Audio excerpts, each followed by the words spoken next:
Alright, well, I've played 4 or 5 times now through this game trying to get this Boulevard of Broken Dreams ending, or path with several endings, and more or less I pretty much have it now, so here it goes. So one more time. Okay, let's name it like this. And yeah, I'm gonna play it on the entertainment level, trying to get the Boulevard of Broken Dreams. I'll show the different endings there when the time comes, because there are a bunch of choices.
You know, I'm turning 30 tomorrow. Did you know that? Well, happy birthday. You know, I was just thinking you don't look a day over 25. Liar. I don't know, I've just been feeling very stuck lately. You know, I cannot remember the last time I was surprised by anything. Can you? The last time I was surprised was by you. Well, you know what I mean. I'm just surprised that we're able to stay good friends. I've been thinking about moving. Maybe Phoenix. I've got an old college friend that lives down there, and she says it's nice. I think the change would do me good. What do you think?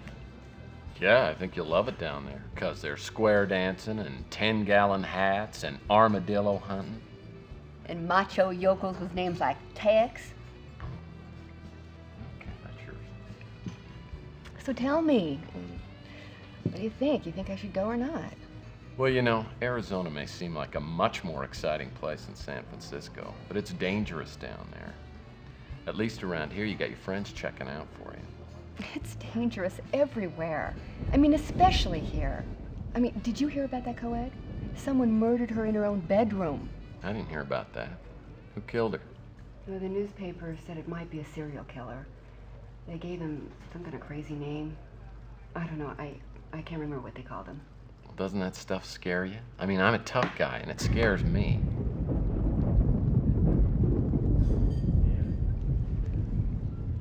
I appreciate your concern, Tex, but I have been fine on my own for a long time.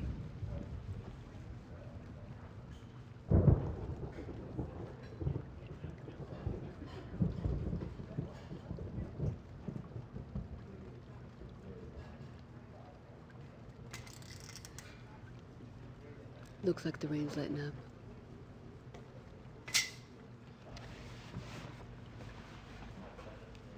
I'm going home. Got a big date? Oh, yeah. Cary Grant and a pint of Haagen-Dazs. Hold me down. See you later.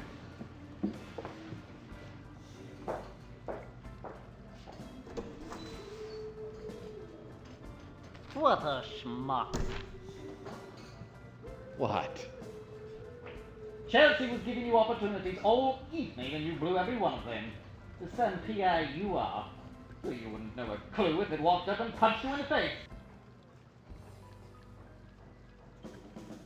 Listen, all I know is, every time I try and ask her out, she turns me down. It's from the distinguished gentleman in the corner. You bought me a drink?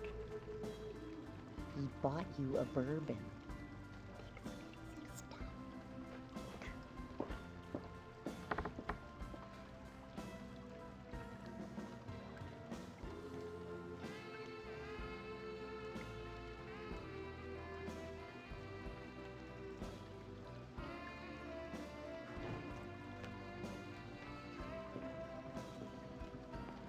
Oh, good evening, good evening. Gordon Fitzpatrick is my name. Please sit down, sir. You know, I am not in the habit of eavesdropping, but I do believe I heard someone say that you were a private detective. That's right. I'm a licensed private investigator. Oh, delightful. It's a pleasure indeed to meet you, and your name? Murphy. Tex Murphy. Tex Murphy. Well. This is fine. Now listen, let me ask you this, Mr. Tex Murphy. Have you in your work ever had the occasion to seek for a missing person? Sure. I can do that. Well, then perhaps we could do some business. I think we can work something out. My office is just around the corner, the Ritz Hotel. Why don't we go there?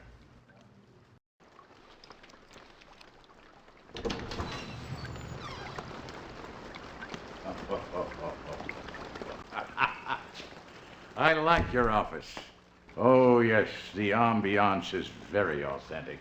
Reminds me of those, those old detective stories that I used to watch when I was a kid. I'm sure that at any moment, Sam Spade is going to come marching through that door, but then who needs Sam Spade when I've got Tex Murphy standing in front of me? Did you always want to be a private eye? As far back as I can remember. Mm-hmm. Would you have a seat, Mr. Thank you. Fitzpatrick? Yeah? While all the other kids were logged on to Sesame Street Interactive, I was reading Hammett and Chandler. It must be quite an exciting life. Oh, it's got its moments. Don't get me wrong, it's not like the movies. It sure as hell doesn't pay very well. But it suits me. So what can I do for you, Mr. Fitzpatrick? Well, I'm trying to find an old acquaintance of mine, Thomas Malloy, Dr. Thomas Malloy. The last official address for him that I have is the Ritz Hotel. Now, do you happen to know him? Can't say that I do. Well, it's very important that I find him. You know, let me give you a little background. For many years, I was a research scientist and I worked alongside Dr. Malloy. But about 20 years ago, maybe, I guess something like that, our paths diverged and I lost touch with him and he with me. And then very recently, I saw a photograph of him in a local newspaper. Now, it's a strange thing how time is such a natural equalizer, makes us appreciate the faces from one's past. At any rate, the older gentleman in that photograph is Dr. Malloy. And I contacted the newspaper to find out where the photograph had been taken. It was at the San Francisco Technical University. Well, I hiked right out there, got to the campus, and decided to look the man up and surprise him. Even with that photograph, no one recognized him, no one knew his name. But then I received a strange phone call from a young woman named Sandra. The man I knew as Thomas Malloy, she knew as Tyson Matthews. She seemed quite uncomfortable talking on the vid phone, so I suggested we meet. She never showed up for that appointment. You never heard from her again? You know, it's strange. But this simple, whimsical wish of mine to get together with my old friend has materialized into, I don't know, I feel a sense of impending doom. I fear for the young woman, and I fear for my friend, Dr. Malloy. It sounds interesting. I think I can look into this for you. Thank you. Now, you'll have to refresh my memory. How much is your fee? How does it work? I charge $500 a day. Of course. Plus expenses. Naturally.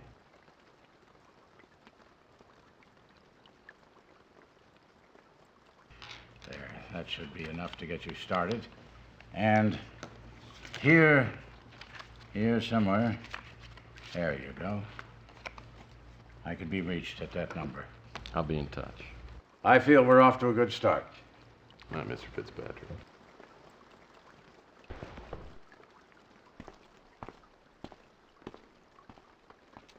This is the first cash I've had in months.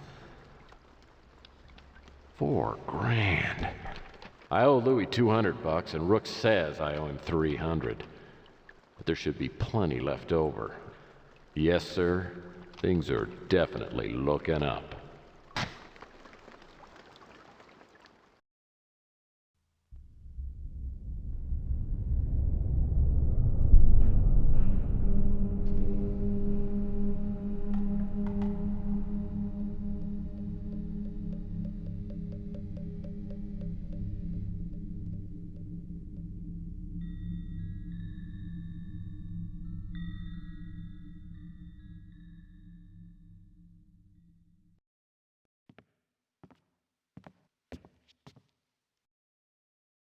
Fitzpatrick didn't give me much to go on.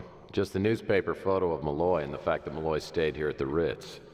And there's that girl Fitzpatrick referred to, Sandra. Maybe I can track her down.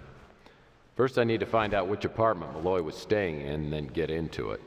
That means I gotta deal with Nilo, my landlord. It's the second week of April, and I'm a little late on my February rent payment.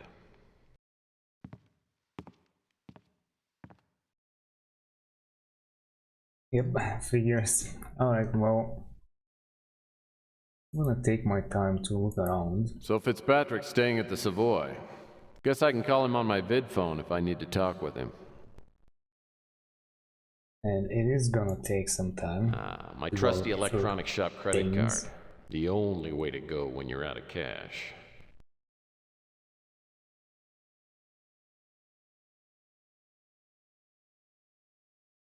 I'll pick up these clothes next time I'm expecting someone else in my bedroom. Yeah, fat chance of that. It's my own little attempt at creative horticulture. The downy fresh hub of my swinging bachelor pad.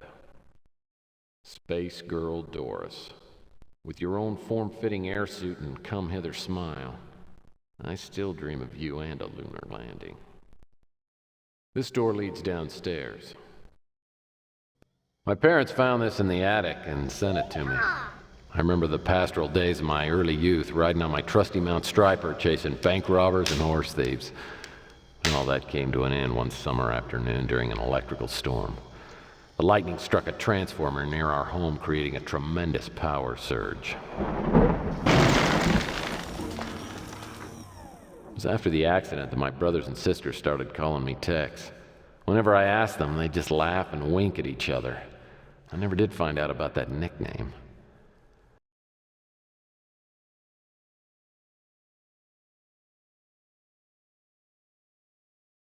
I'll pick up these clothes next time I'm expecting someone else in my bedroom. Yeah, fat chance of that.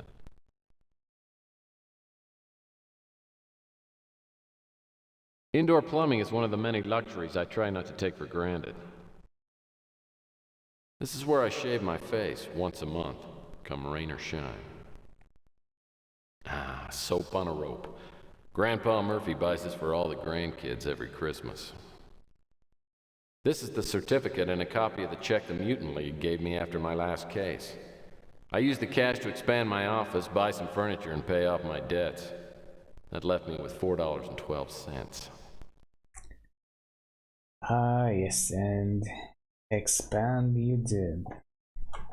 What about to see all that? I'll pick up these clothes next time I'm... Alright, Amazingly let's enough, see this online. space-age cabinet came folded into a packet the size of a Triscuit. Amazingly enough, Okay, all the it's there. the guy who sold me this hormonotron said it would make women obsolete in my life, but I can't get it to work. Oh, seems like we have a little bit of paint cracking, maybe. Something is going on places. Yeah, there are a bunch of those. Guess he has nothing to say though. About any These of are that. designer lights, as if there were any doubt. The nightstands add a pleasant symmetry to my bedroom ensemble.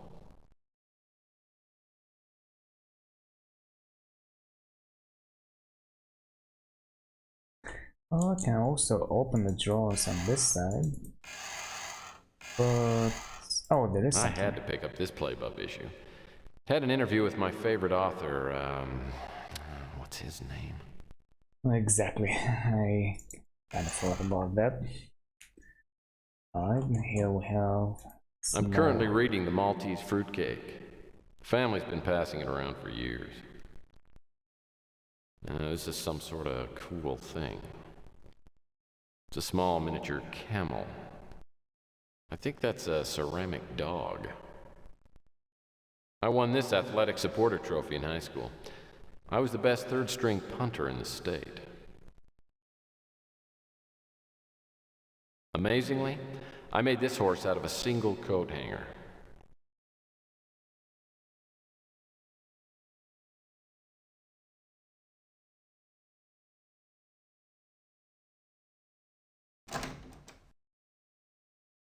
This door connects to my rec room.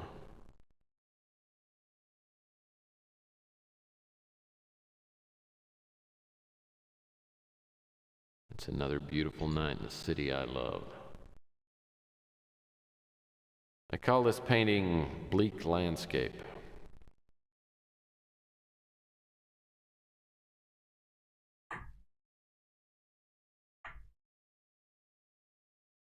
This is half of my special Space Pirate salt and pepper set. Oh, I tear up just a little bit every time I look at this empty bottle of Irish whiskey. This is just a bunch of stuff. A handful of Agatha Christie novels and my secret Aladdin lamp. I'm not planning on dusting that baby until I'm ready to retire. Alright, so this whole thing is a unit? A handful? Yeah. This is just a bunch of stuff. Just stuff. This is just a bunch of... This is just a bunch... A stack of Perry Mason paperbacks and some other crap. I mean art. A stack of Perry Mason... Okay. A handful of Agatha Christie... Oh, this thing. A handful of Agatha Christie novels and my secret Aladdin lamp. Alright, alright. This photo was taken at the last family reunion I attended. Has it really been 18 years? No matter how many lights I have in a room, there's always space for another lamp. This is my special storage table.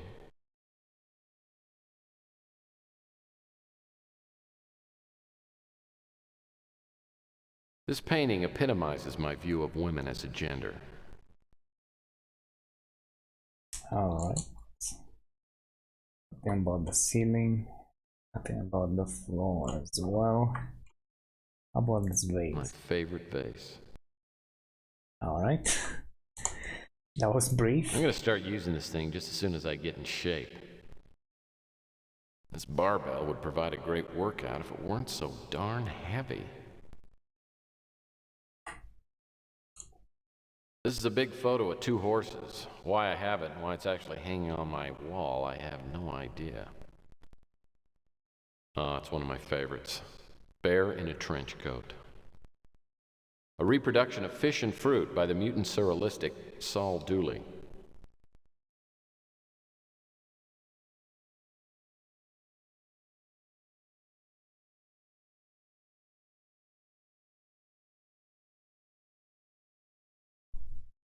Most of these computer components were purchased at a yard sale.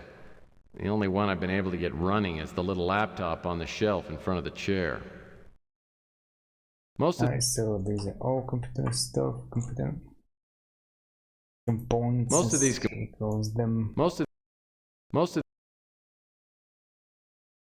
That's the only computer in the office that works.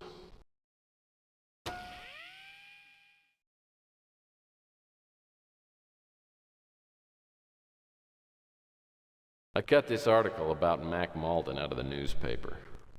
Gives me a good chuckle. I cut this thing out of the paper a few days ago. I've known Mac Malden for years. We've worked together on several cases, but I don't know if we're actually friends. We just help each other out occasionally.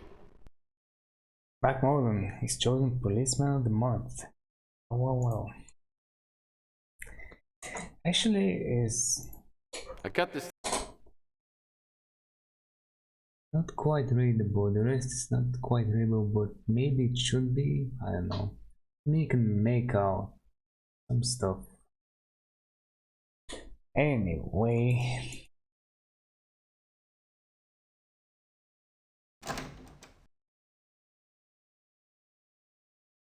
So we got in the office. The new and improved, expanded office. This office was a dance studio before I moved in. I had the vestibule added back when I had some cash. I think it adds a touch of class to the place.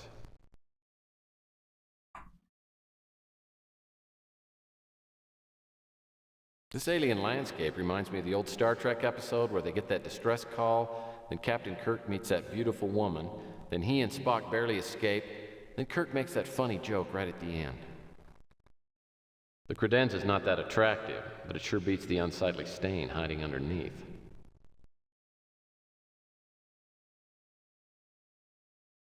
Okay, so none of these are openable. Alright. This is the only pot I allow in my office. Nothing Nice kills one. these plants, and I ought to know. This is a breathtaking view of Saturn from the imaginary planet Alpha 19.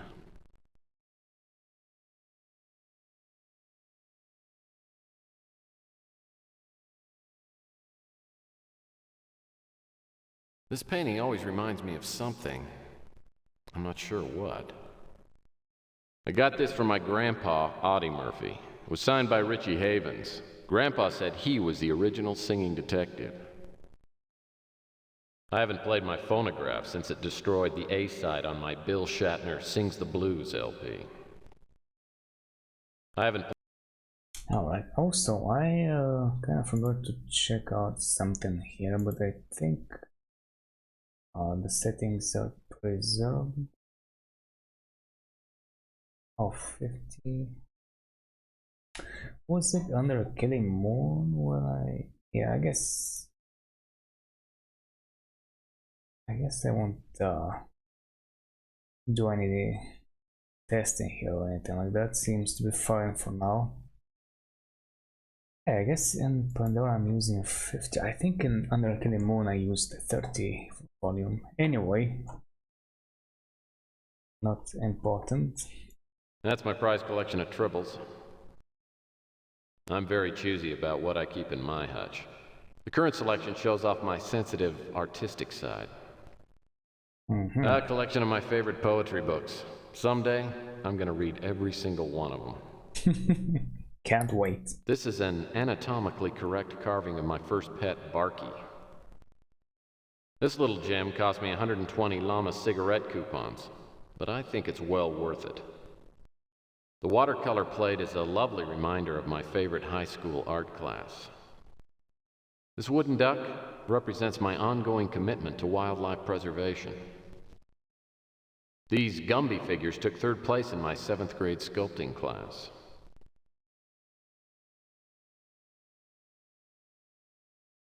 I got this harmonica from a former client who said I'd need it someday. I'm not sure what he meant. Well, it will be better for you if you don't find out. Taco Bob. It's got the most stylish placemats in town. The guy who sold me this said it just might be an unsigned Picasso. It better be, because I paid $30. This hot plate will come in handy if I eat anything other than saltines and dog food again. Eat the rich dog food. A little gamey, but not bad for the price. I've had this jackknife ever since my Weeblos days. Rusty the Clown's Fun Book. The only pop-up book in existence with a must-be 18 years or older sticker.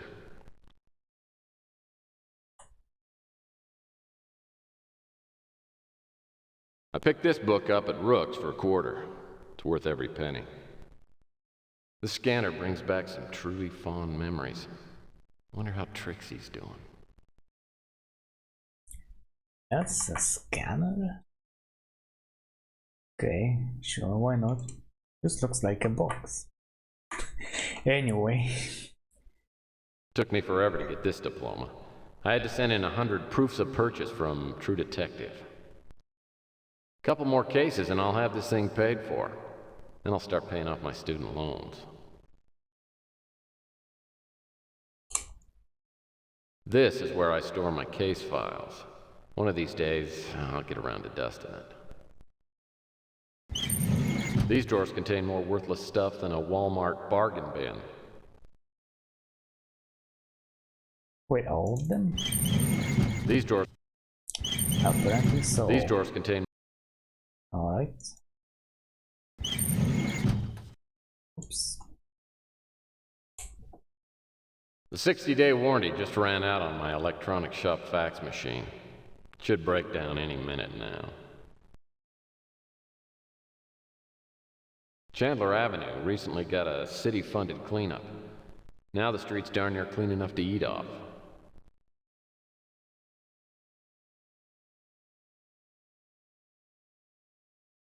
Nothing specific about Chandler. this and that on Chandler Avenue? Guess not. Chandler Avenue. Alright. Hey, how about this? This baby's brand new. I had to replace the old one after the, incident. Lord, what a horrible memory.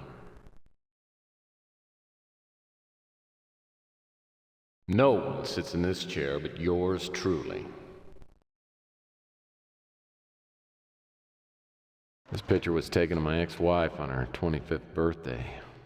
Yeah, she was gorgeous. Makes me wonder sometimes why we couldn't make it work.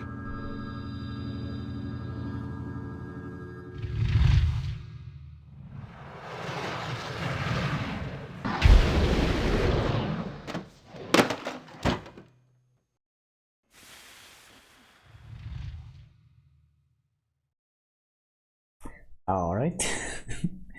How about this one? Between my wedding ring and this picture of my ex-wife Sylvia, I will never, ever forget that women are alien creatures capable of great destruction.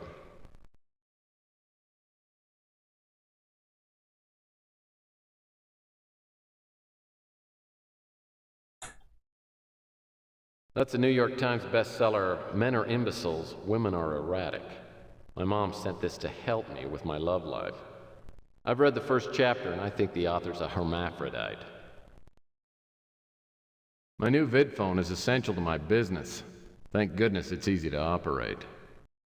With all that these chairs have gone through, I feel like I could write a testimonial to the makers of Scotchgard. Guilty as heck. The gripping saga of Lance Knight, the soft-boiled PI. One of these days, I'm going to realize my dream of opening a spelunking shop in the Utah desert. Ritual virility is a guide to scoring with women. Step number 1, get rich. I borrowed this magazine on my last trip to the dentist. I've always been crazy for the Miracle Nails model. And my trusty lamp. I really need to find some stuff to put in here. These drawers are the holding area for stuff that's about to be tossed out in the trash. I really need... Took me 3 days of hard work to empty this drawer out. Another bill from the electronics shop. I can't believe they expect me to pay for the junk they sell. Nothing interesting here.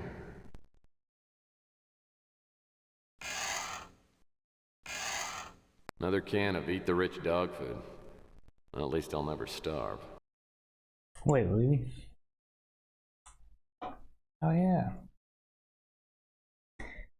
This one's still here? This.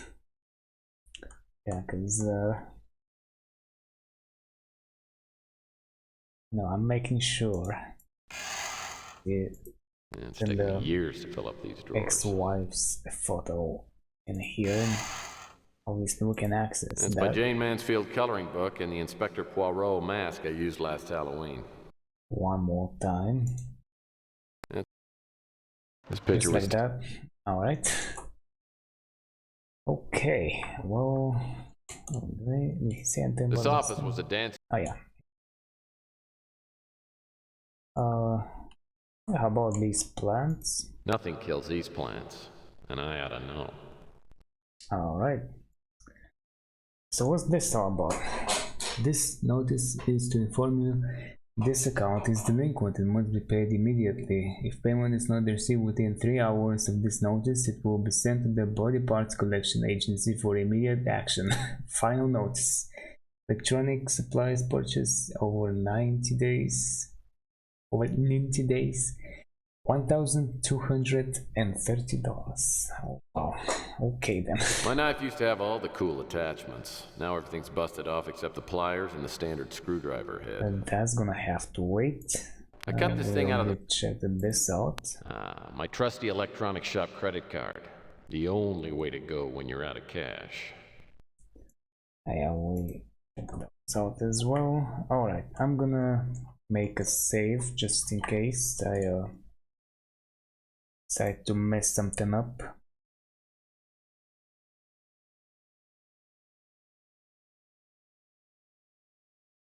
Guess I'll be making many saves. Out.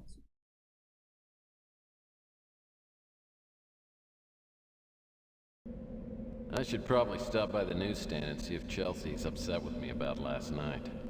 I've been trying to get her to go out with me for years now, and just when I think I might be getting somewhere, I stick my big foot in my mouth.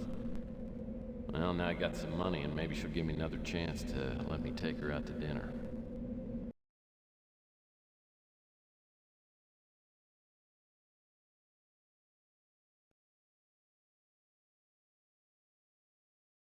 Hi, Tex.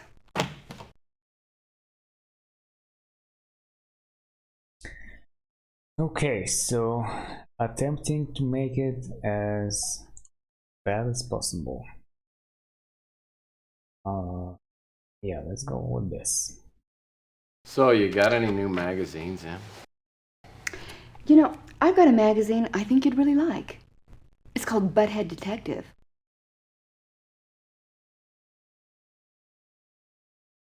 Come on, Chelsea, I'm just trying to lighten your mood a little.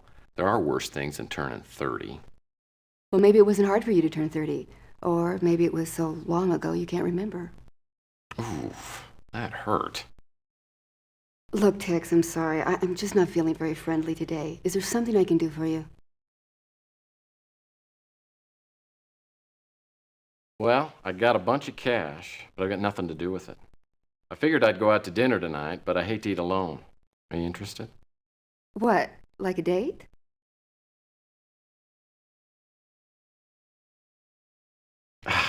No, it'd be more like two friends having a great meal and maybe some stimulating conversation.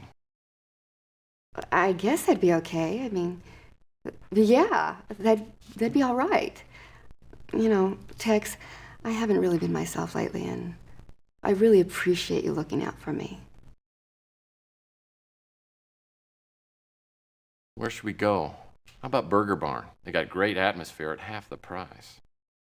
I've got a better idea. Why don't you let me make you dinner at my place? It's cheaper than going out. And besides, I have something I'd like to talk to you about. Let's say 8 o'clock? Well, you talked me into it, Miss Bell. Well, I feel so spoiled. By the way, what should I bring, red or white? You better bring both. Finally. After years of relentless pursuit, Chelsea's inviting me over to her apartment for dinner. Oh man, the possibilities are making me woozy. Okay, snap out of it, Murphy, and let's get back to work here. Maybe I should head over to the Ritz and see if Nilo's at the front desk. I'm sure he'll be happy to see me. Alright, so far so good. Or so far so bad, I guess. I don't know. Hold it right there, you sneaking piece of slop. Here I'm not sure if it matters which way you go, but I guess I'm gonna try to be, or I am going to be mean, so here it goes. You know, I think I might just grab that cigar and shove it down your throat. What do you think about that? One more crack like that, and you can go look for another dump to live in. Pay up your rent, or you're out of here. Capiche? Capiche? Yeah, it doesn't work. Well, at least not this time. Maybe next time. So, he wants money. Here, take this. Ooh, look at the funny man. Give me some cash before I get you tossed out of here. Alright, you take any credit? Don't make me laugh, bonehead. I might choke on my cigar. Give me the cash. Yeah, I know, it's not. Hey, would you like a jackknife? Ooh, look at the funny man. Give me some cash before I get you tossed out of here. Alright, so he has only a couple of lines here. So usually you're supposed to refuse to pay at least the first time to get on this path. But here I don't really have that many options, so I have to, you know, pay up. We're gonna go with the sleazy, lowly price of 500 first. I guess you don't count so good. You owe me 2,100. I don't know if this helps or not, but I'm doing it just in case.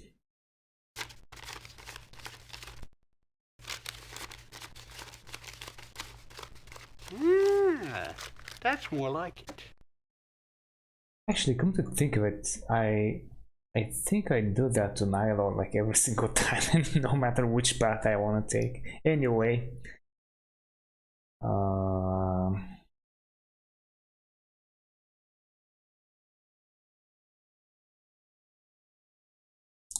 don't know exactly where this is headed. Probably I'm supposed to hit that, but I'm gonna go with this. Well, now that we're all square, can you take a look at a photo for me?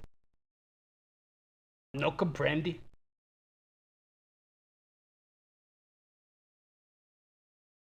I said I can use your help. I heard what you said. It's just my meter ran out. Of course, Giacino. Alright, so we'll pay up here. So, what's on your mind? I won't really do anything if I just end the conversation, because I'm not really, you know, refusing to pay. I'm just exiting the conversation. Yeah, let's ask about everything. Look, as long as you pay the rent, I don't care if you're the Queen of freaking England. His face at the beginning. Alright. I got a few things I'd like to teach that Chelsea, if you know what I mean. This reminds me, I'm gonna ask everyone about everyone. That's gonna take some time. I'd like to wipe the smile off that fat guy's face, but he ain't a bad cook.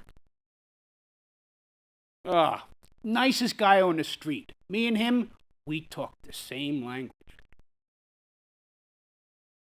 What are you asking about me for? Want to ask me out on a date? Never heard of him.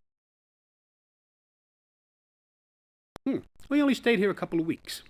Paid up front for 2 months. But he's too late to get a refund. Oh, he also knows Mr. Matthews. Okay. I ain't familiar with that name. Nope. Never heard of him. Recognize the man in this photo? Yeah, I seen him before. What can you tell me about it? He used to stay here, gone now. Which room did he stay in? Hey, What name did he use when he signed in? Matthews. Tyson Matthews. Okay. Well, thanks for the help. Oh, the pleasure was all mine. P-Break. Alright, and now this makes more sense, you know. That We only stayed here a sequence. couple of weeks. Paid up front for 2 months. But he's too late to get a refund.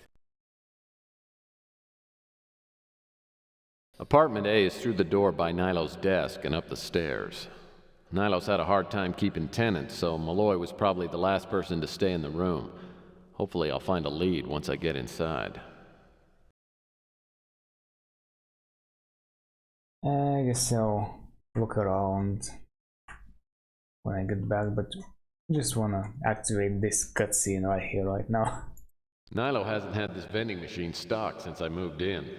It'd probably cost money. It's unskippable, by the way. I don't know why, but it seems to be somewhat important, I guess. Or somebody forgot something.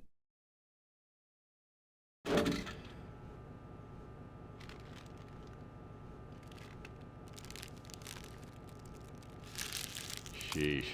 This sandwich is about as fresh as Nilo's undershirt. Alright. It's not too long. It's not even long. So The only thing in that storage closet is dust. that's alright. The only thing in that Even if somebody forgot to, you know, This door leads program it to be skippable. to the upstairs apartments.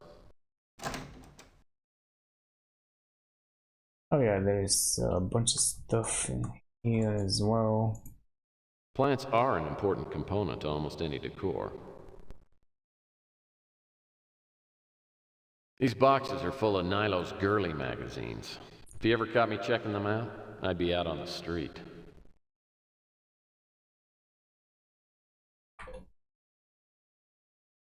Well, the hallways are surprisingly well lit. Nilo must like to give his female tenants a fighting chance. Oh, this painting must be called Sam and Max Hit the Semi.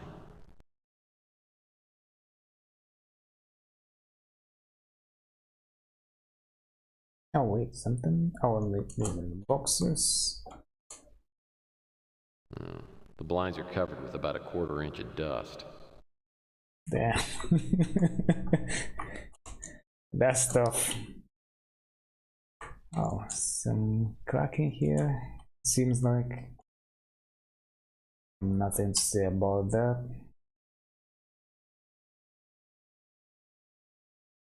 Nilo says there's a naked woman hidden somewhere in this painting, but I think Nilo could find a naked woman hidden somewhere on a nickel. No wonder Nilo hung a painting over this fire alarm. Looks like it's been permanently disconnected.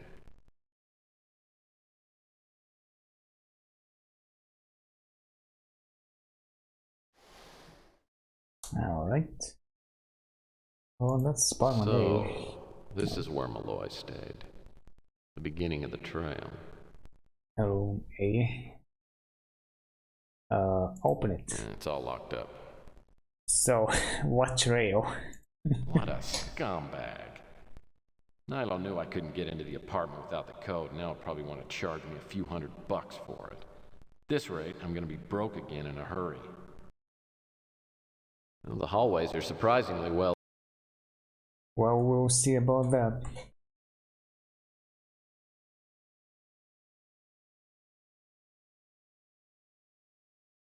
Let's see. I don't make a policy of getting to know my neighbors.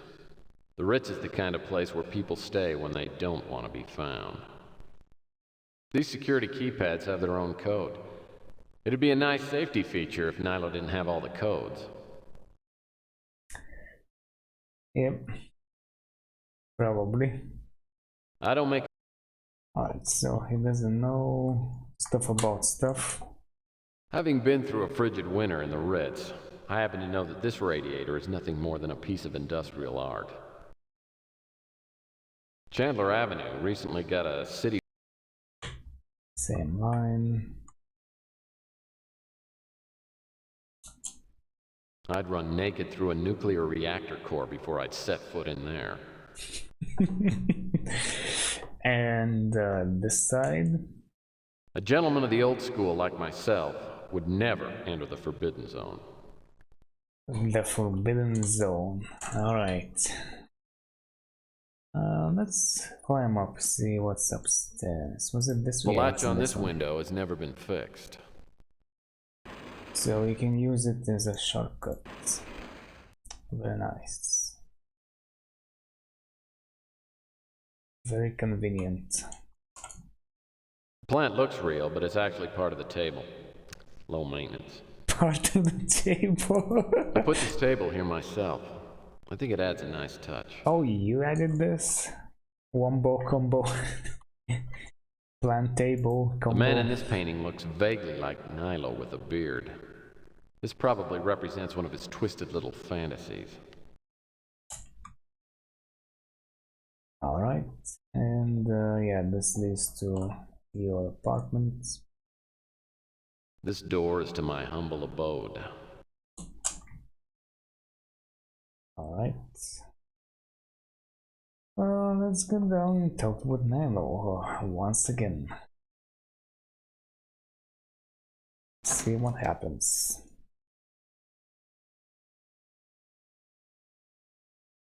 Nilo is undisputed proof that man evolved from apes. What do you want? I'm busy here.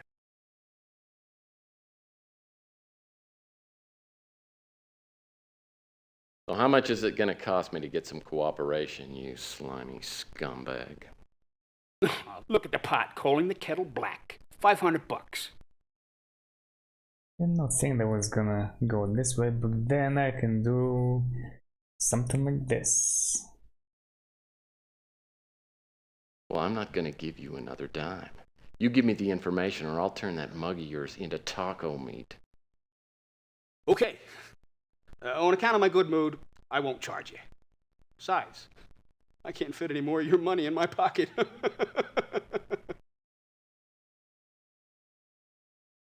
Nilo looks around like he's about to sell some government secret and then lets me take a peek in his special notebook. The code is 4827. Alright. Yeah, that's that. I'm gonna look around now. Nilo says he buys these girly magazines for the articles. Unfortunately, he's usually reading them upside down. This is where most of the residents come to get their mail. I have mine delivered right to my office so Nilo doesn't get a chance to spill on it. Nilo uses this lamp when he looks at his special magazines.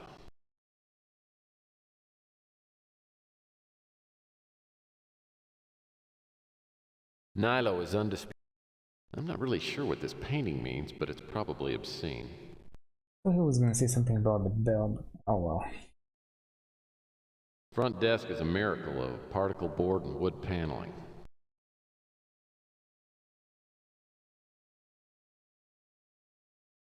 Nilo had these plants laminated to save on upkeep. Nilo hasn't had this interact with the vending machine anymore. Alright. This mail drop box adds a nostalgic touch to the lobby. The vid phone's busted, but Nilo won't put an out of order sign on it. That'd just cut into his profits.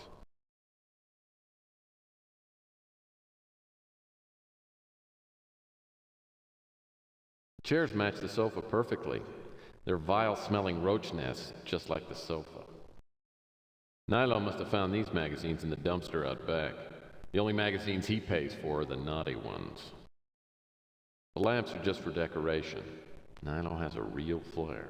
Aren't these ones of the naughty ones? Maybe not. Seems like not the case. Alright. These paintings are simple, elegant, and tasteful. They must have come with the hotel when Nilo bought it. I wouldn't be surprised.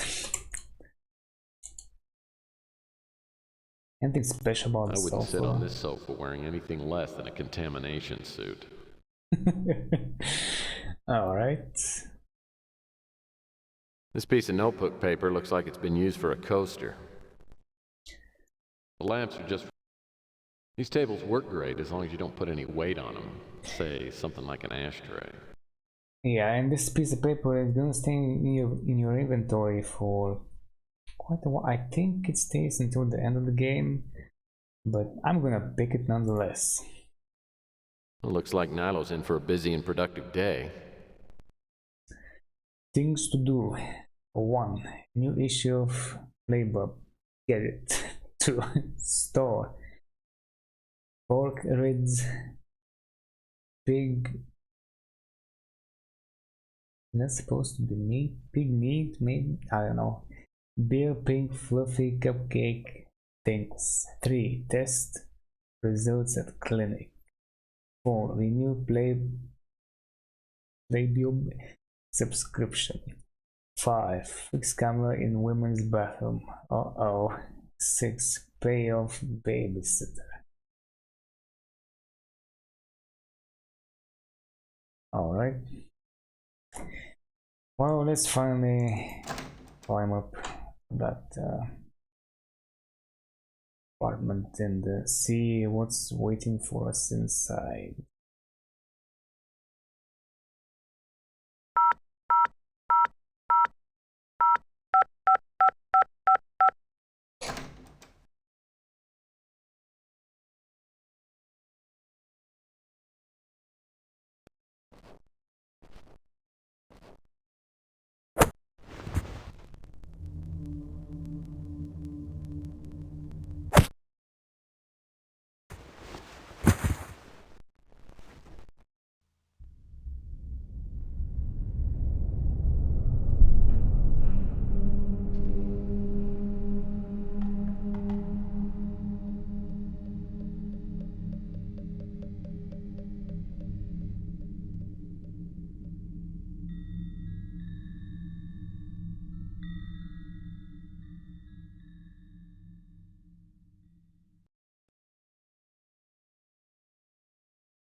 My head feels like it's full of molasses.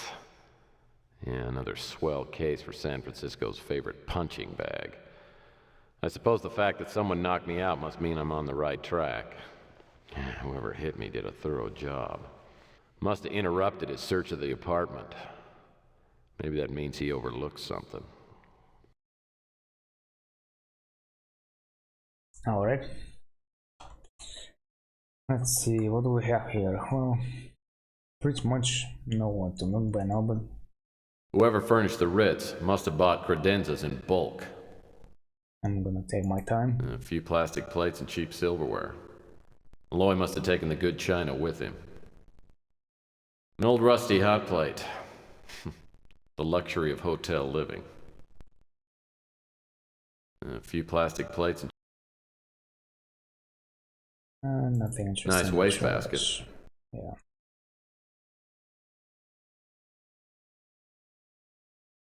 A rickety reading lamp with no light bulb. Man, Nilo runs a tight ship. That drafting table must be 70 years old. Look at all those drawers. I know, right? Nothing to find here. Oh, nothing here? Wait, was there...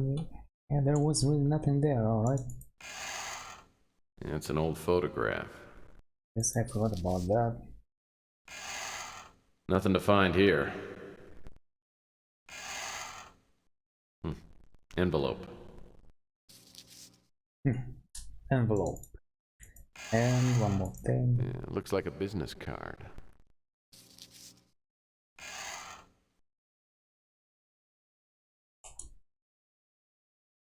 I shudder to think about all the butts that have sat in that cushion through the ages. Damn, no spare change under here.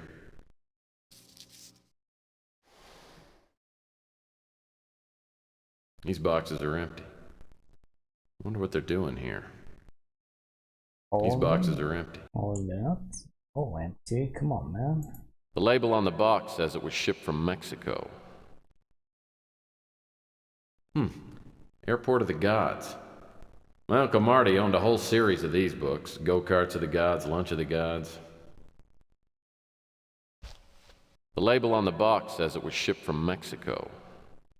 Oh, so nothing about those. Okay.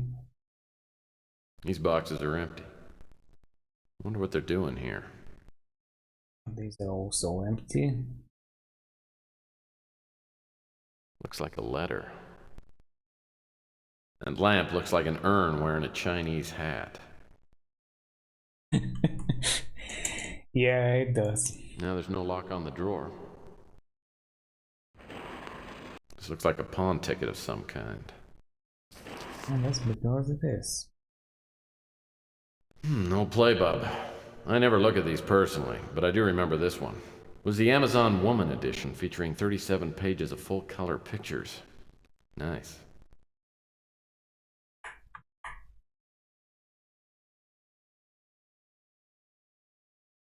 What a fabulous view. I know, right? Well, I guess he really did not want to be found. Man, what's this? Looks like a scarf. His bed looks hard enough to tap dance on. His bed... Alright, so what do we have? I picked up a bunch of stuff. Ooh, this scarf reeks of cheap perfume. I guess Malloy must have had a lady friend in for a visit. And if the lady friend wore this scarf anywhere else in the neighborhood, she'd be pretty hard to forget. Maybe I should show this thing around and see what I can find out. Yep, maybe you should. Looks like Rook did some business with Mr. Malloy. I wonder if Rook could let me redeem this receipt. Who am I kidding? He'll do anything if the price is right. Yeah, I'm gonna have to redeem this, but it's towards the end of the game. So hopefully I won't forget. I wonder who this David Wright is. Because it's kinda important. More importantly, if Malloy's been to his cabin in Oregon. January 28th, 2043. Dear Thomas, I was delighted to receive your letter after all these years. It sounds as though your work is progressing well, and I look forward to having a few of our all-night discussions, just like in the old days. You're certainly welcome to stay at my cabin as long as you like. It's extremely secluded, a perfect place to get away from prying eyes. I can meet you for at least a week, but I'll get there when I can. In the meantime, there is a key to the door under the brick by the front steps. I've come across an item I think you'll find quite interesting. I look forward to working out an exchange of information. The cabin is located exactly 8.4 miles southwest from a small town in Oregon called Cymon. You'll probably need to find a good map. It will be good to see you again. Sincerely, David Wright. Alright, I'm gonna have to check out the cabin as well at some point. I loved this book when I was a kid. Aliens, spaceships, mysterious structures. Then I grew up and realized it was all a load of crap. Looks like Malloy made a special llama pal back in his younger days. This warehouse is just down the street from the Ritz.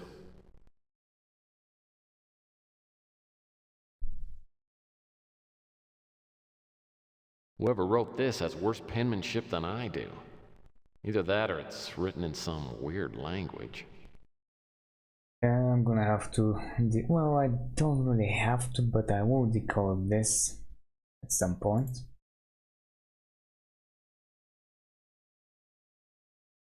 And that's that. Looks That's like just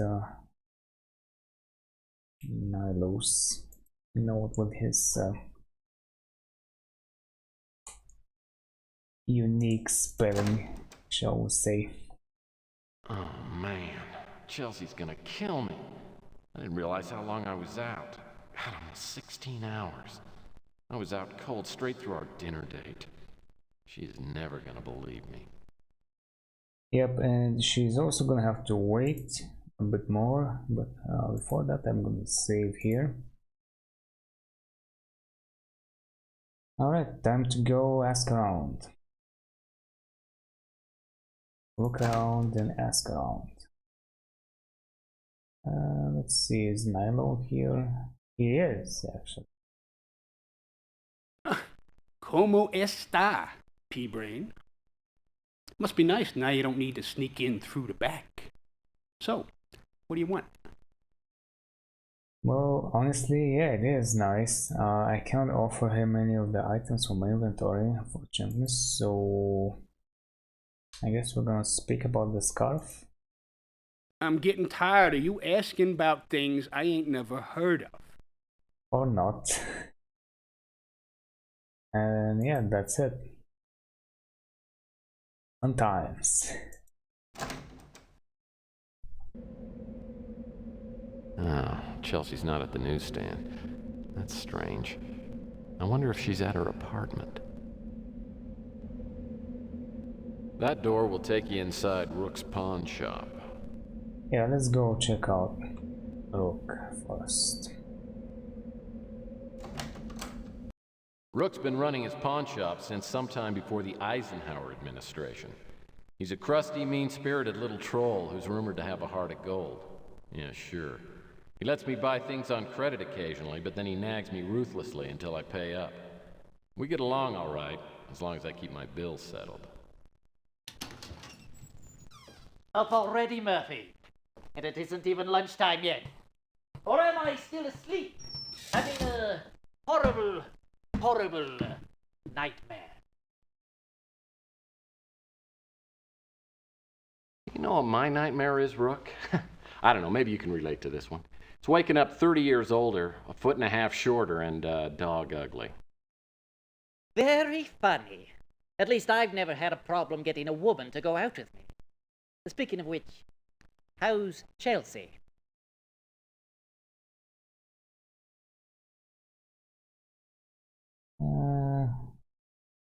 No, which way you're supposed to go here? Doesn't even matter. Draw the line maybe a little too mellow. I don't know.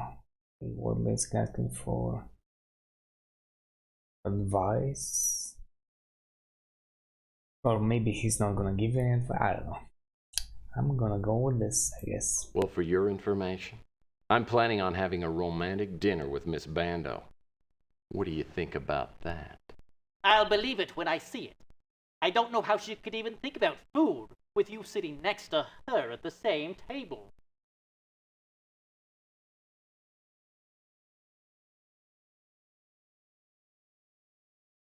your information, Chelsea's crazy in love with me. She just doesn't know it yet. Little wine, some charming conversation, fancy dinner, a little more wine, she'll ask me to marry her. Bah! Even if Chelsea went insane and actually wanted to marry you, I doubt you could even afford the marriage license. Which reminds me, where is the money you owe me? Uh-oh.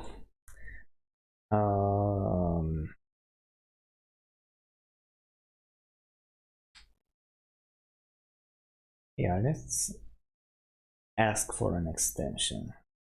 I got a pretty good feeling I'm going to make some decent cash off this case I'm working on. You can keep your pants on for a while longer and answer a few questions for me. I'll pay you back with interest. No deal, Murphy. First, you pay. Then we talk.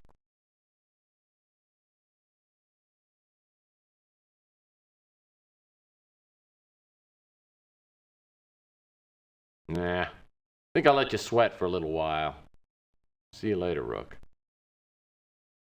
Okay. Let's try this again. So I was supposed to go with the other one. And I'm not really supposed to, but I also didn't mean to skip that. Let me redo this. All right, Murphy. Get out your wallet or get out of my shop. This should be good enough anyway. I refuse to pay. I guess I should have said hesitant about the payment, and then he had some more conversational options, and then you end up refusing anyway if you want to get on the broken dreams path. Alright, so we already refused, so you know I kinda have to pay at some point, so I'm paying now. Yeah, I'm gonna have to come back to him about something else. Never heard the name in my life. I've seen this man before. He came into my pawn shop several weeks ago and pawned an item. If you want to find out what he pawned, I suggest you find him and ask him. The man in your photo told me his name was Tyson Matthews. Alright, now that we've established that, what if I say this? That's the name of the man in the photo? He only came in here once. Okay. Sandra. No. Next question. Yeah, I know that. I don't know a thing about it. Never heard the name in my life. Nilo's run the Ritz for years. He's a pig. But at least he pays cash when he buys something from me. No. Next question. You know enough about me. Louis is a good man. He seems to like you quite a bit. I can't figure out for the life of me why. Now, I'll admit you have some skills as a PI. It's your social skills that need desperate help. Oh, Chelsea. If I were a younger man, you wouldn't have a chance with her.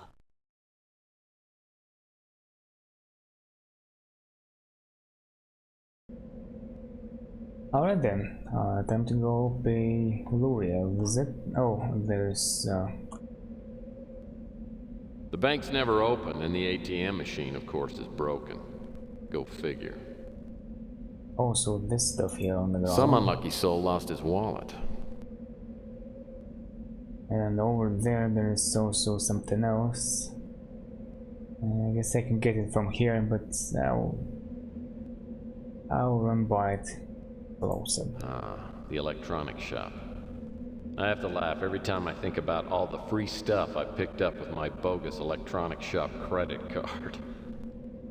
And who's this? So, my landlord dropped his wallet, and it's full of cash. Of course, I could return it. Yeah, I don't know about that.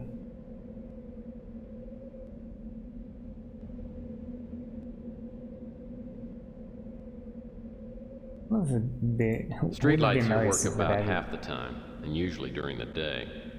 the money to my, cash to my pile If I already. suck in my gut, I just might be able to get through the fence and get into the alley behind the pawn shop.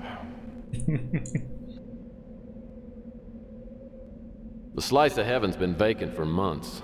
During one of my previous cases, I did a job for the former owner, Francesca Lucido. Helped her get a divorce from her dirtbag husband, and she took him to the cleaners. Last I heard, she was dating some young stud named Julio and renting a condo in Miami Beach.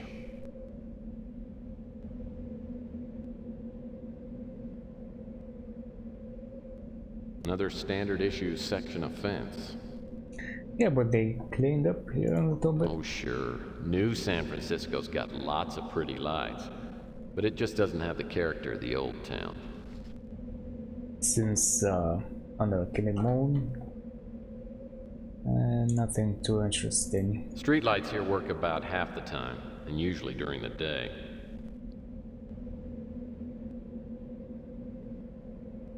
These doors lead to the Brew and Stew. It's the only place in the neighborhood to get a decent meal. The Brew and Stew, Louie's diner, is more of a home to me than my place at the Ritz. Louie's probably my best friend if I have one. He's always making sure I get enough to eat, and he runs me tabs for months at a time. My current debt is up to $200. But with the smell of fresh coffee and Louie's special home cooking, the Brew and Stew always has the welcome sign turned on. Mike! I noticed you talking to that older gentleman last night. I bet Rook $20 that he hired you to do some work for him. Alright, let's see if I can not pay Louis here. So, right on the case. Yeah, the old guy hired me to feed his fish while he was on vacation. I start tomorrow. I'm pretty excited. You know, speaking of fish, you hungry? The special today is clownfish. By the way, I guess you can always offer him money and, your debt is gonna be repaid. I don't know if it matters too much, but I guess it doesn't hurt if you don't pay him, if you want to be on the broken dreams path. I haven't had clownfish since my Uncle Herb nearly died eating it. He choked on the funny bone. You sure? Comes with a side of popcorn and a candy apple. Well, I would, but I just brushed my teeth, and I don't want to lose my minty fresh breath. I don't blame you, Mike. Well, if you ain't hungry, you must be looking for something else. What can I do for you? Alright, oh. Check this out. Well, Mike, if I had to guess, I'd say it's written in Yucatec. It's a Mayan language spoken in southern Mexico. I can't help you with the translation, though. You know who might be able to help you is Clint. I heard he's quite a world traveler. You might give it a try.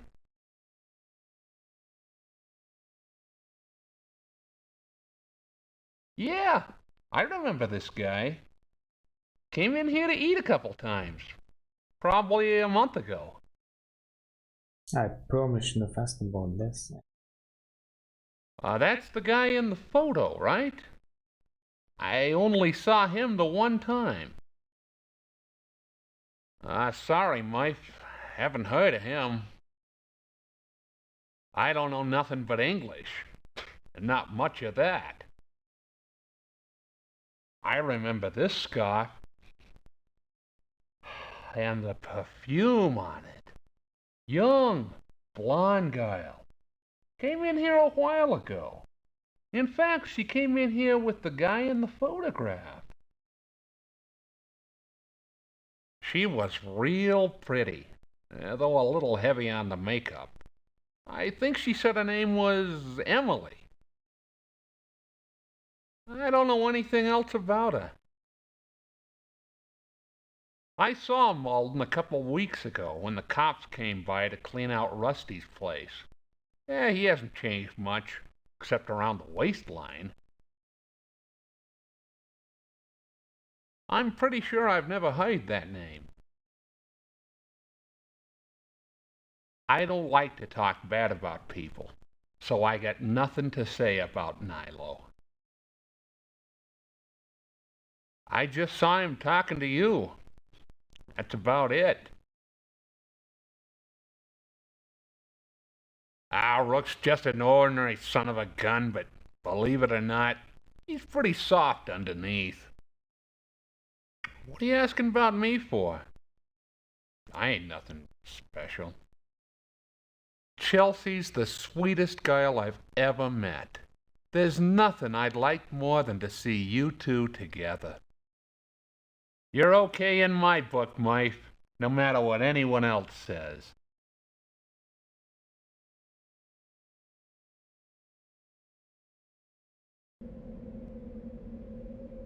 Alright, I should go that way, but you know what, since I'm over here, why not just get this over with. Kind of pre-firing stuff a little bit, but that's fine. I wonder why I never noticed this door here before.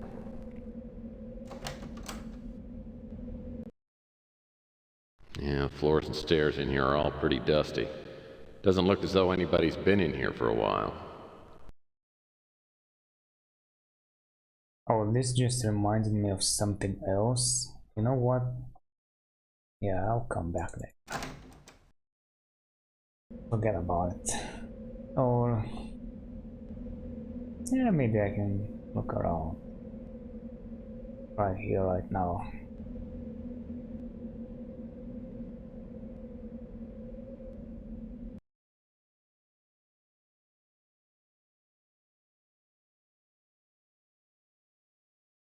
I have to admit, Rook has an enviable collection of trash cans. Well, this is your typical pile of trash. Pretty straightforward. Most of the graffiti around here isn't even worth reading. Creative, petty vandalism just doesn't excite the kids like it used to.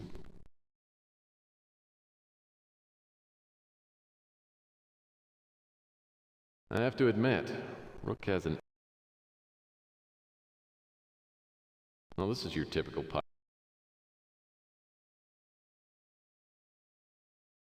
The soft white light from the streetlight makes investigating the alley a pleasure. It's real easy on the eyes. A billboard for llama cigarettes featuring llama claws. Can't believe how much money these big corporations waste on stupid advertising. Man, I could sure use a smoke.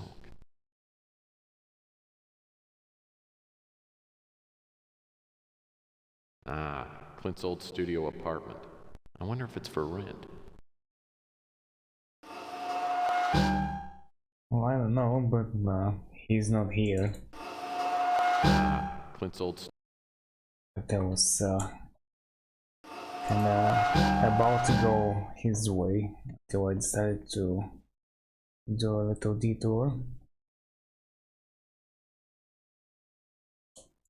The garbage can to person ratio is pretty high in this part of the country. I think it's about 4 to 1. The garbage can to... Yeah, nothing here. Oh, we have some graffiti on the ground as well.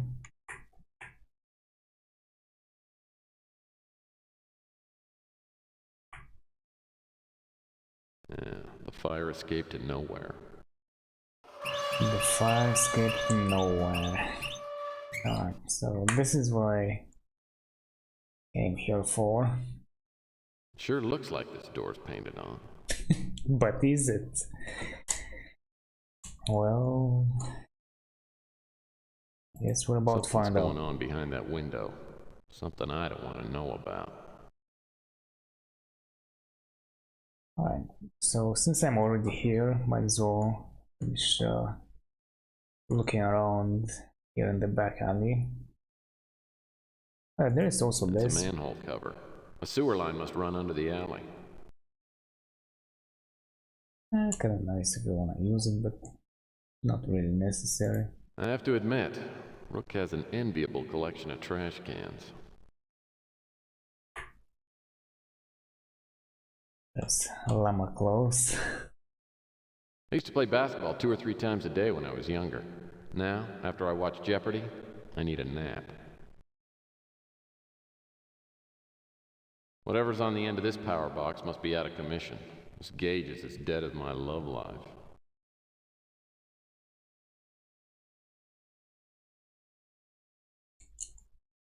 Louis uses a rain gutter just like this one whenever he brews a pot of his special Armageddon blend. The garbage can to person.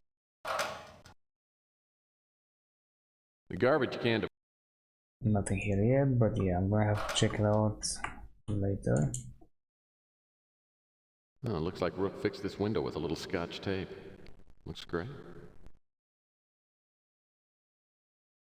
Alright, I guess that's that. Oh, maybe this. This is the back door to Rook's pawn shop. Rook's run the pawn shop for so long, the bricks smell faintly of piss and vinegar. Alright. I was about to miss that Rook's one. run the pawn shop.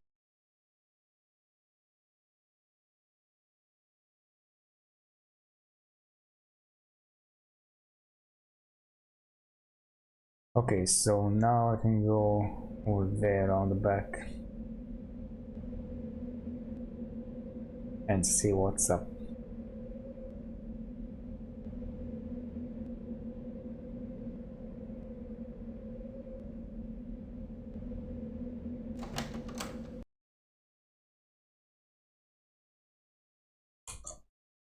Some of this trash consists of newspapers dating back to before the war.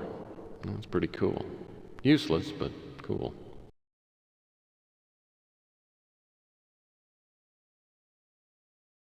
Some of this trash consists. Yeah, there is not much going on here. Some of this trash consists of. Boxes are all covered with dust. Passageway doesn't seem to have been used in quite a while. An ancient garbage can. The design doesn't seem to have changed much over the years. Boxes are. Nothing interesting here.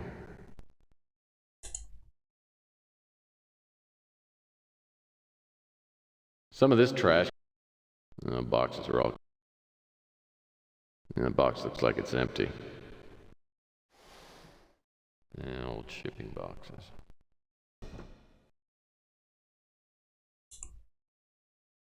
It's a bottle of something. Yummy. 25-year-old scotch.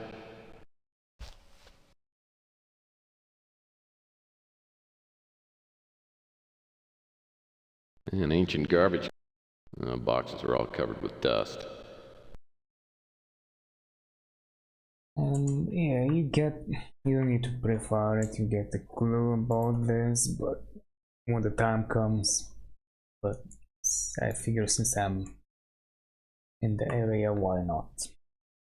It's a piece of sheet metal propped up against the wall. And I what's can't this? imagine where this door goes. Me neither. Let's see. Sure looks like this door's painted on. Sure looks like it, but it's not. Alright. Well, let's go pay Clint a visit.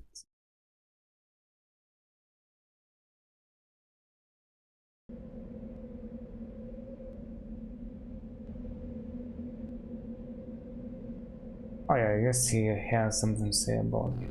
Looks like the cops This put stuff. one of their computerized locks on the door. Rusty the Clown used to own this place, then he mysteriously disappeared. In my last case, I found his body hidden in the back.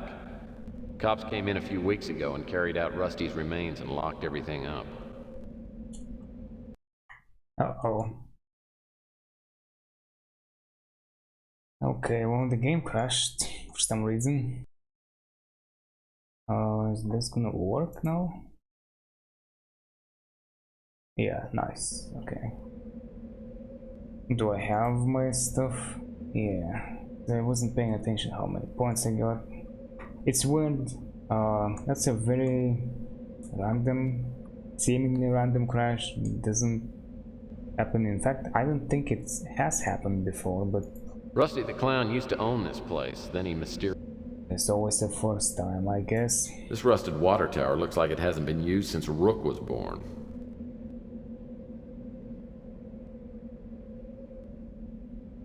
The only thing in this neighborhood that's tackier than that marquee is Clint's toupee.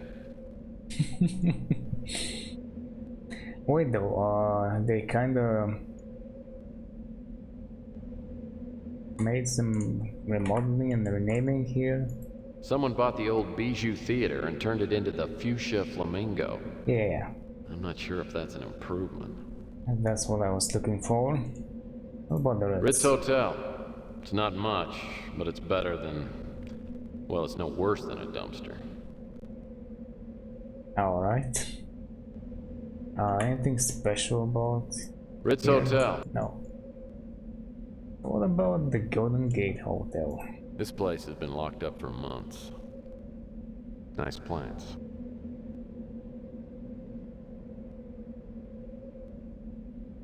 The title to this warehouse has been passed around more times than a 50-cent piece. Right now it's owned by Acme Storage.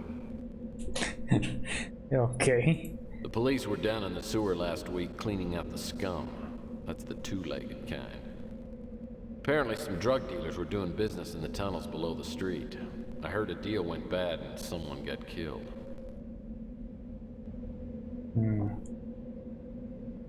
Okay. Well...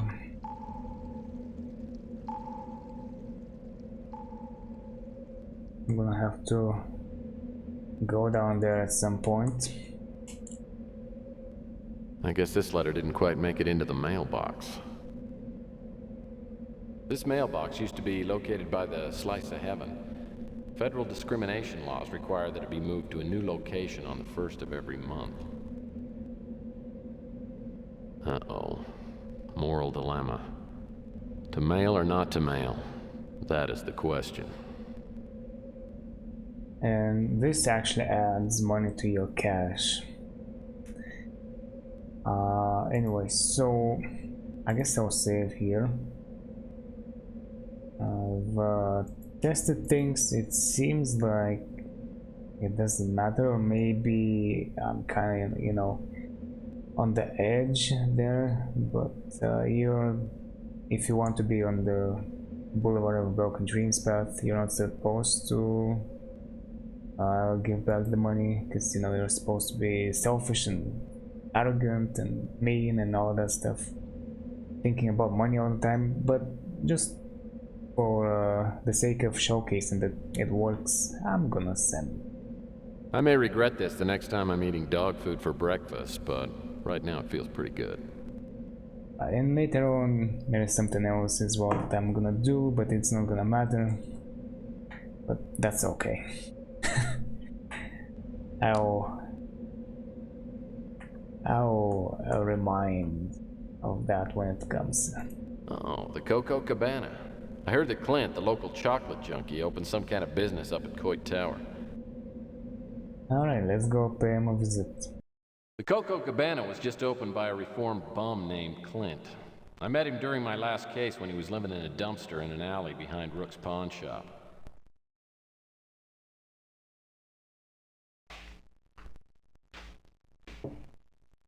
Yeah.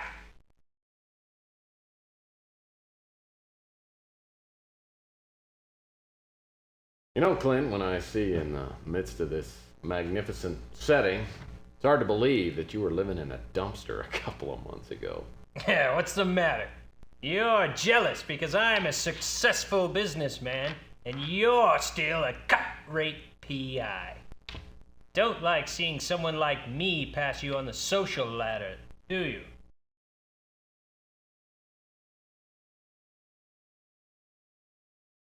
Yeah, whatever. But I just find it just a little suspicious when a destitute transient opens a place like this. For your information, I got a Cub grant from the Agency for Curbing Urban Blight. Now, if you don't mind, I've got a business to run. So, either order something or take a hike. You know, I heard that eating excessive amounts of chocolates can result in hallucinations. Yeah, and at the moment I'm having a vision of a PI being bludgeoned to death with a blender. Oh, hey, if you got a blender, why don't you whip me up a chocolate shake? Of course, make it extra thick, like your skull. Forget it. I had to eat all the chocolate ice cream. The freezer broke. A nice one.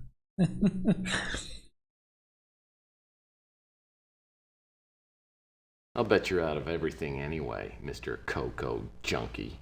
As a matter of fact, I am. So why don't you come back sometime next year?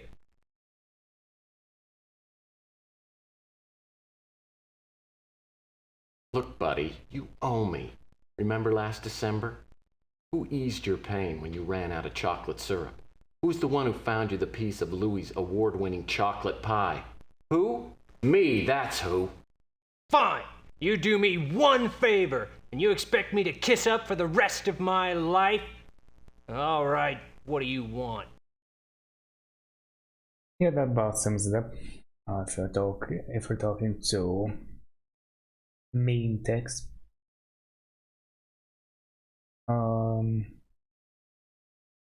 Let's ask about things first. Nope. Drawing a complete blank.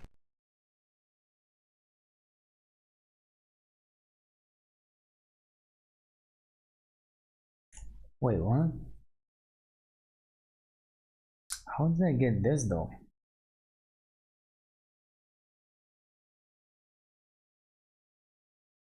Maybe by inspecting a flamingo.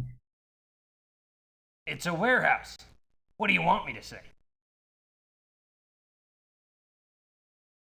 Yeah. Tell me about this guy. Don't know a thing about it.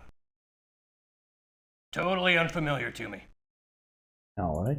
Nilo, an open sore on the face of humanity.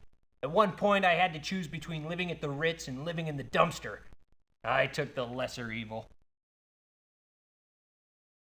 Oh, I wish I could help you. That blood-sucking tightwad, he wanted me to pay rent for living in the dumpster outside of his pawn shop. That guy's a real gem. Hell of a cook. Chelsea's a nice girl. But whatever happened between us was over long ago. Don't let the torch she still carries for me stand in your way. All right, you brought me a chocolate pie when I was on the skids. I'm indebted to you for the rest of my life. You're a god. Happy? Never heard of her. Oh, I wish I could help you. Or maybe that's gonna trigger, text showing him that letter anyway. I've seen this scarf before. A girl came by here wearing it. Emily? Yeah, you must be talking about the girl who sings at the Flamingo. She's come by here a couple times with a gigantic guy named Gus Leach. That's Emily's stage name. The Flamingo seems like a decent club, but there's no chocolate on the menu, so, why bother? He runs the Fuchsia Flamingo, and he might be Emily's boyfriend. They come by every once in a while and order the bliss on a biscuit. Actually, now that you mention it, the last time those two were here, Leach dropped a key under his seat, and I didn't find it until after they left. I've been meaning to run it down to the Flamingo, but if you're gonna go that way, drop it off for me. Oh yeah, no problem. Anthony, what's this? Did you know that there's some kind of secret door that comes out of Rusty's funhouse over by the warehouse? I saw the cops open it when they were there last week. Yep, I actually know about it, even though I'm not supposed to yet. Oh yeah, you can take language. Louis told me that you might be able to help me out. Ah, how's that? Well, he says you're quite a world traveler. Tell me what you make of this. Let's see. Oh yeah, here it is. The cheese factory is on fire. Hell, I can't read any of that crap. Jesus, I tell Louis I went to Tijuana a couple times and now what? Suddenly I'm Marco Polo? Okay.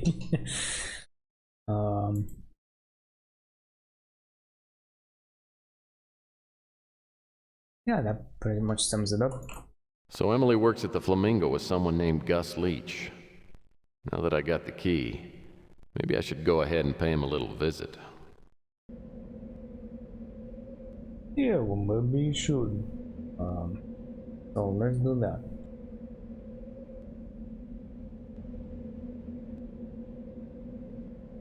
So, this door is the delivery entrance for the Fuchsia Flamingo.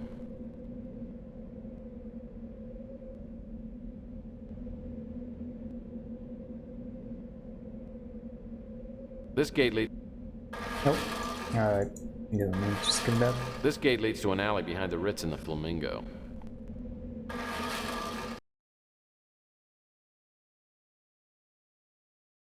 Yeah, it looks like trash to me. Of course, one man's trash is another man's treasure. No shortage of trash receptacles in this part of town. This is the old Zebra building. They went out of business a long time ago. I think they made prison uniforms.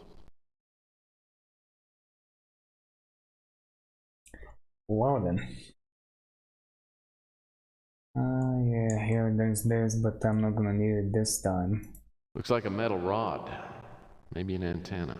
There's a little something happens. No shortage of trash. I don't know if I pick it up. It's probably gonna stay in my inventory till the very end. But yeah, I'm not gonna do that. Well, the light back here is very flattering. In any case. The garbage can to person ratios. Dumpster smells like a compost pile, only worse.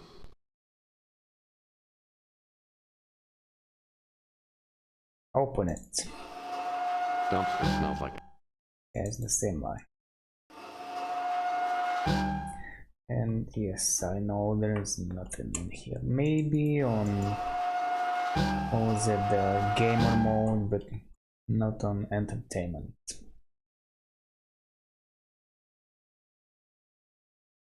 I don't know.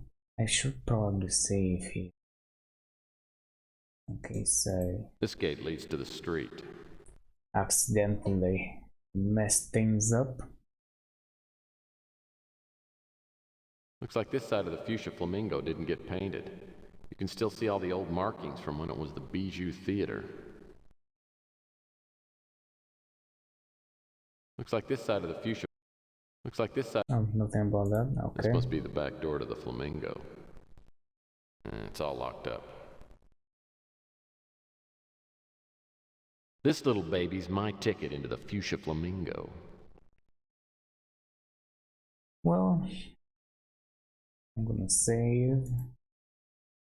And here goes nothing.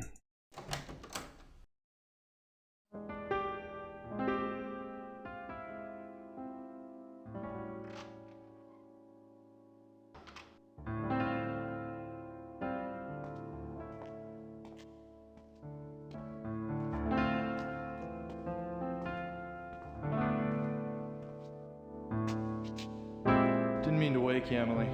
I'm sorry.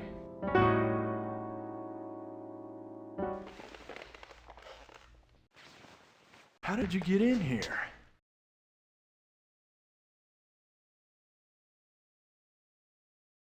I walked in through the door. I just wanted to see where all the rats and cockroaches were headed. Well, now that your curiosity's satisfied, why don't you shove off? This is a private club. Members only. So, let me get this straight. You actually charge to get into a dump like this? Dump? The price for your membership just went up. It's $1 more than whatever you've got.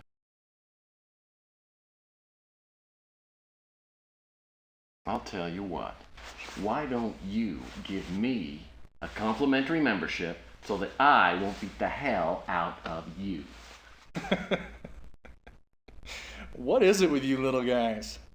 Why would someone like you try to pick a fight with someone like me? Hmm? What's that smell? I'm not sure.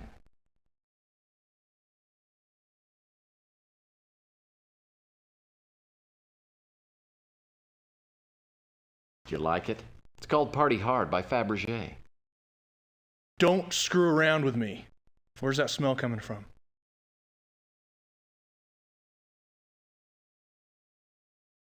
I'm not sure. But my best guess is this is what you're smelling. Oh, it's not mine.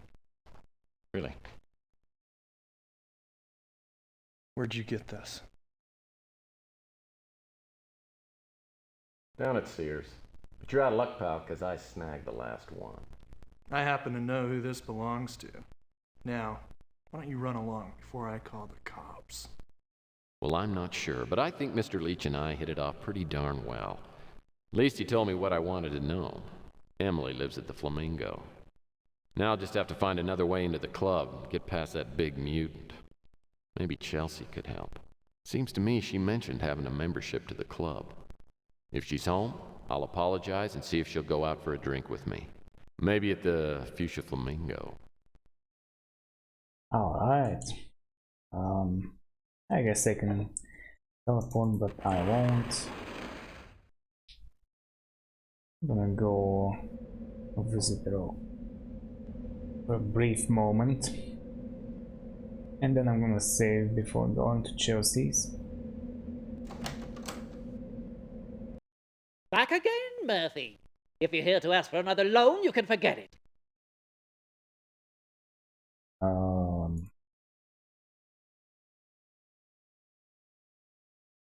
Oh yeah, how about... Well, if it wasn't for me, he'd still be camping out in the dumpster. I told him I was going to charge him rent, and he moved up to Coit Tower. Well, I don't know where he got the money to open his chocolate stand. He probably stole it. How about all this new stuff? How should I know who that is? The warehouse was turned into a storage facility. I have items stored there myself. The rates are very reasonable. The Flamingo looks a little too flashy for my taste. I've only seen the name on the marquee outside the Fuchsia Flamingo. That was correct. I didn't pay 110% attention, I guess. They finally found Rusty, dead as disco. And I, for one, couldn't be happier. I didn't care much for the drug dealers, illegal novelty smugglers, and out-of-work clowns that used to hang out at the fun house. Never heard the name in my life. As a matter of fact, I just received a large number of reference books from an estate. If I'm not mistaken, one of the books was titled Yucatec Made Easy. You can buy it if you'd like, $30. Oh no. Well, I want to see if I could ask for more. Anyway, no. Not a chance, Rook. I'd be aiding and abetting a robbery. Suit yourself. I can do it now. Yeah, that's it actually. I don't know if we have to exit the conversation, but I'm gonna do it anyway. I'll just return and Good Lord, Murphy. What is it about my shop that has you so fascinated? then we can buy a book.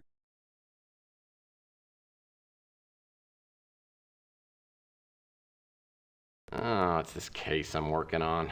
So darn confusing. I need to ask you some more questions. I don't know how you make a living as a PI. I suppose that explains why you're always broke.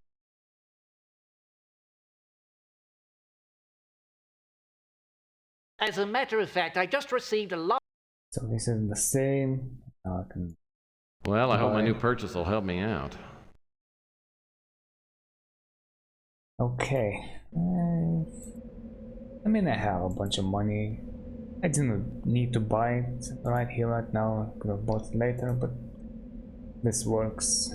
Saving here and off to Chelsea's. When I get to Chelsea's apartment at the Four Gables, there's a knot in my stomach as big as a cantaloupe. She's probably convinced I stood her up. I'll be lucky if she even talks to me.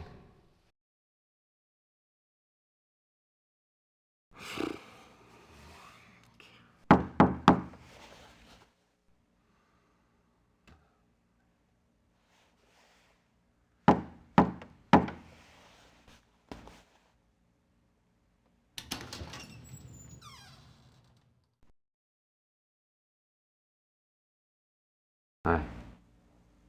You're just a little late, aren't you?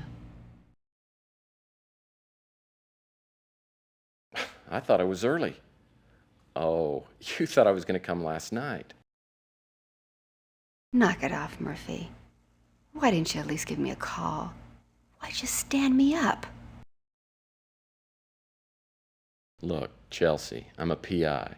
And being a PI is the most important thing in my life. It always will be, because it's the only thing I can do well. I work late hours, and sometimes I'm gone for days at a time. I couldn't be here last night because someone jumped me and knocked me out. But stuff like that happens to me. If any woman will ever have me, she'll have to accept that. You swear you didn't stand me up?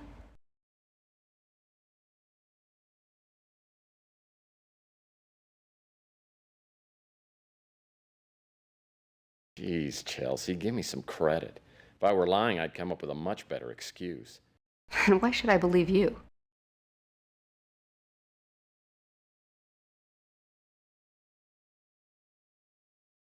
You don't have to if you don't want to.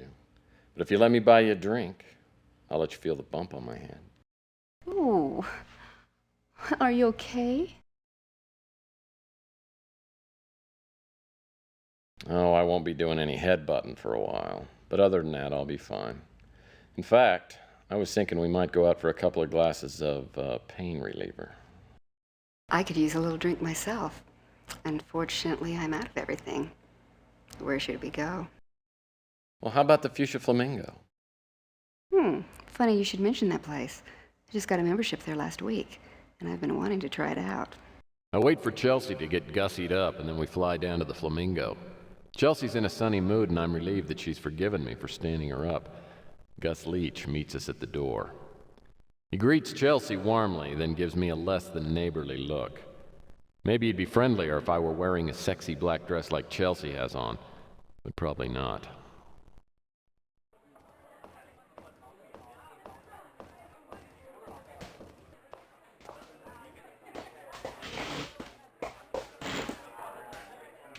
So what do you think?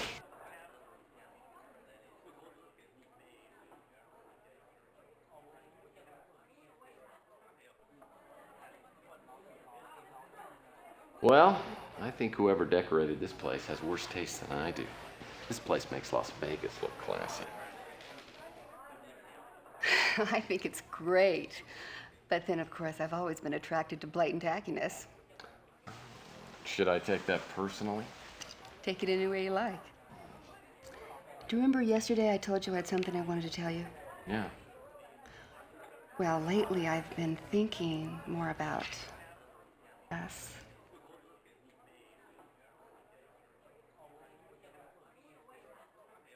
Oh, I knew you'd come around. Women can only resist me for so long. I have to admit, up until a couple of weeks ago, I thought you were just another smug and sensitive bag of male hormones. I couldn't even figure out why I was attracted to you, until I decided it was just another misguided response and me feeling like I was getting old.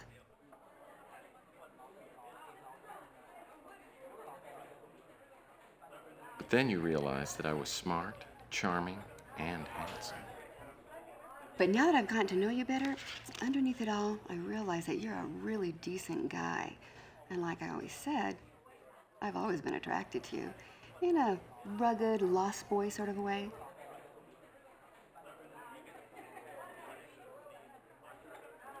Now, this sudden realization, this doesn't have anything to do with someone's recently celebrated birthday, does it? Turning 30 has just made me consider what's important. Do you know what I mean? I guess so. Ladies and gentlemen, the Fuchsia Flamingo, proudly presents your entertainment for this evening. Now, please give a warm welcome for luscious Lucy Love.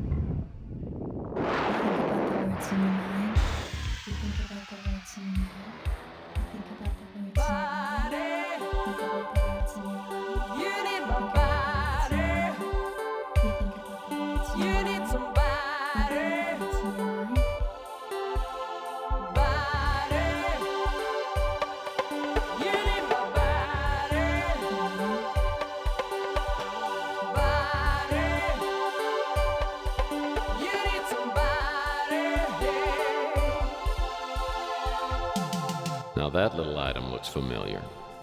It's the brooch and scarf I found in Malloy's room. Leach must have returned it to its rightful owner, I guess. Nice to meet you, Emily. Simple thoughts and dirty love takes a pounding from above.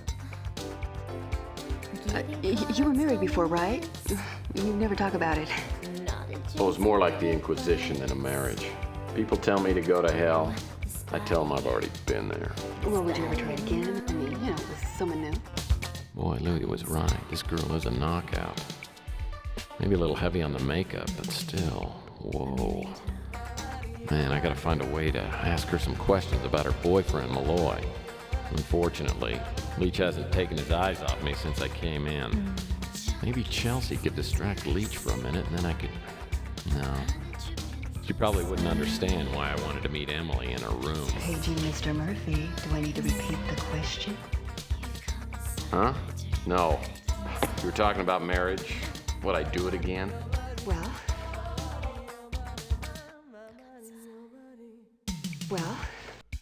Simple thoughts and dirty love. Yeah, I might if I thought it was the right thing to do. Pounding from above. Getting caught on stormy nights. Naughty drinks and pillow fights. Malloy must be some kind of dynamo if he can handle her. This body of mine. I'm gonna have to make my move pretty soon. This body of mine. As soon as Leach gives me an opening, I'll slip up to her room. Tex, it's not polite to stare, especially at other women. No, it's not like that, Chelsea. This woman might be tied to a case that I'm working on. I hope I get a chance to talk to her tonight. So that's why you suggested that we come here tonight, right? You used me to get in here so that you could follow some damn lead? What makes you think it's using you if I bring you down here and give you a couple of drinks? Just because I'm checking out a lead shouldn't make any difference. But it does make a difference. I thought you were serious about us. I guess it's pretty clear the only thing that you really care about is your work. Well, listen, it may not be much to you, but it's all I've got. Well, then I hope that makes you happy. Because I am not going to be the second or third most important thing in anyone's life. Hey, I was already married once to a woman who couldn't accept me for what I am or what I do for a living.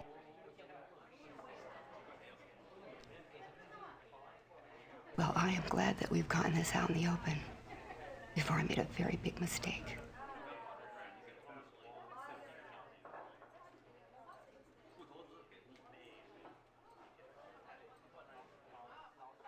Thanks for the drink.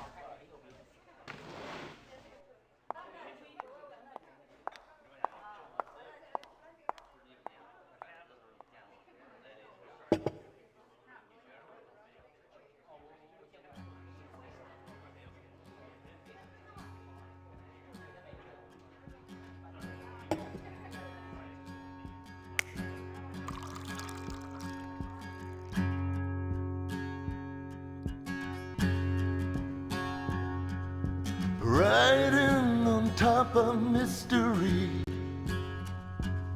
I looked into the fire. I'm just the son of some bad history. Can't get no higher, higher, no higher. Whoa, whoa, whoa. I got one last chance to get it right. The connection is fading. You can bet your life I won't give up the fight, because my sanity ain't worth trading.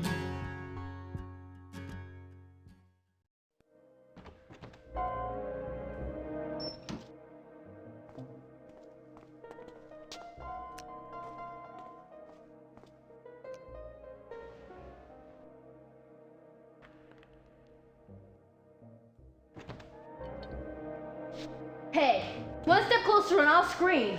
I mean it. Relax, sister. I'm a PI. What do you want? Well, for starters, I'm gonna slug off this bottle. You smell like you've had enough. It will let you know when I've had enough. You're Tex Murphy. Yeah. We met? No, I've just heard of you. I've heard you can help people. Yeah, well, people hire me to do their dirty work. You see, I need your help. I didn't come here looking for a job. I came here to find out what you know about Thomas Malloy. But I don't know who to turn to. How much money you got? Not much. Maybe I could pay you some other way.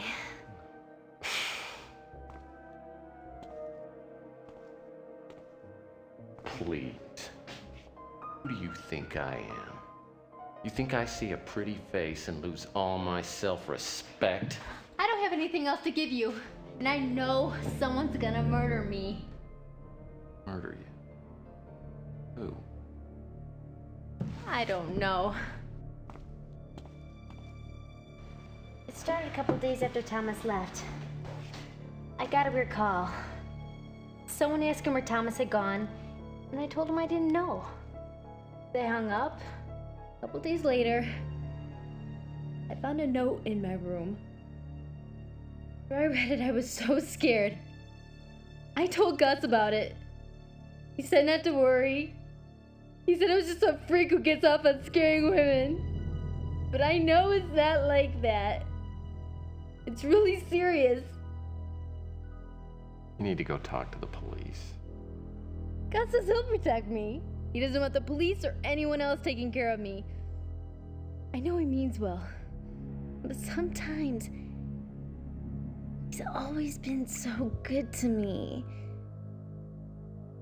I don't know what to do.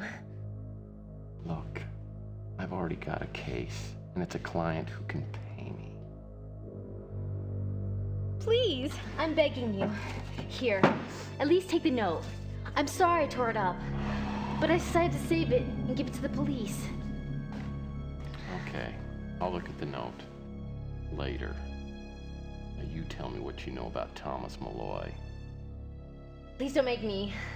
I don't know if I should say. Listen, I have not got all night. The last time I saw him... Emily, you're on a fight. What the hell are you doing in here? What the hell does it look like I'm doing in here? Are you alright, Emily? He didn't hurt you, did he? No, but he's drunk, and he's scaring me. Murphy, is this how you get your kicks? You get lit up, and then go push around a woman? Get the hell out of here! I was leaving anyway. This place stinks.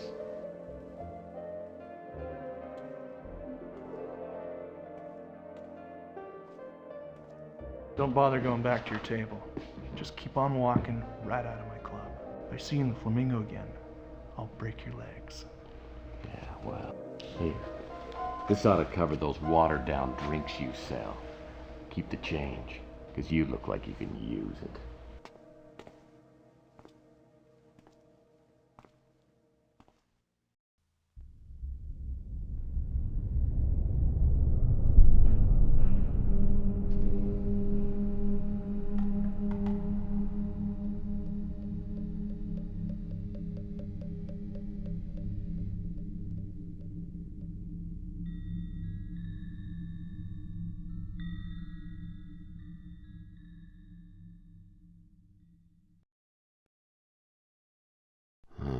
Lord.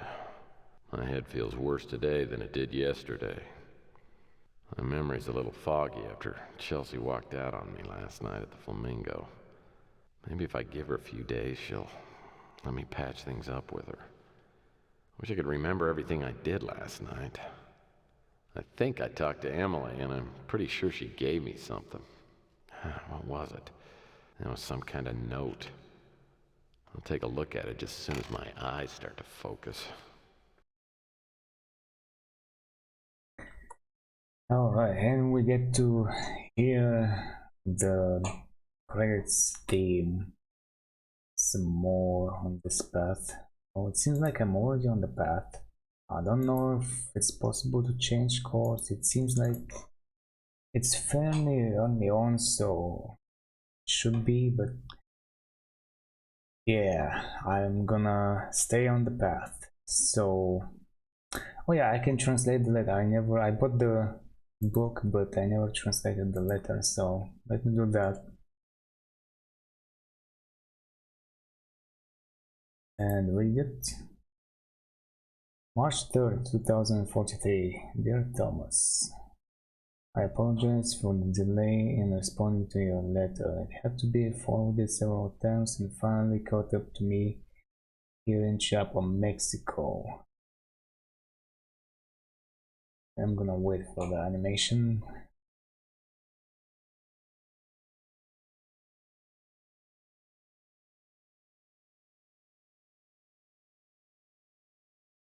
Doing field work can make me difficult to track down. It was good to hear from you and see that your Yucatec is still exceptional.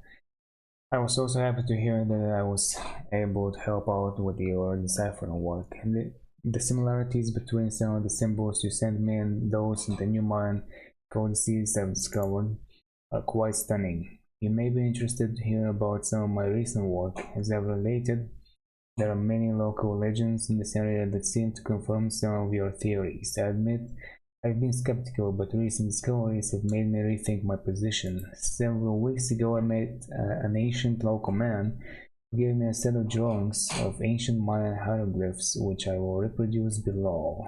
And they show that stuff. The translation reads, for Eho, yeah, it conquer black sun, sky for God's divine blood mountain. For Eho, it conquer is of course the date at which the Mayan calendar begins, corresponding to 3113 BC on the Gregorian calendar. Experts have always believed that this date was arbitrary and that the Mayan culture didn't even exist until the 4th century AD, but as to the remainder of the translation, black sun may refer to a solar eclipse. The other symbols can be translated conservatively or radically depending upon your disposition. Either way, I'm trying to convince the old man who gave me the symbols to take me to where he found them. He believes that this place is holy ground and tells me that no man has entered there for centuries. He refers to the location as the birthplace. Of course, I'm intrigued. Hopefully my next communication will have more details. By the way, you said you have a package to send to me. Since I'll be doing field work off and on, why don't you send it in care of me to the Zacpacao Hotel in Chiapa? Best regards, Oliver Edson. This also reminds me I have to go check out the cabin. There's gonna be some stuff to look at there and some puzzles to solve, but first things first. Let me assemble these scraps here.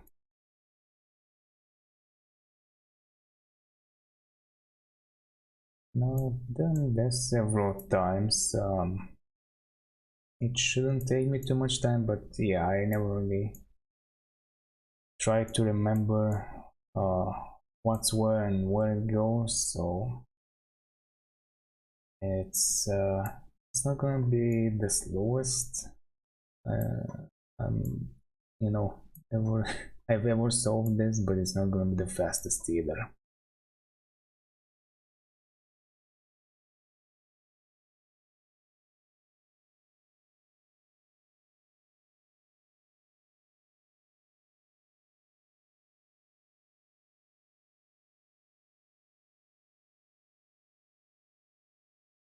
Oh, well, that's someone there, I guess.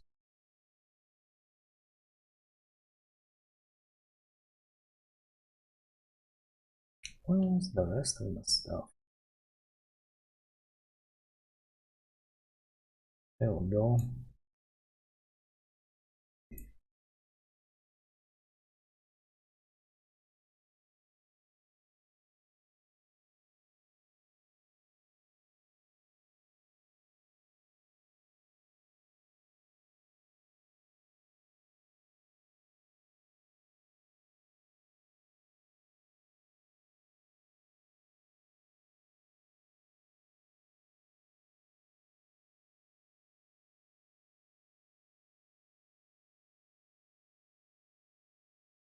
Okay, no, that's supposed to be someone there.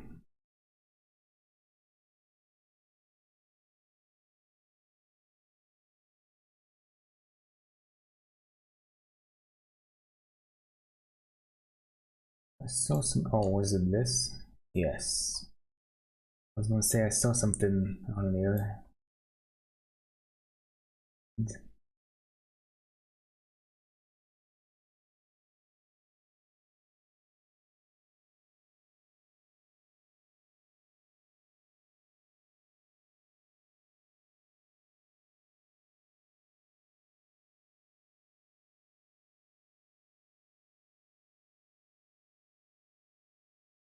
Ah, so that big piece was covering up what I was looking for. Okay, that should be there. I know. Let's see, kind of that.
Yeah.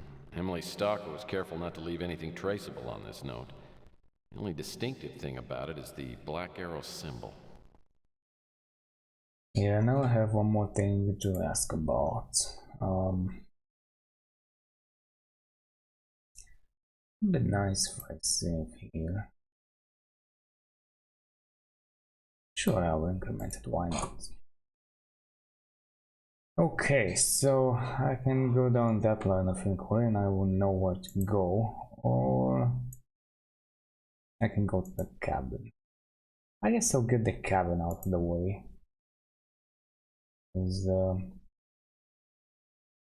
it's gonna be available later on as well. I know, I used to remember that it goes away at some point, but it really doesn't. It's available as a location you can visit for quite a while.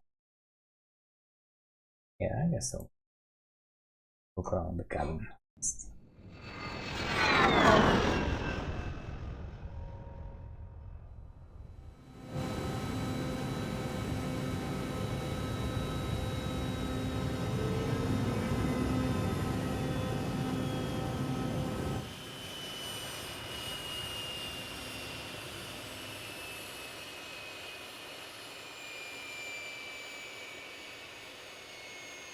David Wright's cabin is out in the middle of nowhere.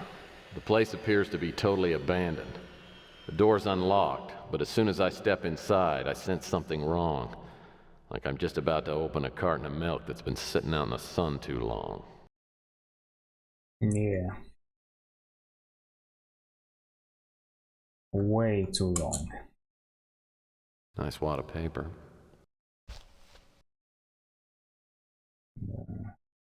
Yeah, they give you how to info how to solve the puzzle. Wait.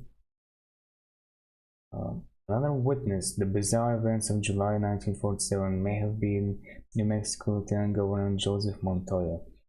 According to sources close to Montoya, he visited the military base shortly after the UFO crash, and when speaking to friends soon after, appeared very pale, almost white, shaking, and very, very scared. After consuming half a quart of whiskey, Montoya told friends that he had seen 4 tall men. He described their size: short, skinny-like, facial features, big eyes, the mouth was real small, like a cut across a piece of wood, and went on to say that one was alive. While these excerpts of conversation are subjective and impossible to authenticate, they are one of thousands that indicate the fact that there was indeed a UFO crash, followed by a massive government cover-up. Distributed by AE. Puzzle of the month. This is the instructions on how to solve the puzzle, or the rules for solve the puzzle. Alright, Cosmic Connection newsletter. That's it. A little extra info. This tree probably died years ago. Makes quite a conversation piece, though. Yep. And here we have a little These pieces of paper are wrinkled, as if they were wet at some time. Those big red spots look like blood splatters. Yeah, probably because they are. These casings are from government issue shells.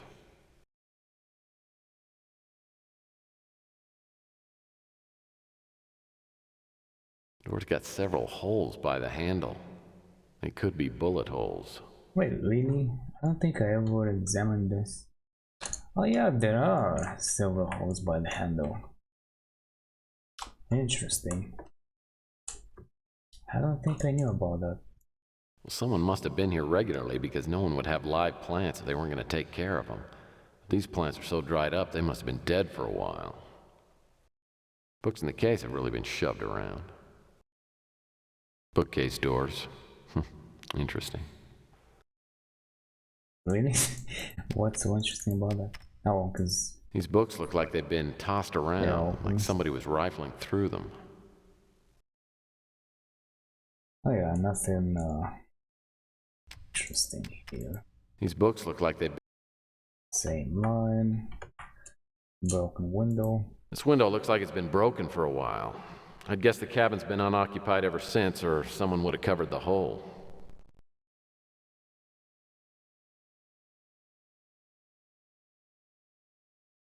This drawer looks promising. Yeah, seems like Interesting. I bet this'll run on my computer back at the office. Interesting. Well, someone must have been here regularly because no one... Whoever came through here to straighten up missed the lamp. Yeah. The rag's got brown stains all over it. No, that's blood. Nice supply of firewood. The picture is getting darker and darker, unfortunately. Fireplace tools are scattered all over the floor. That basket's empty. Nice supply of firewood. Nice rock work on the fireplace. Nice rock... Well, someone must have... Fireplace tool. Couch looks like a family heirloom.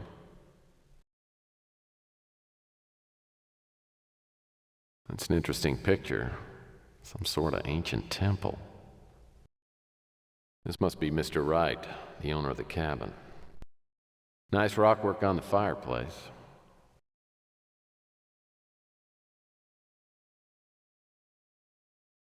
Wait, that's not... This light is illuminating. Ah. I see. Yeah, that's pretty much it. We can go there. And this door's jammed shut.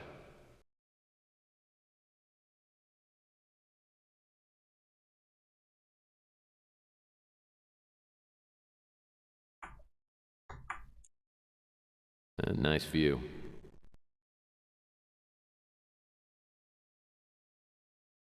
Piece of stonework is covered with intricate carvings.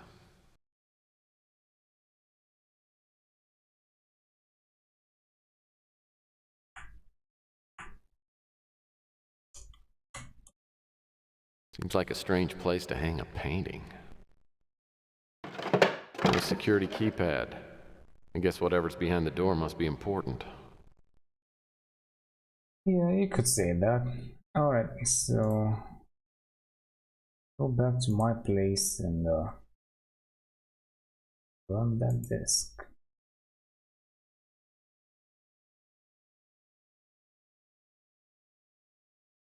Solve me a little puzzle.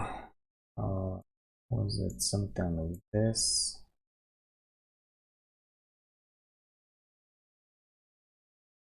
And that's one possible solution, or the beginning of a solution.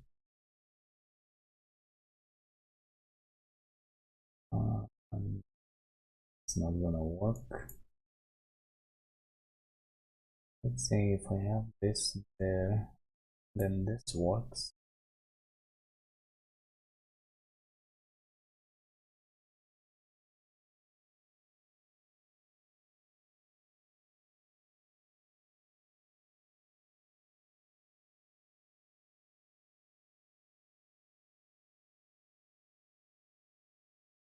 Alright, very nice.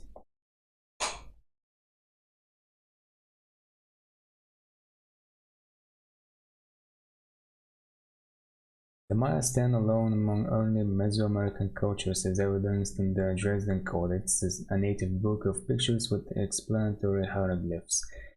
Portions of the codex date back thousands of years, and some of the contents, such as tables predicting eclipses and tables on the cycles of the planet Venus, are highly scholarly and would have been meaningful only to trained astronomical experts. Their knowledge is even more amazing in light of the fact that all observations of Venus had to be done with the naked eye. The Maya knew with great accuracy the exact solar year, but rather than adjusting their calendar by adding extra days as we do for leap year, they added a correction formula that indicated how many days away from the correct seasonal position the 365-day calendar was at that particular time.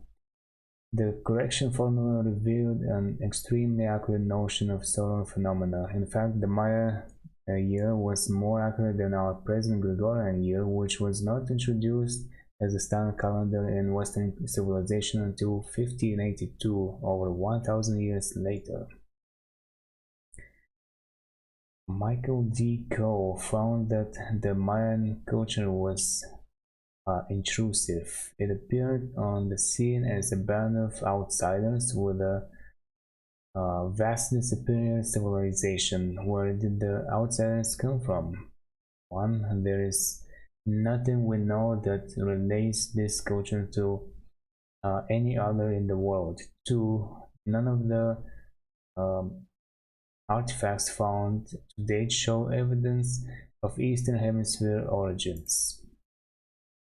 There has been much speculation about the origin of the Maya. One linguistic researcher has pointed out an interesting fact concerning the story of the Tower of Babel in the Old Testament. While the Old Testament was supposedly written well before the Maya flourished, the Mayan word Babel or Babel means confusion. Moreover, the Mayan expression meaning to speak in confusion is Babel Zan. What would the inclusion of Mayan words in the languages of Asia and Europe indicate? Is it possible to conclude that within the Mayan context there existed in effect a primitive language from which other world languages are derived? There is Mayan Times, January 2023. Maya times, interesting. There is every indication that the early Maya were a tremendously religious people. Their energy in worship and in providing the trappings for worship was unflagging. More than this, religious participation seemed to have been the keystone that bound social classes into a cooperative functioning system. The Mayans' principal deity was undoubtedly Itzamna, the sky god. They believed that he was sent to earth by Hunabku, the one god. According to most accounts, Itzamna came from the eastern sky. He was known as the great astrologist, lawgiver, and high priest. Mayans also believed that there were four chaos gods who controlled the world from the four compass points. Mayan ceremonies were directed toward appeasing many different gods: Ahau, the god of death; Ixchel, the goddess of the moon; Kukulkan, the deity of the polar star; Kinich Ahau, the sun god. Mayans also greatly feared solar eclipses, often committing suicide rather than face the wrath of Zulab. Alright. Well, let's go back to the cabin. See if that code works.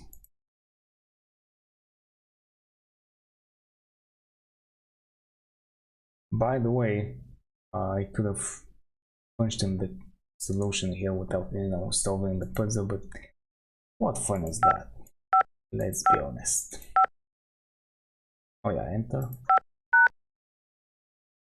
Very nice, and yeah, we have a little something here. Actually, paper scattered around appears to have fallen off the bookcase. Two things. Looks like a post-war map of Scotland. Yeah, let's look around first. Paper scattered around appears to... Stool looks like the ultimate in discomfort, especially with my back. That's a desk drawer. Nothing in here. How disappointing. Nothing interesting in the cup. Still more paper scattered around. Doesn't appear to be too important. Desk's made out of walnut. Desk's made out of walnut. No, not the desk. Some pencils here. Pencils are well chewed. I got that problem myself. Nothing interesting in the cup. Okay. Nothing interesting. These books look like they've been tossed around, like somebody was rifling through them. Really? I mean, they seem pretty upright to me. These books look like they... Maybe these one? Anyway. Whoa, now there's an antique. A real 16mm projector. Yep, and there's more. There's also this. Movie screen? Sheesh, I haven't seen one of these since I was a kid.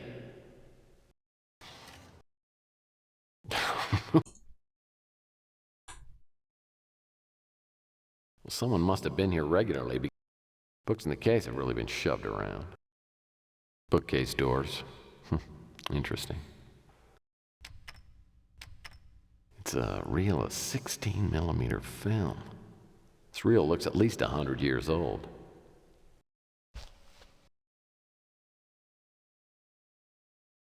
Nothing in here.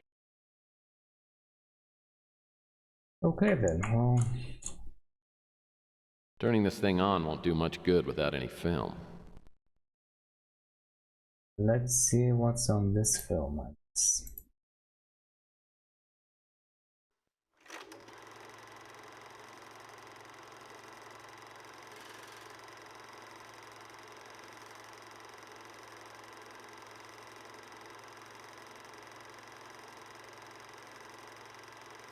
What is this?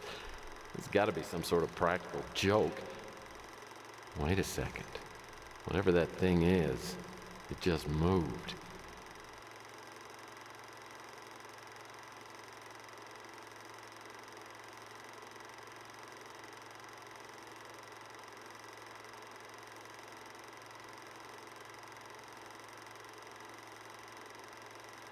I think I remember some sort of alien autopsy film from years ago, but that alien was dead. This thing looks alive, but just barely. Seems to be in a lot of pain. Wonder what happened to him.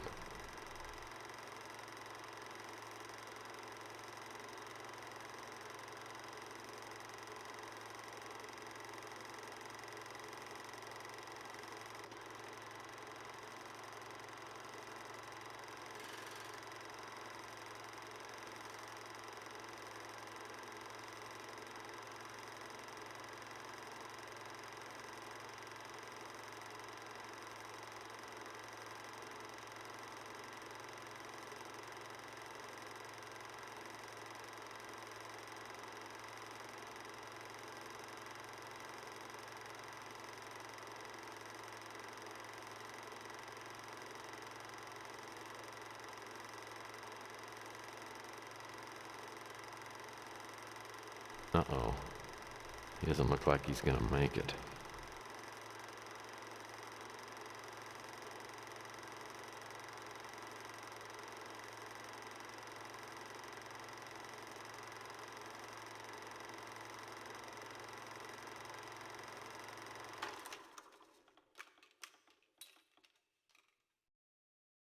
I wonder if Malloy's disappearance is connected in some way to the contents of this film clip. Military personnel, a live alien? If it wasn't a hoax, this thing could stir things up in a big way. Maybe I shouldn't be getting involved. This is the sort of thing that gets people killed.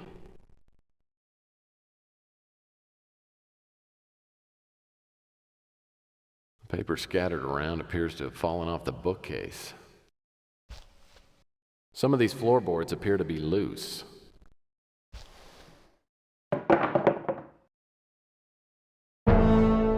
Oh, Lord. Someone put some good holes in this guy. There's not much left of him, but I don't think this is Malloy, judging by the hair. Looks more like the guy in the photo downstairs. David Wright. The question is, who's responsible for this? And did they get Malloy, too?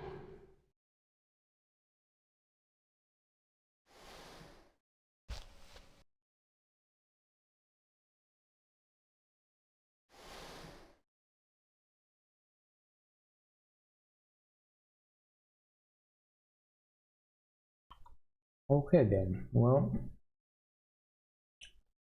time to resume the usual investigation. I've known Lieutenant Mac Malden for years, and occasionally we help each other out. Like a few months ago, when I gave Mac a tip on finding Rusty the Clown's body in the funhouse down the street from the Ritz. Well, as I live and breathe, if it isn't Tex Murphy, my little PI pal.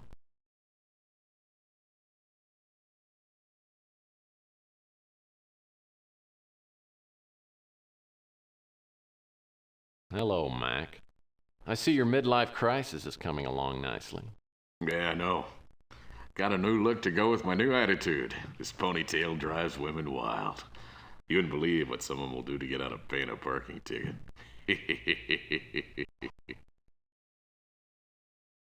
That's disgusting. You have no idea.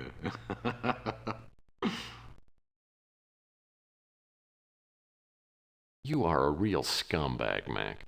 I don't know how you ended up Cop of the Month. Cop of the month. Whoop-de-doo. I got a monogrammed nightstick and an all-you-can-eat dinner at Jolly John's House of Grub. Though I do suppose I owe you one for helping me find Rusty's remains at the funhouse. So what do you want?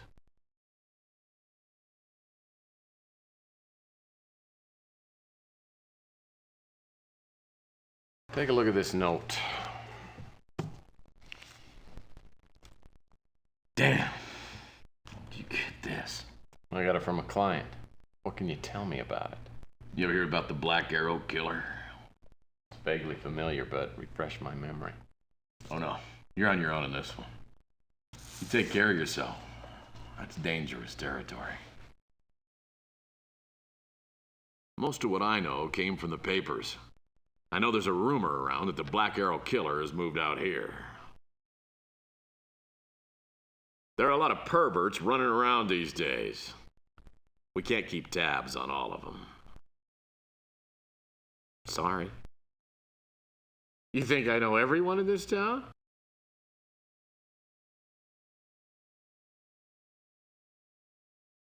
No can do, Murphy. Don't know anything about him. Well, you may not know anyone in this town, but you're gonna get asked about everyone. You think for I sure. know everyone in this town? Don't know anything about him. Well, there are some things I don't know about. No can do, Murphy. Sorry. Alright. We found Rusty's remains in there thanks to your tip. Sure was good to close a case on a damn clown. I'm not sure who owns the place now, but I still got the key. Oh, is that right? I can ask about the key right here, right now. That would be super useful. I don't need to, but since I've come this far, why not? Sure. After the tip you gave me, I suppose the least I can do is loan you the key. Actually, I am gonna need it. I think relatively soon. I don't know, we'll see. Not too soon though. I'm doing just fine. Now that Joanne's left me, it's like a whole new, beautiful world. You think I know everyone in this town? Don't know anything about him. You think I know everyone in this town? I love how I just go by a first name for some people. I met him when we were investigating the pawn shop robberies. Seemed like a decent guy. Louis makes the best chili in town. Unfortunately, it doesn't fit in with my new low-fat, high-fiber diet. Sorry. You're not my type, if that's what you're asking. Oh boy. Okay, well, that's that.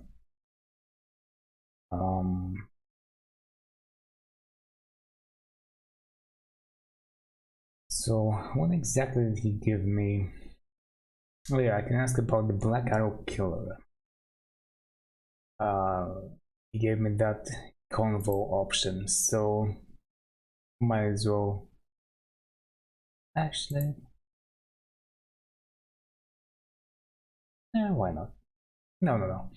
I'm gonna go to where I know I'm gonna get an answer, but then I can talk to Rookie as well if I want. Wife! You just missed Chelsea. She stopped in to say goodbye. She's apparently off to Arizona. Is everything okay with you two? Oh, I forgot about this.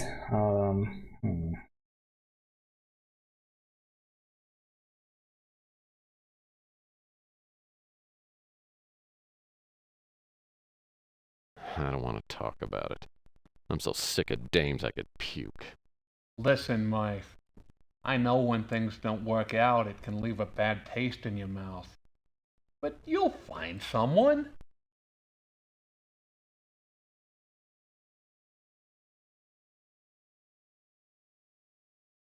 Actually, all of these seem pretty good. Not sure if there's a difference. There's only one woman for me, Louis. That was Jane Mansfield. Luckily, she's dead. I can't think of a more perfect relationship. Well, if you say so, Mike. But I'll still believe that everyone needs a little affection, no matter how hard-boiled they want people to think they are. Yeah, I'll keep that in mind.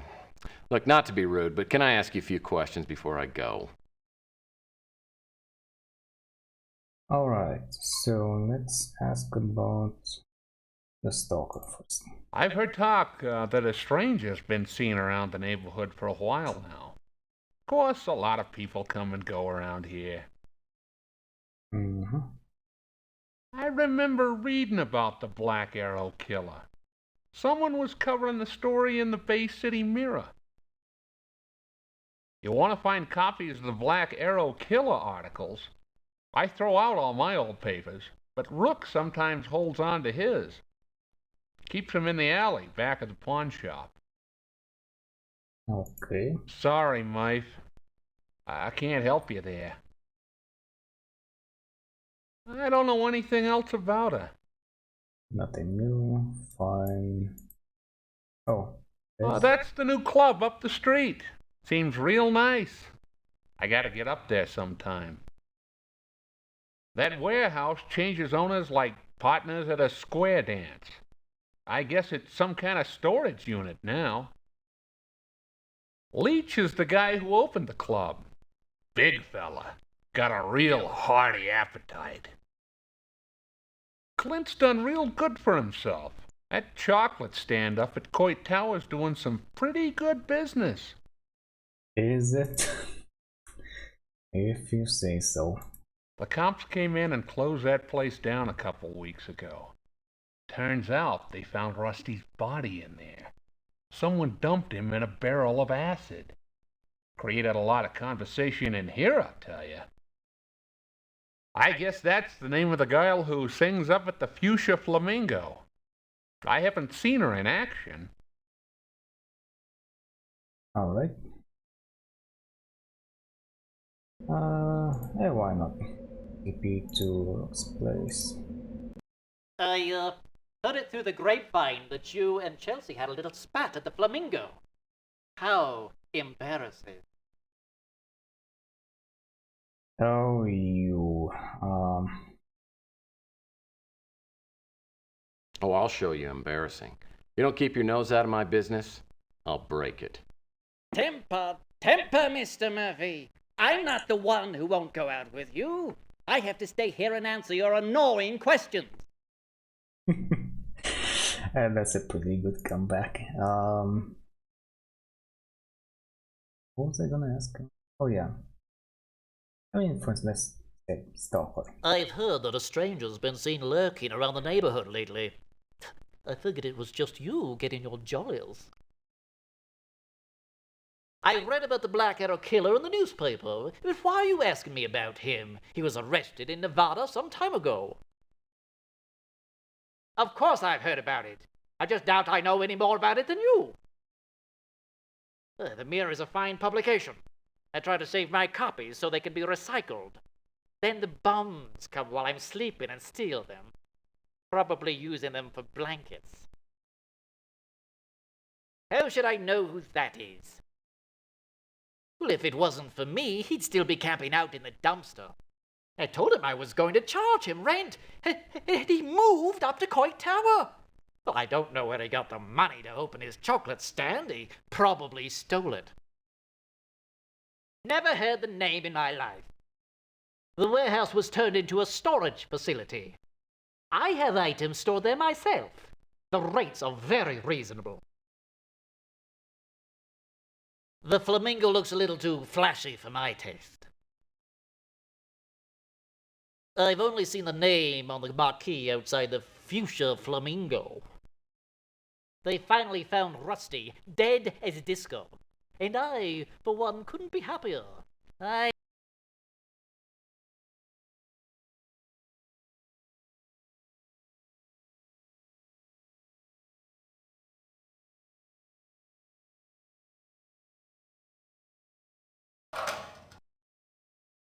Man, seems like I have to go through Rook's garbage at some point in every case I take. A dirty, rotten job. Wow, here's an old issue of the Bay City Mirror. Oh yeah, in the previous game it was in the other spot. Man, seems like I have to... Well, let's see. What do we have here? Who's who in local business? Sapphire Bob Baggett, founder of Sapphire Bob's Phone Farm Services, was recognized this week as Local Businessman of the Year. Sapphire Bob graduated from Oakmont High and worked at San Francisco Tech for several semesters in the custodial department. He then left school and moved somewhere down south and entered the pharmaceuticals business, where he amassed a small fortune. Sapphire Bob met his current wife, Trixie, on a business trip to Las Vegas, and they were married after a storybook 3-hour romance. The happy couple moved back to the city by the Bay a year and a half ago and started up a lucrative telemarketing business. Sapphire Bob is quick to attribute his success to others. If it weren't for the hard work of my employees, they wouldn't be making squat. Our congratulations go to Sapphire Bob and those fortunate enough to work for our Local Businessman of the Year. Alright. Mutant Coalition announces Mutant Pride celebration. The Mutant Coalition has petitioned Mayor Lander to designate April the 2nd as Mutant Pride Day. According to Mutant Coalition Grant Booba Lepo Davis, Mutant Pride Day will be celebrated regardless of whether the mayor makes it official or not. Events slated for April 2nd include a parade, a pie-eating contest, and a three-legged race. There must be at least 2 participants. In addition, local musical groups will perform. The lineup includes Brains and Eggs, Meat Whistle, and Buchanans, who are sure to sing their big hit, We're So Right, We're Left. Alright. Puppy chews off man's leg. Oh man. Rochester, New York native Pablito Smith woke up last week to find that Barkley, his 3-month-old Labrador Retriever, has chewed his leg completely off. According to Mr. Smith, he'd been up late the night before drinking mucha tequila. He passed out on his living room sofa. He didn't realize the leg was gone until he tried to stand up the next morning. Immediately after falling to the floor, Mr. Smith noticed Barkley playing with the leg. The impromptu amputation wasn't all bad though. I've been trying for many years to lose weight, said Mr. Smith. Now weighing in at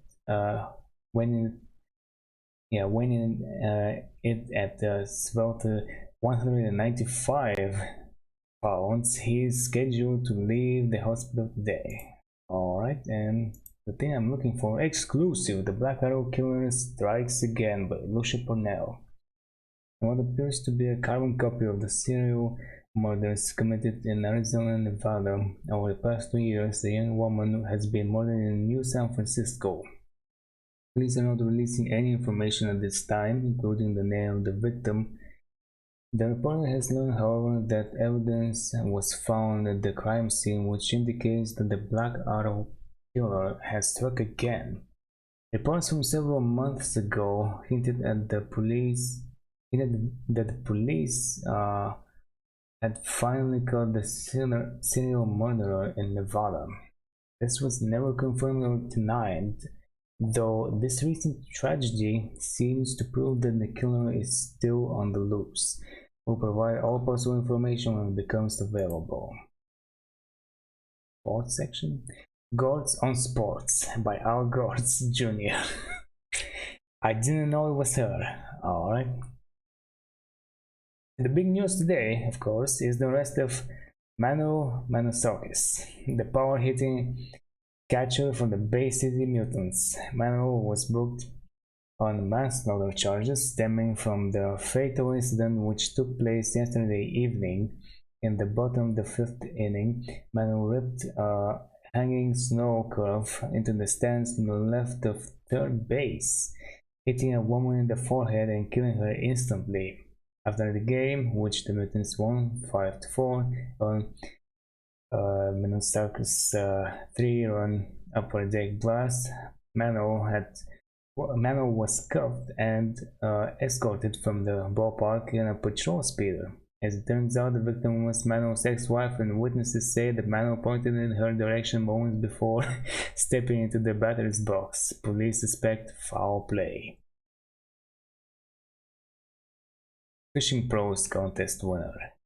The following entry submitted by Nathan Lawson was chosen as the winner of our annual Why I Love to Fish writing contest. Nathan wins a 4-day, 3-night, all expenses paid trip to Stain Lake, Oregon, and a new set of winners. Throughout history, fly fishing has remained the pinnacle of the angler's art. Other weapons of attack on dwellers of lake and stream may come and go, but when a man has tried every one, if he is a philosopher at all, he will come back to fly fishing. For the fly rod offers other inducements than merely winning the physical fight. The satisfaction lies rather in one's closeness to nature and his becoming one with his environment in the lifelong pursuit of big-ass lunker trout. Okay. Computer Biz Buzz by Mr. Data. According to Chad Froth, spokesperson for Microsoft, there is simply no truth to the rumors that Bill Gates has died in a tragic speeder accident and been replaced by a lifelike computer replica. There has been considerable speculation ever since the release of Windows 42, in which Bill Gates was pictured on the cover with a band over his head, apparently staring down at a flower-covered grave. Fueling the Bill is dead rumors are several snippets which can be heard if the new Microsoft Go CD #1 is played backwards on the CD player. One of the phrases reportedly spoken by Paul Allen says, "I buried Bill." Microsoft adamantly denies these allegations, saying that the phrase is actually Libraryville, the code name for a new Microsoft cyber literature product. Alright. Movies and shakers. Bruce Willis, still fit and spry at age 91, is set to star in Die Hard 18, still alive and kicking. Willis says that this will be the last and most exciting movie in the popular cinematic series. The plot centers around a terrorist takeover of Fort Lauderdale retirement community. Co-stars include Paul Rubens as the terrorist leader and Macaulay Culkin as the bitter ex-child star. Also in the news, United Features announced today that Waterworld, the 1995 sci-fi classic, finally broke even. Daylight Savings Shift, still hot topic. The Daylight Savings Shift, which was enacted January 1st, has met with mixed reviews. While the Surgeon General has applauded the move, saying that it will reduce skin cancer deaths by at least 50%, others have been highly critical. "We're not ours, for Pete's sake," said Representative Carl Van Doughty of Alabama. Senator Vincent Paul of New Jersey adds, "This whole fiasco is turning us into a bunch of freaking nocturnal beasts." Though there are many rural spots which have yet to shift business hours from AM to PM, all metropolitan areas have complied with the changeover. On the plus side, most businesses have seen little difference in employee effectiveness and absenteeism, and crime is down in most cities as criminals are forced to engage in their nefarious activities during daylight hours. Hospitals, however, have noted an increase in cases of insomnia and sleep disorders. The Surgeon General advised that this is a temporary result of the necessary adjustment and will soon pass. Oh, a little ad. Does this sound like your kind of job? Work in the same building with lots of interesting people? Earn up to 15 minutes in breaks every 4 hours. Enjoy a full hour for lunch unpaid. A clean, sanitary bathroom available at any time.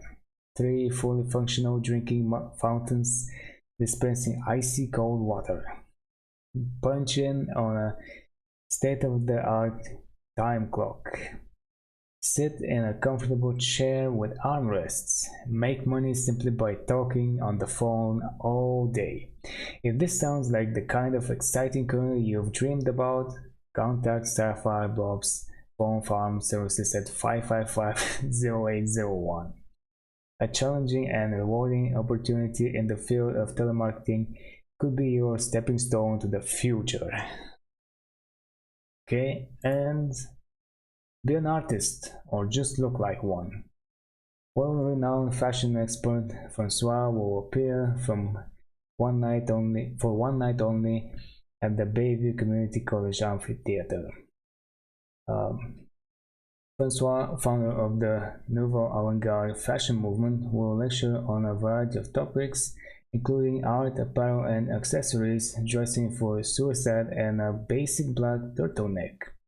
The new blue blazer. Tickets are $164.27 and are available at the door. The lecture begins promptly at 8:19 and cigarettes will be served after. How kind. How nice. Alright, so I don't have to go speak to talk about a phone number. I can't imagine why you don't get as newspaper. tired of bothering me as I get tired of you coming in here. So what do you want now? I remember Lucia Purnell. Quite a strong-willed young woman. She works for the Bay City Mirror and came to interview me right after my shop was broken into. I have her business card here if you want to contact her. Well, I want to contact her, alright. Let's see, do I examine this? Oh, but it doesn't disappear? Okay. Let's do this then. Gonna call her right away. Oh, also, I just thought of it. Why not?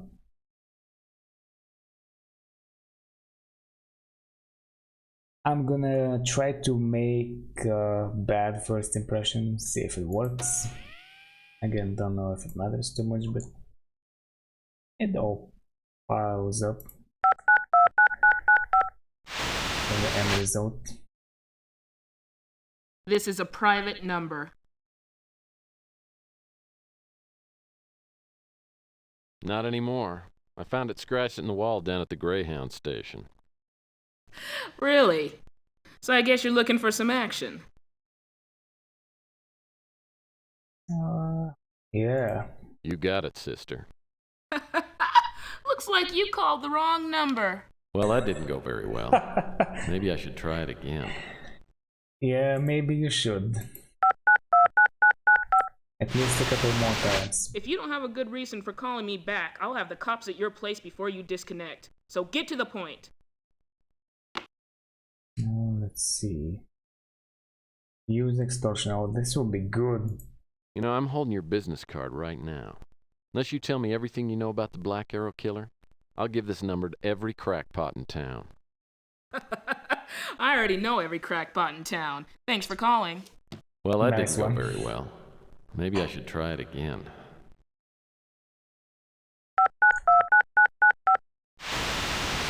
If you don't have a good reason for calling me back, I'll have the cops at your place before you disconnect. So get to the point. Yeah, that's what you said last time.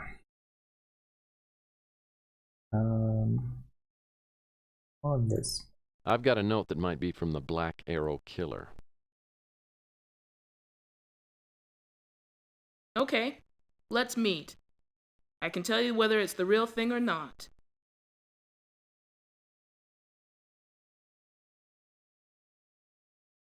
I live in the old city on Chandler Avenue. There's a diner close by called the Brew and Stew. Let's meet there. I know the place. I'll be there in 15 minutes. By the way, what did you say your name was? Tex Murphy. That's T-E-X. I got it.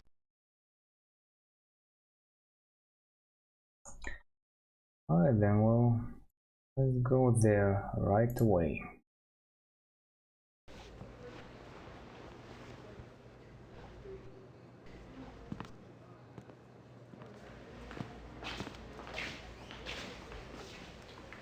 Well, I hope I didn't take you away from anything important. Nah, just a fight with my editor. Can't even remember what we argued about.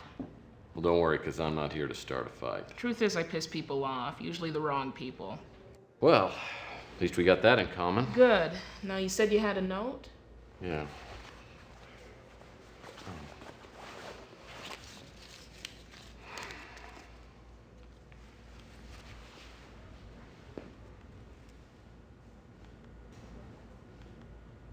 Where'd you get this? I got it from a client. Your client's in danger, Murphy. How much do you know about the Black Arrow Killer? Killed a few people in the Southwest a couple of years ago, and then a girl around here got killed recently. You know, Malden might know more than he's letting on. Then again, he might not. Of course, if he did, I doubt he'd tell you. He's not that stupid. I'm not so sure about that. Look, why don't you fill me in on a few details, and then I can be certain. It's a long story. Come on over to the booth and hear me.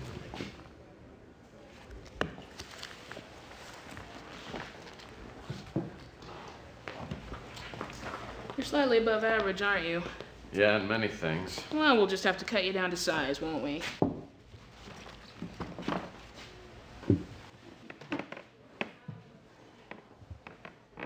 When the first bodies turned up in Arizona in the summer of '41, the local police tried to keep the story off the wires. They didn't want the bad publicity. It wasn't until March of '42, when 3 other victims were found, that the story really broke big. Turned out the killer in all 5 cases had the same MO. He sent notes to his victims before murdering them. I had a chance to see one of those notes. It was exactly like this one. Had the black arrow, all that? Right, and the block lettering, same words, everything. You probably know cases like this can spawn copycat murders. For that reason, the police didn't release copies of the notes to the media. Well, so they could differentiate between the copycat killer and the real killer. Exactly. Anyway, the Black Arrow Killer racked up 2 more victims in Nevada before the police finally caught up with him. At that point, the FBI moved in and media coverage evaporated. The name of the guy they arrested was Leroy Kettler. The night they booked him, he hung himself in his cell with a shoelace. Funny thing is, he was wearing cowboy boots. Now that's a little hard to explain. After things cooled off, I went down there and interviewed a few people, including an inmate who told me that 2 men in suits went to Kettler's cell the night before he hung himself. I'm pretty sure they were NSA. NSA? What would the National Surveillance Agency be doing messing around with a serial killing case? More than that, why would they kill Kettler? Maybe he was a fall guy. Or maybe Kettler really was the serial killer and the feds just didn't want the case resolved. Regardless, there was a cover-up. Mac Malden said there was another case around here. How does that tie in? It doesn't. The girl was a grad student at San Francisco Tech. There was no indication that she was receiving threatening notes, and there was nothing out of the ordinary before she was murdered. Oddly enough, the police found a note in her room. At that point, the feds moved in and took over. That girl, what was her name? Collins. Sandra Collins. You know something I ought to know? I'm not sure. Now there's no chance that you can give me the name of your client? You know I can't do that.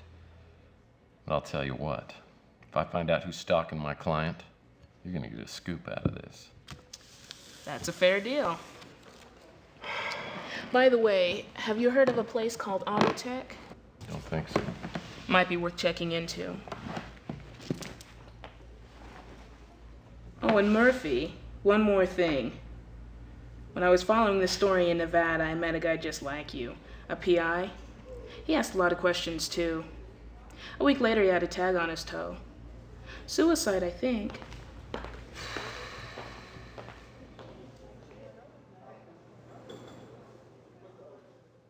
Brunel certainly gave me a lot to think about. What's the common denominator between Fitzpatrick, Malloy, Kettler, and this young woman, Sandra Collins? Too few details, too many implications. The bottom line is, whoever sent the note to Emily is for real, and she's in danger. And if Emily ends up collecting dust on a slab in the morgue, she won't be very much help to me. I gotta do something, and fast. Brunel mentioned a place called Autotech. Maybe that's the place to start.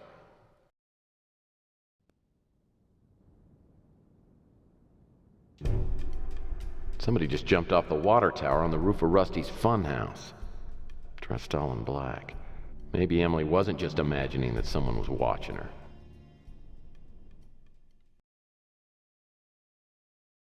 Okay, well, that was nice and good, but one little detail. She didn't tell me where Sandra Collins, so I'm gonna make a quick phone call. Hey, guess what I found out? I got a source that told me Leroy Kettler signed a confession before he supposedly killed himself, only now it's like the confession never happened. No paperwork, no nothing. So Kettler was the real Black Arrow killer? Looks that way. Maybe the NSA found it useful for people to think that the killer's still on the loose. So why'd you call? Yeah, I just needed to ask you a few questions. Well, that was fast. More like not where Sandra Collins is, but where she was, you know. See if I can inspect the place and all of that. Yeah. I may need to, let's say that.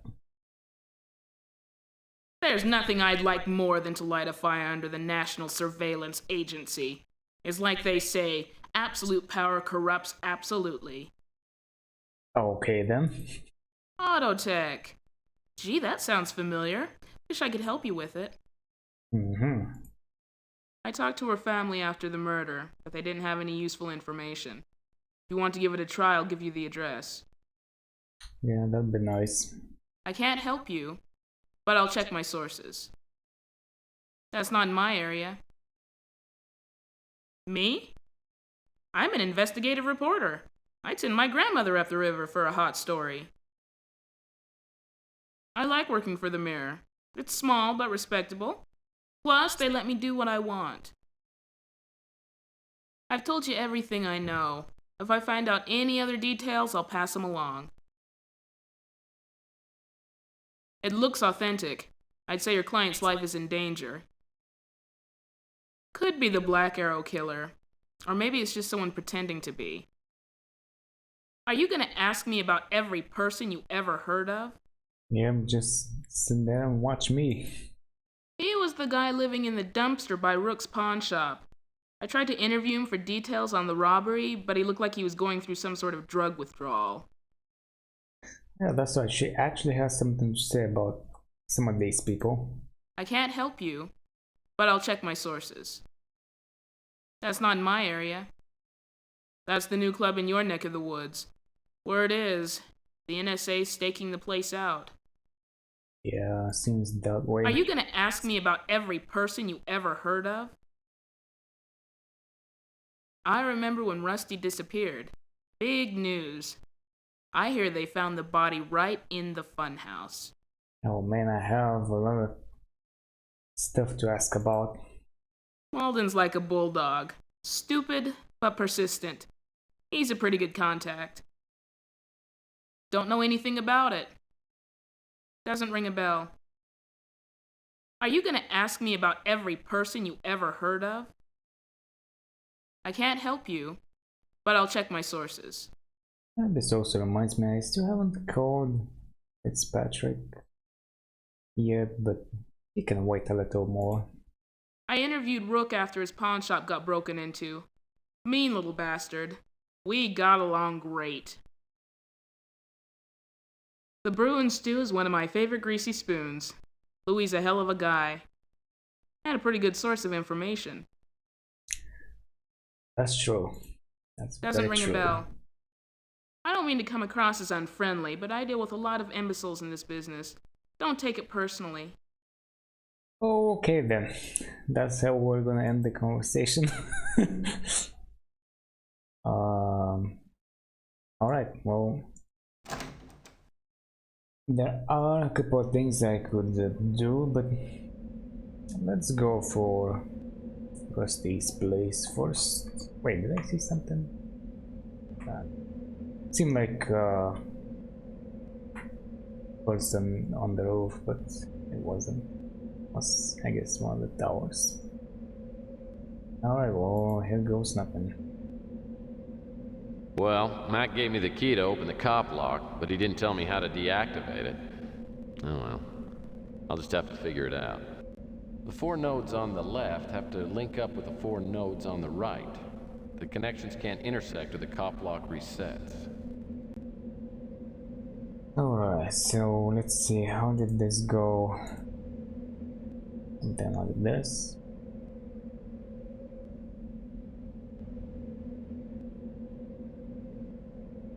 And then, I don't know, was that green? I think green was here.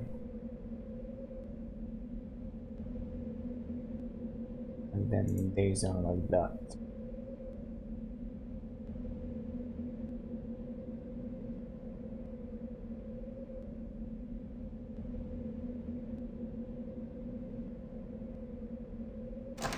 Yeah, very nice.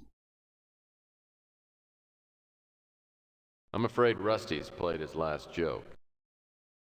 Yeah. Rusty's armory of plastic weapons. Kids don't play with these anymore. Well, why should they when they can have the real thing? An impressive selection of masks and wigs, designed to suit your every mood. An impressive selection of... Oh, he has nothing to say about each and every one. Counter cabinets look like they're worth checking out.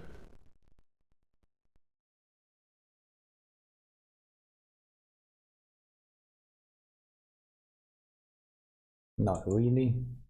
Rusty says, clean up the mess. Well, that's what he used to say. Yeah. Some crime scene tape left over from when the cops came in and picked up Rusty's remains. Oh yeah, by the way, you can break that, or let's see, also do this. Funnily enough, I don't think I've ever attempted it, but oh well. Yeah, usually I just do that. There is nothing really here. This sink must have been used for developing photos. Not much use for it now that there's no developing equipment. At least not on the entertainment level. This sink must have been... Okay. Nothing to say about those. These posters tell you more than you'd ever care to know about film processing. These posters tell you more than... And that's that. It's a little bit emptier than before.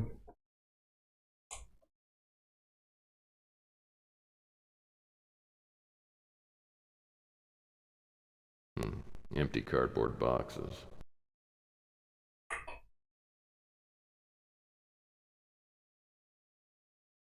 Poor Rusty. Probably burning in hell right now. Poor Rusty.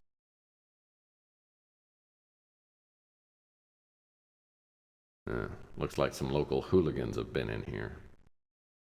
Somebody smashed up the TV. What the hell? I wonder what this pedal-looking thing does.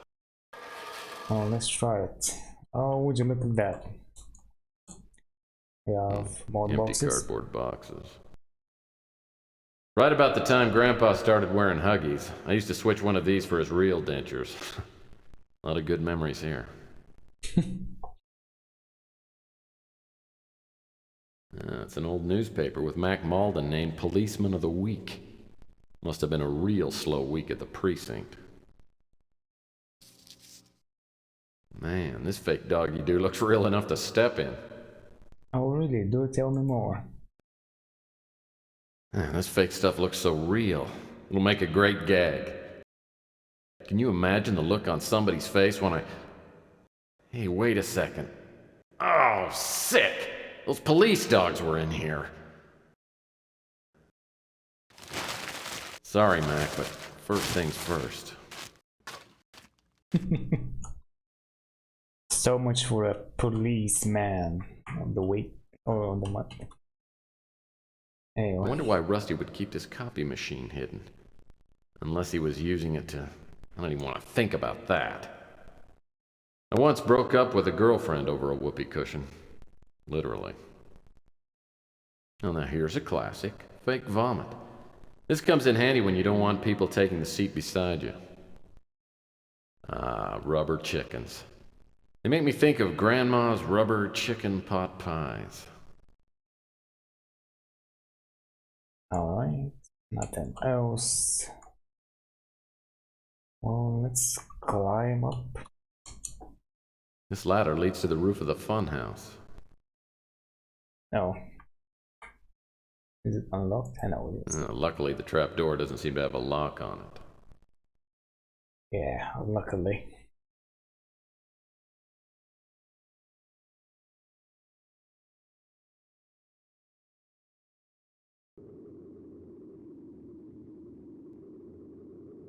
I could use a cooling unit like this in my office. Ilo's too cheap to put in air conditioning. Ventilation pipes. Figures. Coit Tower rises regally over the surrounding slag heap. The Golden Gate Hotel was shut down a couple of months ago. Turns out it's a big fire trap. I hear the owners are planning on gutting it and then fixing it up.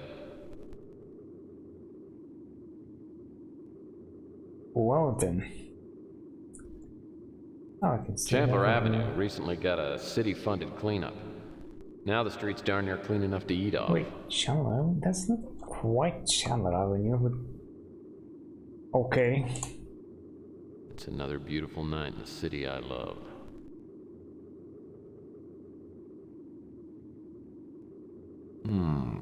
Somebody left their coat here. It sure doesn't look like it's been here very long. I wonder if this jacket could have been left by that shadowy figure I saw up here earlier. Let's see what's in the pockets. A cufflink and torn pieces of a photograph.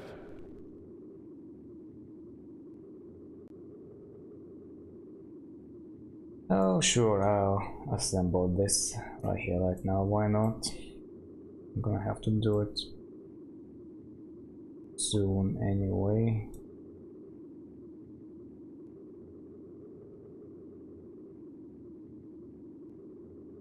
Oh, that should go somewhere in there.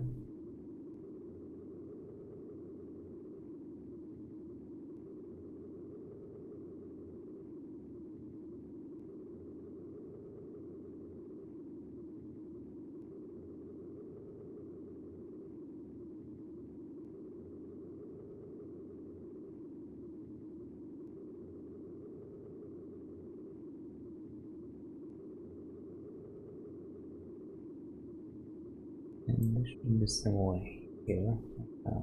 Oh. Yeah, I guess it's like this.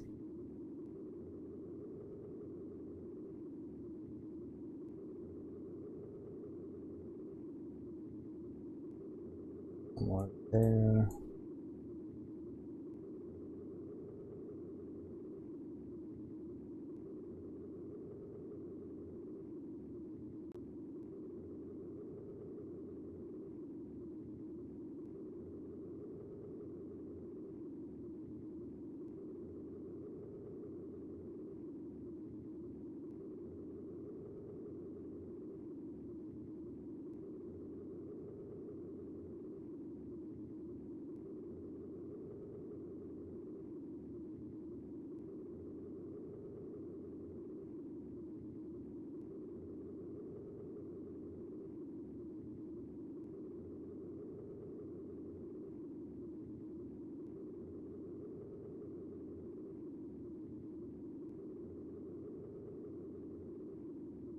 Looks like the exterior of Autotech, whatever that is. Well, Purnell seemed to think it was important. If I can examine this picture more closely, maybe I can find something that will help me figure out where this place is. Yeah, I'm gonna have to visit the electronics shop. DH. Probably the monogram of the person I'm trying to find. Yeah, probably. Oh, nothing about this garbage, seems. Oh, well. I'd think this rickety water tower hadn't been used in years, except for the shiny new padlock on the tower door. Looks like a Meister lock. Top of the line, they're uncuttable and unbreakable. Without the padlock key, there's no way to get inside that water tower. They're uncuttable and unbreakable. Okay then. And I have the Well, I won't be able to get into the water tower without a key. Right. There was a bird here. Ah, there it is. That bird wants to leave a present on my fedora. I can just feel it. It comes by from time to time. Nothing here. Well, I'm surprised this skylight hasn't had all the panes busted out. I could use a cooling unit like this in my office. Yeah. Alright. Need to climb down to the electronics shop.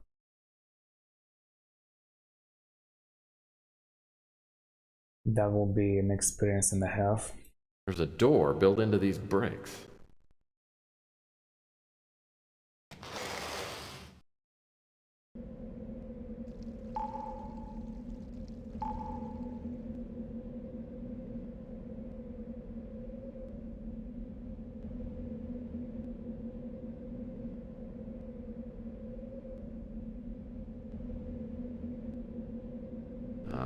The electronics shop.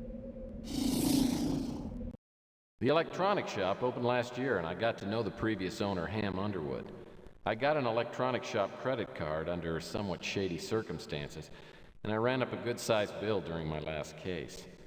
I hear there's a new owner now, some guy named Zach Williams.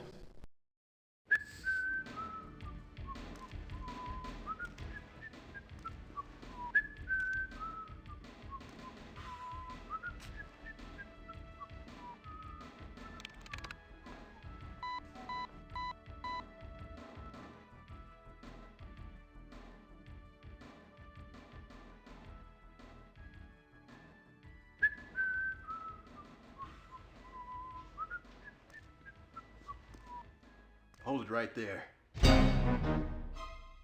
Get your hands up where I can see them.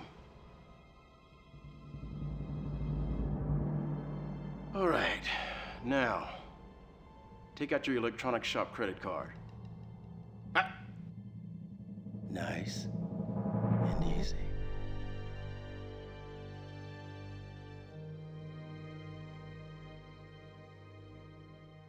So you're Murphy.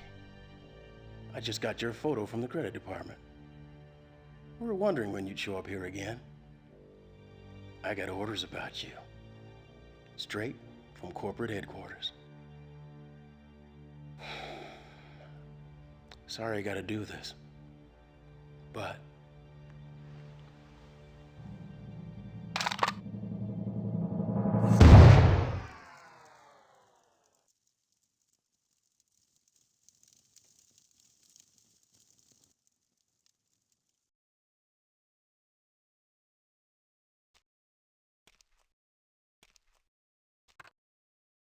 now then, what can I do for you?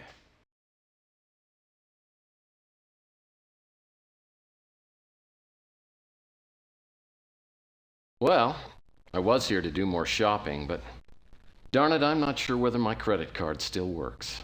It doesn't. The problem is you bought some things on credit about 4 months ago and haven't sent us a dime.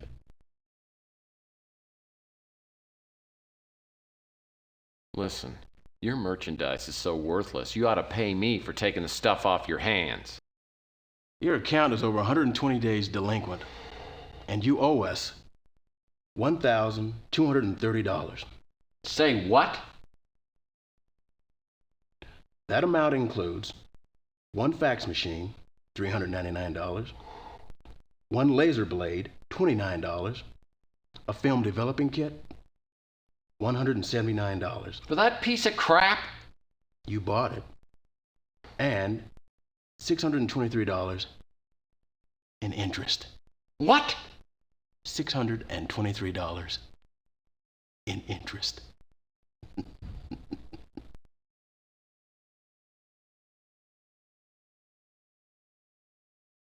$623? Who do you finance through? The IRS? The interest charges were outlined on the application you signed. It's not my fault if you don't read fine print.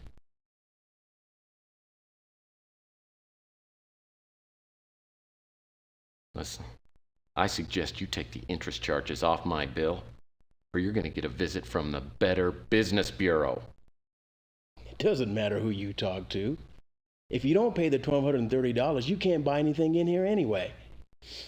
Come back when you're ready to settle your account. Alright then, well, I know I exited the conversation, but I'm just gonna do this, just in case. Alright, now I'm ready to pay. Actually, I'm gonna look around later. Ah, Mr. Murphy, have you decided to pay off your bill? Oh, hold on. I can refuse one more time. I have decided not to pay off my bill. What do you think about that? I think you're really going to enjoy talking to our collections department. It was nice knowing you.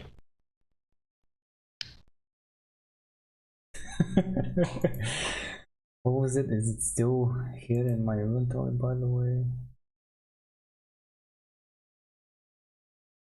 No. When did they take that away? I never pay attention to that stuff. Well, anyway. Unless you're ready to settle your account, I suggest you take your business elsewhere. All right.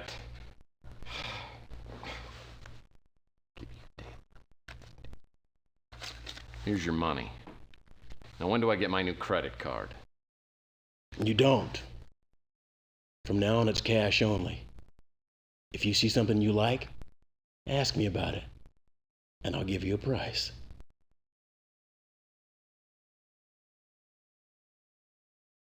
Alright, well, let's look around now. Well, they sure got a great selection of gadgets, gizmos, and thingies.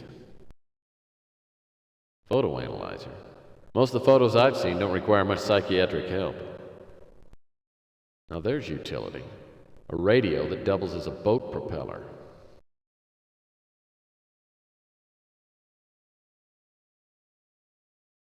These joysticks never seem to provide the satisfaction they promise. That sucker reminds me of the bill collector that dropped by my office a month ago. Okay. Tissot watches. Last one I had broke down. Those headphones sound terrible with my Victrola. Those headphones sound terrible. Those headphones. Wait, are those two headphones? Not too sure what that is, but okay. This computer has way too many keys. Way too many keys, yeah. Agreed. I used to have a battery pack like this for my Robco toys. I'm gonna need this later. Taser. I had one of those once, but I kept zapping myself. Missile robot. I can't stand that toy ever since it killed my cat Fuzzy. That is one old camera. I don't think they even make film for these anymore.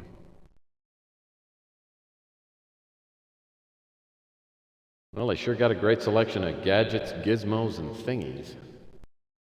The Robco Combuster. Now that's interesting. Memo pad, Jeez. Are they still trying to sell these things? They haven't sold a single visor since I started shopping here. A relief globe of the moon. That might come in handy if I ever have to relieve myself on the moon. Memo pad. Jeez. Are they still trying to sell these things? This spacecraft looks like the escape shuttle from the Moonchild. Ah, the Moonchild toy space station. Needless to say, it hasn't been a big seller over the last year. I got one of these, and it's a real beauty. Force field keeps out undesirables. I'm not interested in Geigers. Little buggers eat till they explode. I'm not interested. Yeah, apparently so. Nothing here, but later on there is gonna be something. Well, they sure got a great selection of... And just the same line.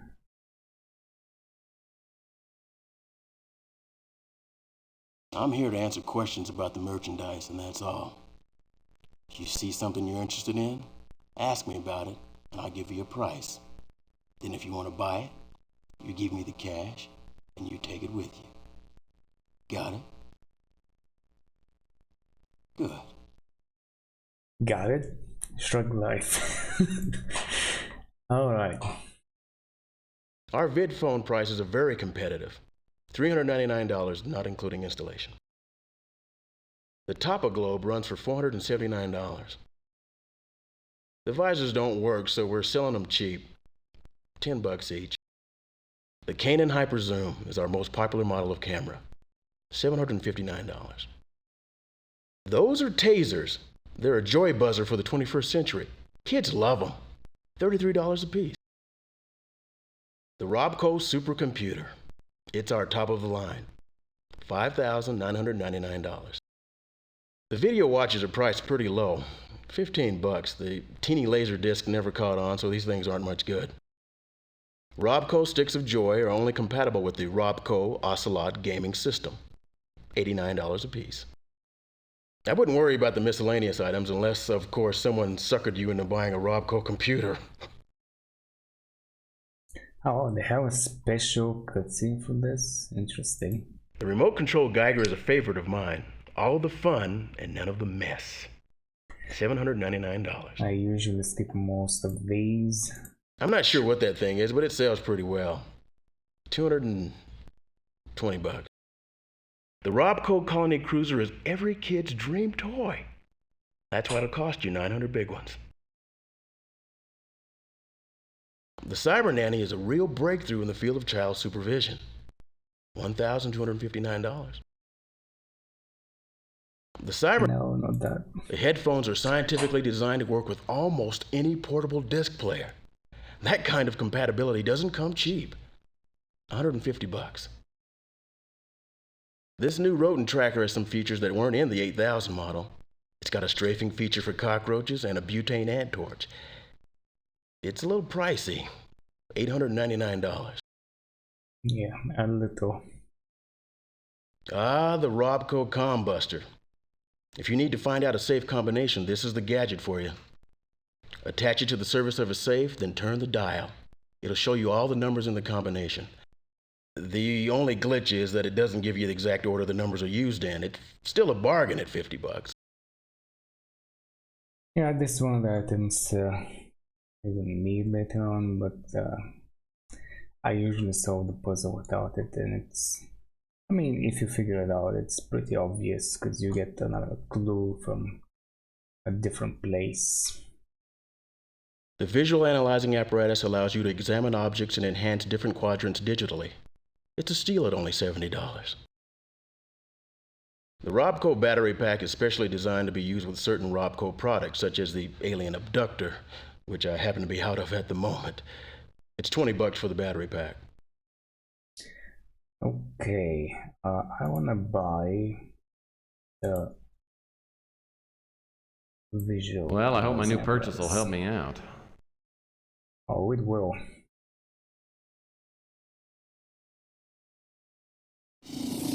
I could have done it indoors, but let's Go out, compose this stuff, and examine it.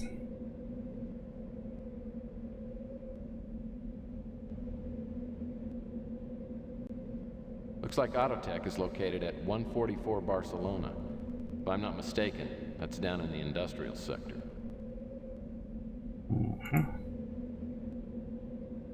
Okay, but before I can go there and snoop around, I'm gonna need something else. I'm gonna make a save here,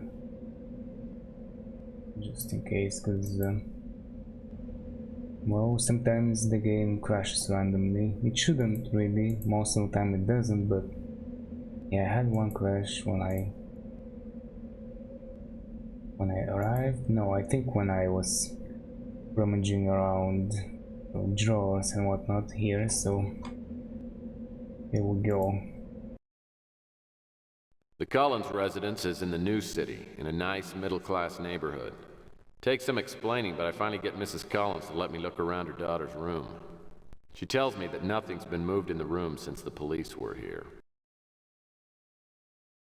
Well, if nothing else, these plates certainly are happy. The shelves are filled with reference books, but it's nothing I'd be interested in.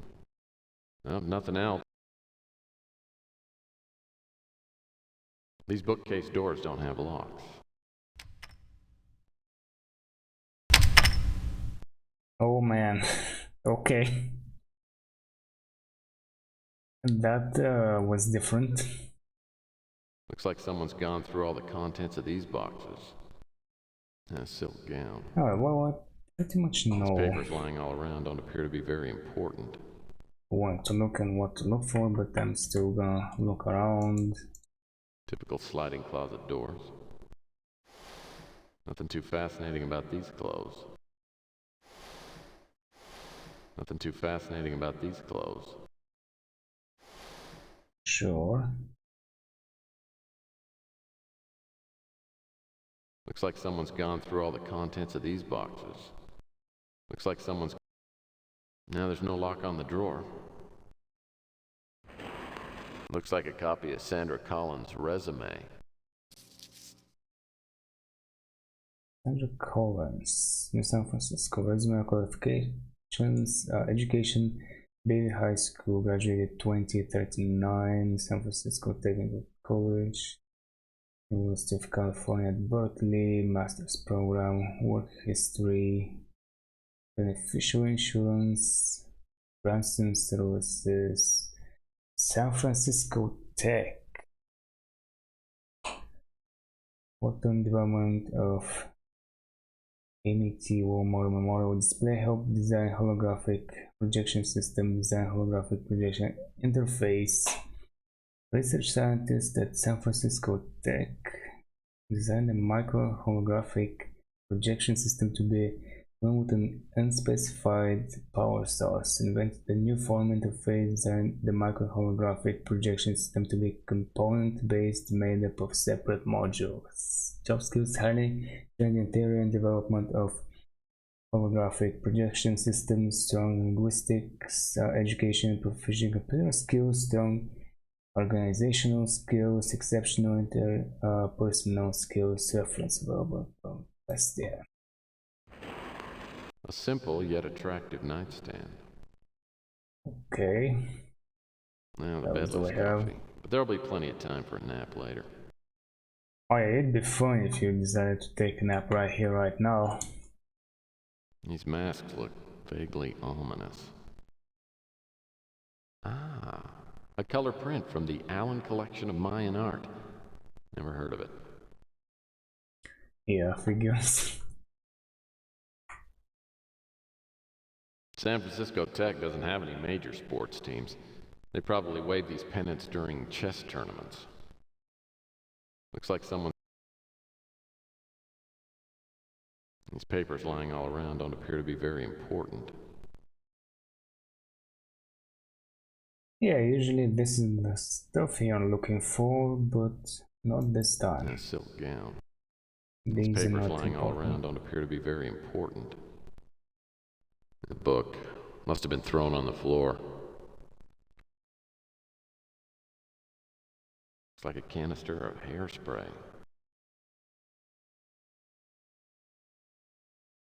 This sewing table appears to have had everything knocked off it.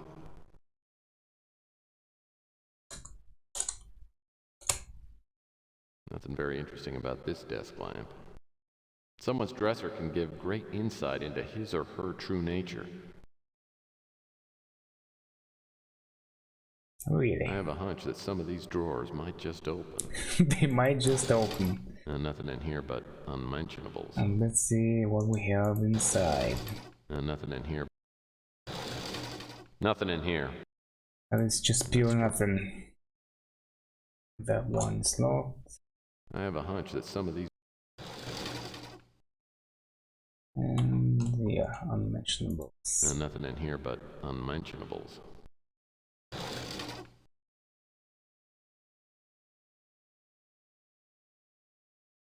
Cosmetics are scattered all over the floor. Wow, what have we here? Looks like it might be a credit card or an ID. Yeah, I'm gonna need that. Nothing of interest in here. Nice plant. That's the same Mayan stuff. No. He's probably gonna say the same. Ah. Yep. A color print from the... Okay. The shelves are filled with reference books, but it's nothing I'd be interested in. Nothing in here at all. Looks like a chair of some kind. A chair of some kind. Very interesting about this desk lamp. Oh, that's Looks like one way someone's to gone call through it. all the contents of these boxes. Cosmetics That's are also scattered not all over the interesting. floor. Oh, you might think something under the bed. Nope, not really. Just the scattered cosmetics.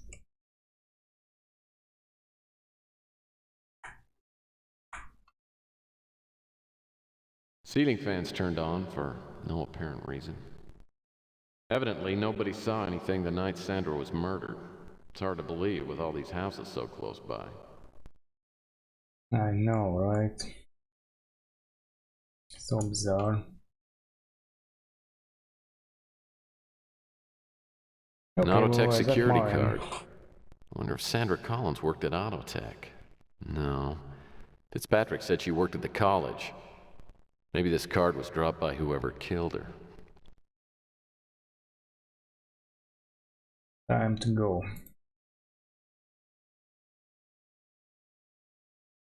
Autotech is housed in a nondescript building in the industrial sector. I go around to a side door and slip the card through the scanner. The door clicks open and I find myself in an empty lobby.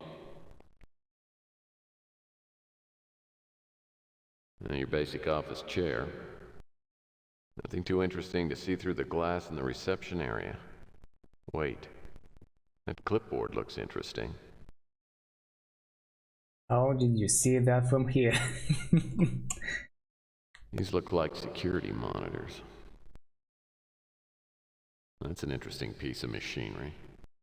Looks like a security station. Luckily, an unmanned security station. Apparently, the employees aren't hat wearers.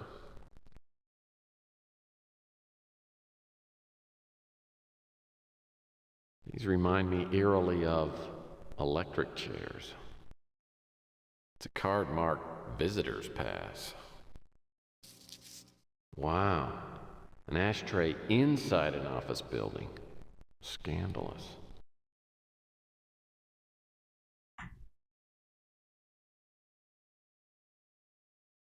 Oh, nothing but lights. Okay, what do we have here? Well, that's a pathetic selection of reading material on that end table. A PC magazine. I wonder why they don't provide any decent reading material like True Detective or Highlights. Either somebody accidentally left their hairbrush here, or Autotech provides grooming tools as part of their customer service. Oh. Typical office furniture. Built for longevity, not comfort. Typical. Okay, there's a little something I'm gonna This door do appears from to be here. locked from the other side. This door. This cord controls the blinds.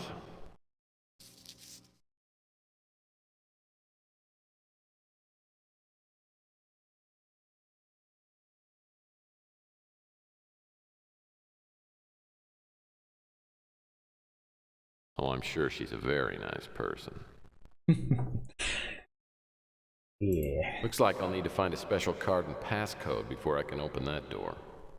Yeah, looks The like scanner it. requires a security card and a code number. I am on my way. Oh, we can't open this? The door to the reception area is locked. Yeah.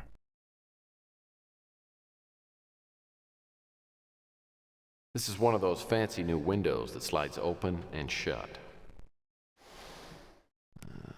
It's a clipboard with what appears to be check-in codes written on it.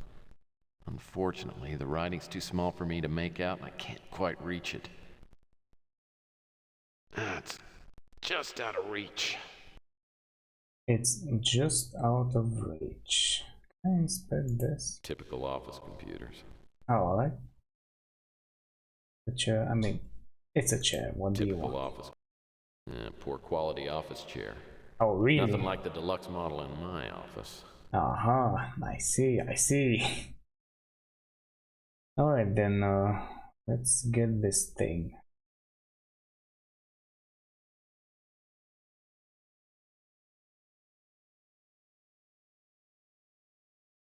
This makes a really wimpy grappling hook.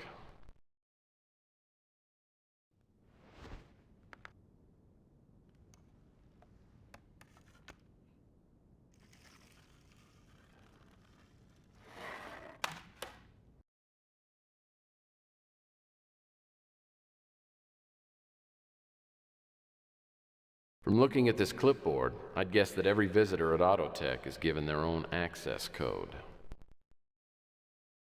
Oh yeah, the That's a visitor's here. pass. Right.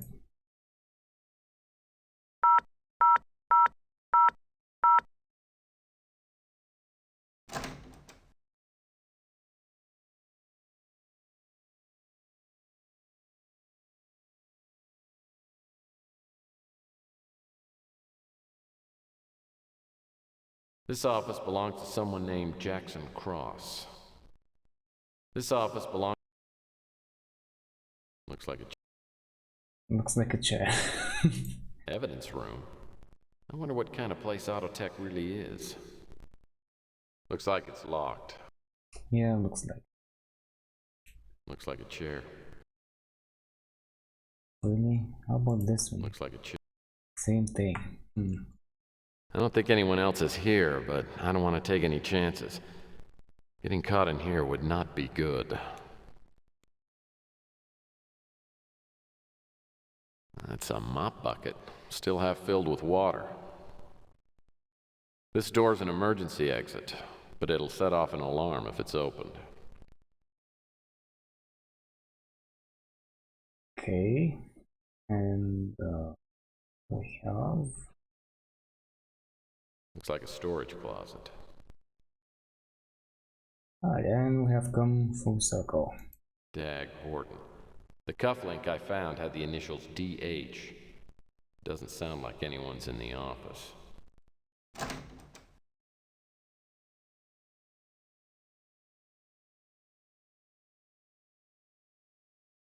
One of these guys must be Horton. Now I'll be able to recognize him.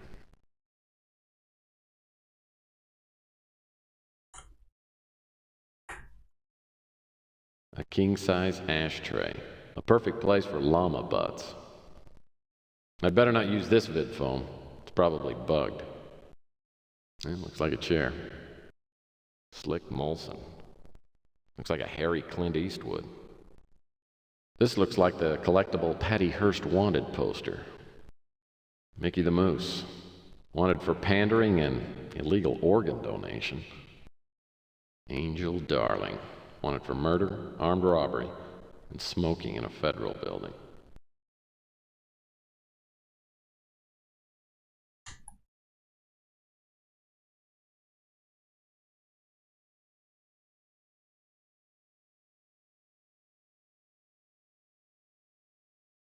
Inside the Microphone Cartel. Oh yeah, I remember reading about this book, but for some reason it never got published. Looks like a sticky note. I wonder if this Gary Lee and Crazy Gary could be one and the same. Maybe I should check into the alley in back of the Golden Gate Hotel. Oh yeah, I still haven't talked with Gary. Hyperpenium 360. Whoever this guy works for, they certainly get good equipment. This guy seems to have a microphone fetish.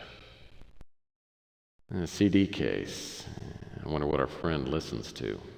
Let's see. Quadrophenia? Tommy? Live at Leeds?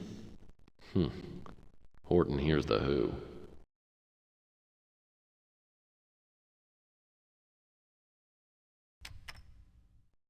Kind of a lame hiding place for a key.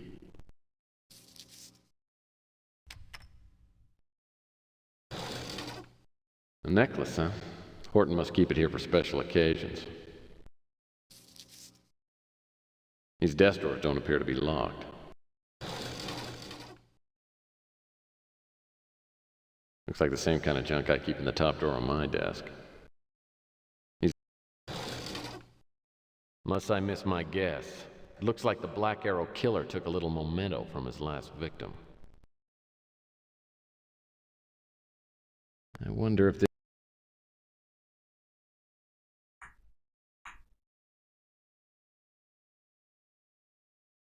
Oh, the bookcase is full of reference books. Nothing too interesting.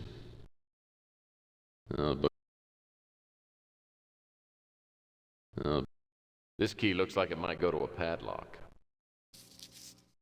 Oh, a Meisterlock padlock key.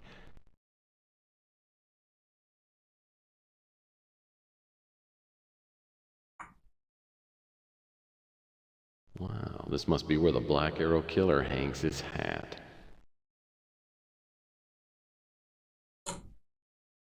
A little Bo Peep. If I can unlock these drawers, I might get a little more information on the Black Arrow killer. I'll have to keep my eyes open for the key to this drawer.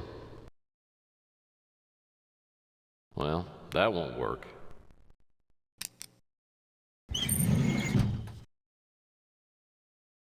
A llama matchbook tin. I'd walk a kilometer for a llama. A llama cigarette tin. I'd walk a kilometer for a llama. Two of these surveillance photos show Emily in the Flamingo. The others must be of Sandra Collins.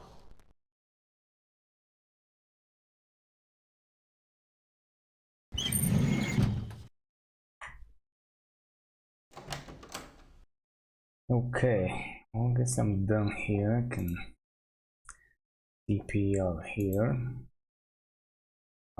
Where do I go though? Oh yeah, I can go to Rusty's roof right away.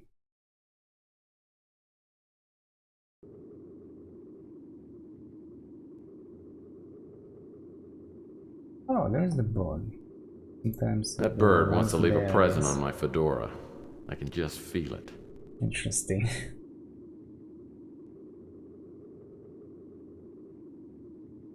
I climbed the ladder to the water tower trapdoor and used the padlock key from Horton's office on the Meister lock. The key fits like a glove.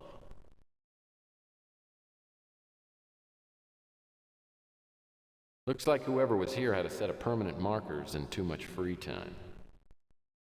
Yeah, this clamp's been sprung. Useless. It's a tube of an old telescope.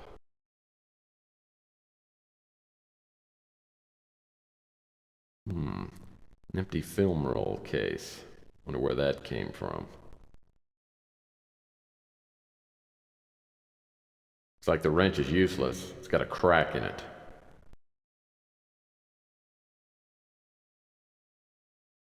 Looks like whoever was here had a set of permanent markers and too much free time. Yeah, it seems that way.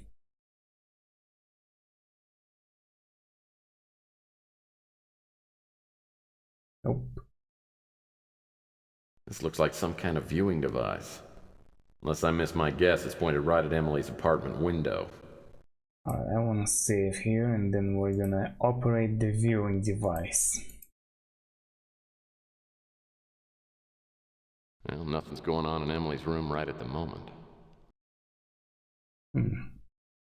Not yet. Okay. In that case, I'm gonna go see what Gary is up to.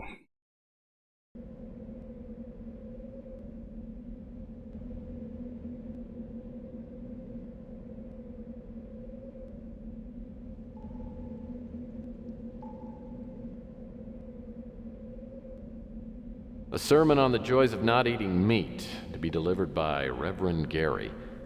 Okay. This gate opens up to the alley behind the Golden Gate Hotel.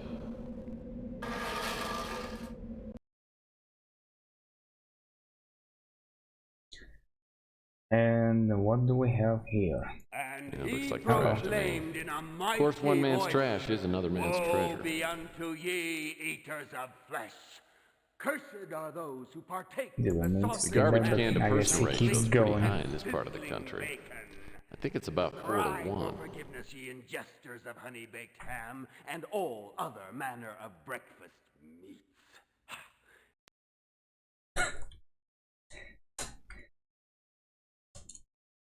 Every time I'm close to a dumpster, I think of the 2 times my ex-wife tried to cook. Nothing to find here. And they cried out to him, saying, "But these are turkey-based products. Yeah, I haven't seen this much trash since the Murphy family swap meet. Yeah, I didn't expect him to start talking again. I kinda skipped it one more time. Oh well. Nothing to find here. Every time I'm close.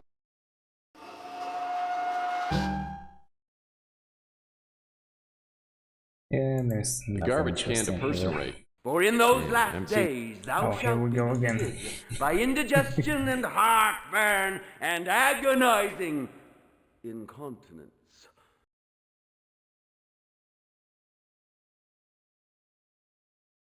The garbage can to person. I can actually I haven't seen open this this much. one, but yeah, nothing new. So, Lo, in thy folly thou shalt turn to antacids heard about and Gary, bismuth Gary, and but every never variety formally of met. laxative. He appears Ye occasionally in shall some cry nook at out, Chandler Avenue, ranting wildly like a space-age but thy Moses belly strung is out on stained Demerol with and bad A1, scotch. and there is cholesterol. You! Know not you the one in the hat? Have you not come to be healed?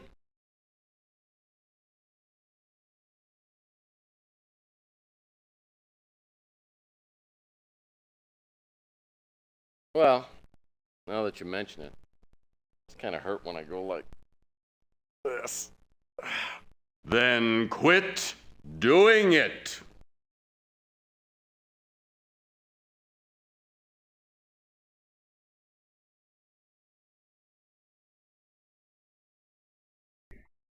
skeptical.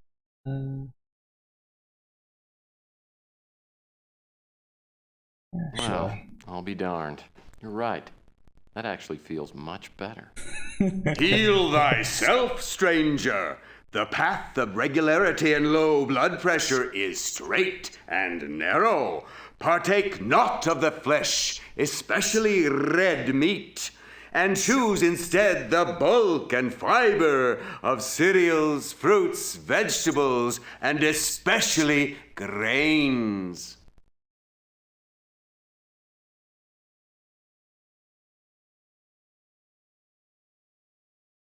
Well, how about I have a steak, but I wash it down with something grain-based, say double bourbon. Steak is the spawn of evil. Bourbon, however, is a different thing indeed. I myself prefer a fine single malt Scotch.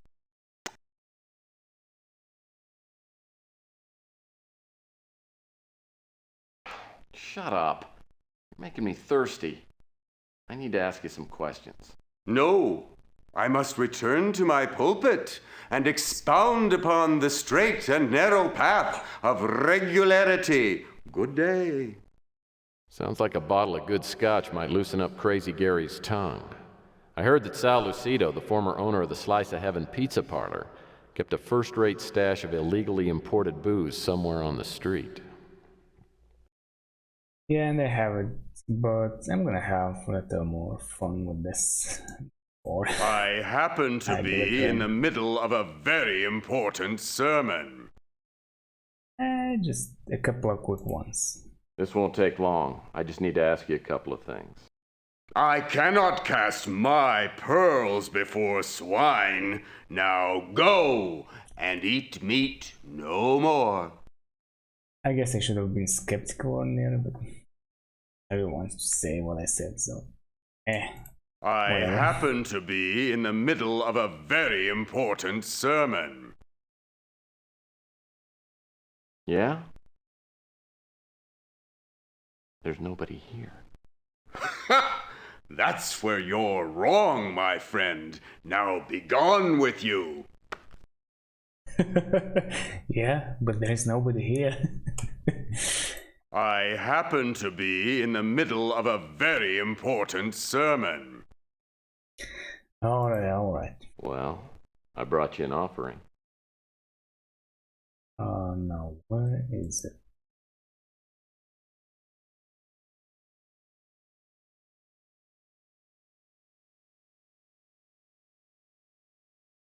How may I assist you, O venerable giver of the precious potation? That appellation is foreign to me. I saw this man but once, strolling along the thoroughfare. He appeared to drop an article of some sort. When he bent to retrieve it, I espied an object fall from his pocket. It turned out to be a key. You may indeed have the key, and I wish you luck in locating the poor man. A name with which I am totally unfamiliar. No? Yes, I know him. He came to me bearing a bottle of exquisite scotch. In exchange, I was to watch to see what deliveries were made to the Fuchsia Flamingo nightclub. Earlier today, I spoke with him and told him that I saw a package delivered yesterday. He was very pleased. Yes, that is my name, though I am aware that it is not the name I am known by. I have been summoned by a greater power to preach against the forces of red meat and its kin. It is my calling in life, and I fear no man. I am unable to assist you. For your information, only minutes ago, I saw a light in the water tower above Rusty's funhouse. I have seen the warehouse, but have never entered therein. It was a publication I perused on occasion, until one day, to my horror, I saw recipes for... I cannot say it.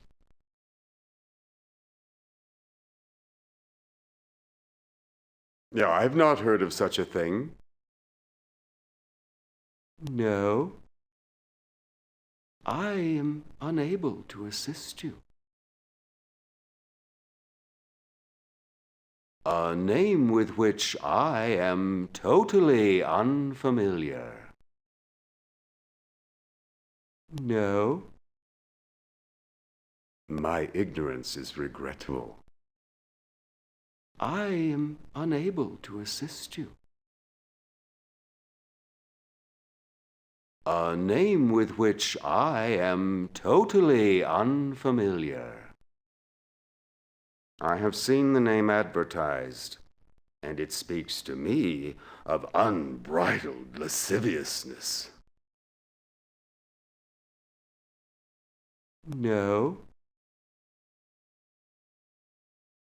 The fetid aromas billowing from their kitchen are insufferable.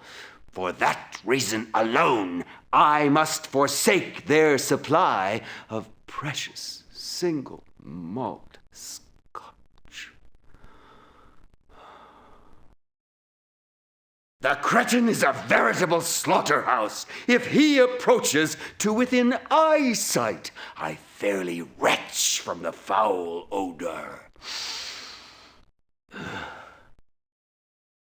That appellation is foreign to me.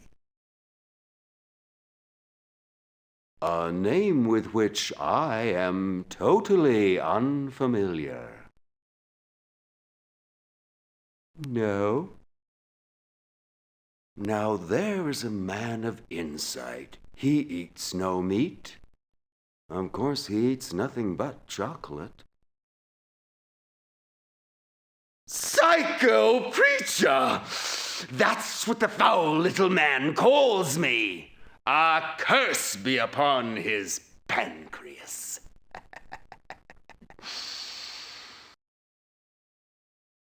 That nefarious parasite, his very livelihood subsists on polluting the intestines of all the inhabitants in our fair locality. I have waged war upon him and his ilk, and only one of us will live to tell the tale.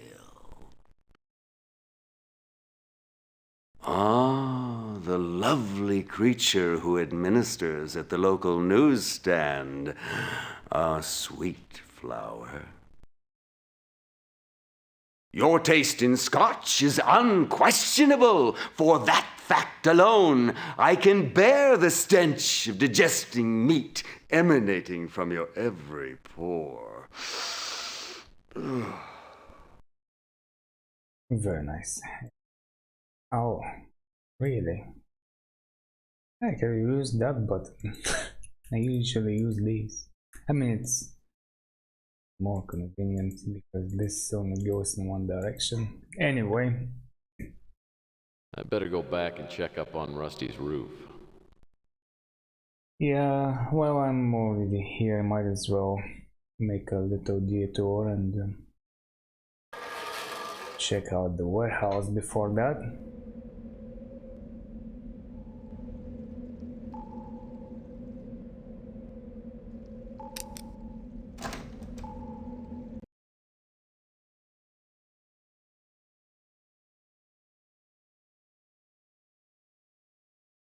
What's this?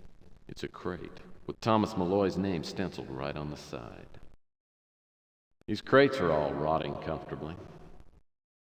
I'll need to move it out of that tight corner before I can open it.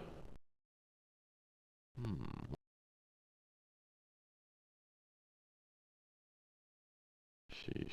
The way my luck's been going, this will probably be my next apartment. These crates are all rotting comfortably.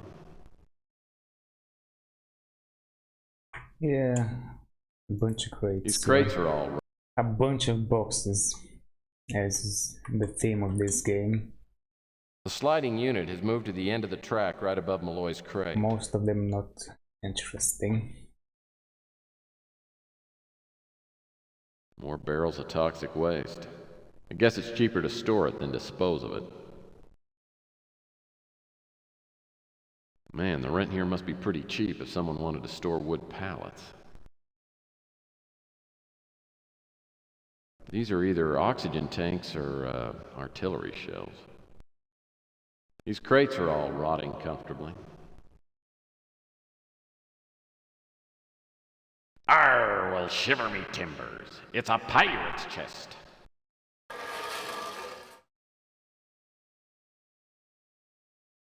Arr, a peg leg. I hope all the prosthetic devices didn't belong to the same pirate. Well, blow me down. It's a Lucky Pierre signature souvenir pirate hat. Sword looks pretty sharp. It's Probably the reason for the peg leg. Must belong to the guy with the hook. Yeah, it seems more like we have a hook here. That's a nasty hook. Yeah. You can put an eye out with that thing. Okay.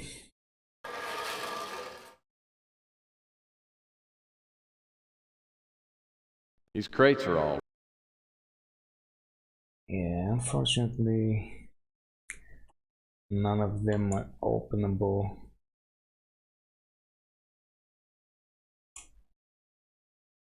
And there are a couple more upstairs, but they're not interesting as well. These are either ox... These crates are all... That box looks like it's empty. Oh, I have some sort of a special box here, but it looks like it's empty. Alright. Nothing about the windows this time around. Sheesh. Yep, another coffin. Control box. Very ominous. This button must turn on the pulley system. This button probably lowers stuff. Yeah, well, it says lower, so I mean, it's correct. The signage might be switched up. You never know. It probably lowers things.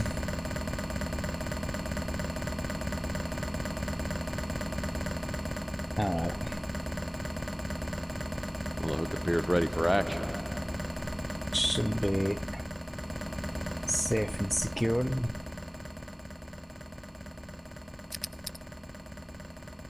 That ought to do the trick.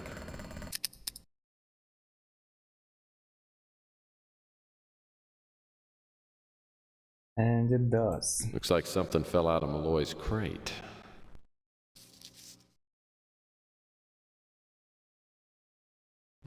What's this? It's a crate with Thomas Malloy's name stenciled right on the side. Plains of Nazca. I don't see any airplanes. I haven't seen any airplanes. It's a rug or a wall hanging. This stored gear looks like surveyor's equipment. Malloy must have been a pretty versatile guy. This stored...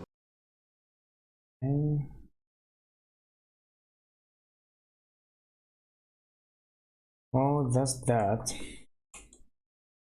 We have the schedule This here. is certainly an interesting design. I wonder what stuff. type of symbols these are.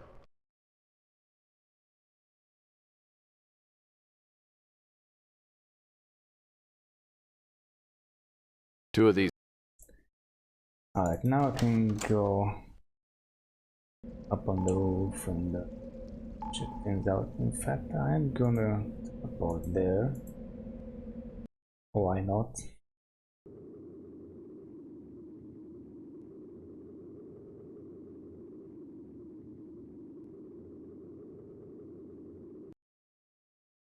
And yeah, I'm gonna save again.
you doing? Leech, there's somebody up in Emily's room. Why should I believe you? I swear to God, there's somebody up there and they're gonna kill her.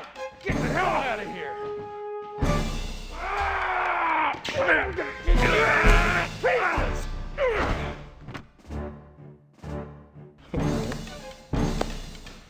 Get this bum out of my club.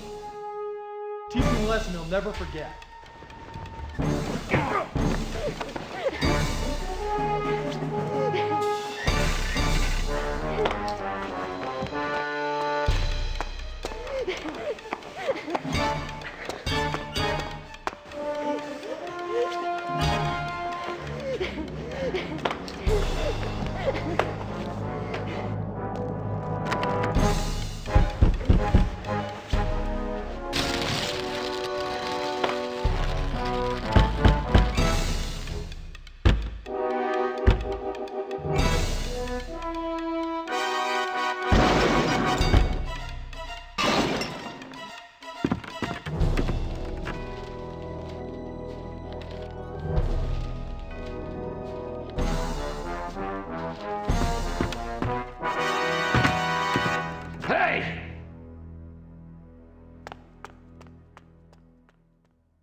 I take the back stairs of the Flamingo down to the street. Maybe I can still catch the Black Arrow killer before he gets out of the neighborhood. Here you don't have to do this, but I really like this exchange, so why not? Actually, I think this is the only exchange. Listen, Rook, I'm looking for a man. He's dressed all in black and he just attacked a girl over at the Flamingo. Have you seen him? Yes, I heard a noise outside my shop. When I went out to look, I caught a glimpse of a black figure. A moment ago, I heard a noise on top of my roof, but I don't know how he could have got. Yeah, out of all the characters, I think that's the only exchange concerning, you know, this topic at this time.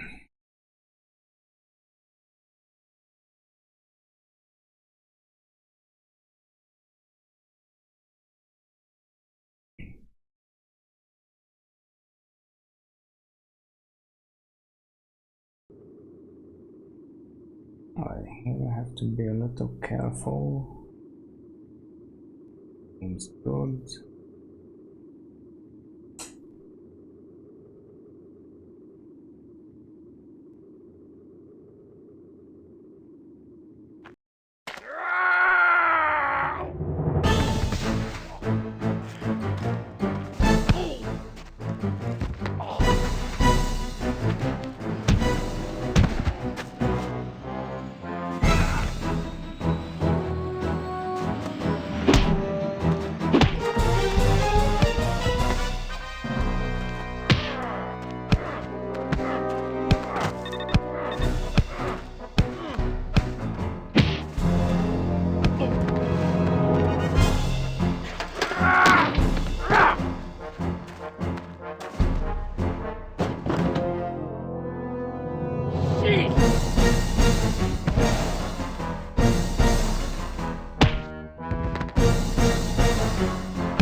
Get back up here.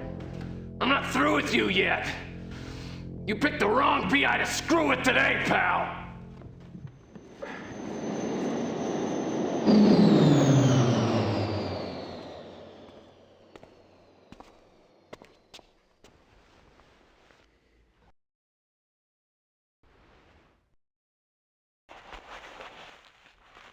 Well, well. If it isn't Mr. NSA alumnus Dag Horton.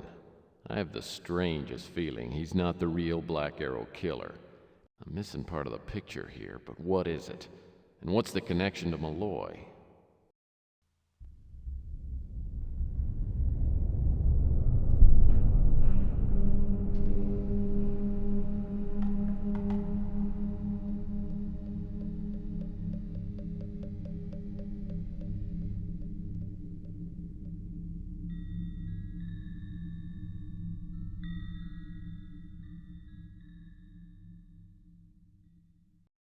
cops show up right after I get a peek under Dag Horton's mask. They take my statement, then ask if I'd like to come and try the new coffee blend down at the station. I happen to know their coffee tastes like llama spit, but they're just being civil. When we get to the police station, I'm escorted into Mac Malden's office. You don't say. Yeah? Who told you that? Okay.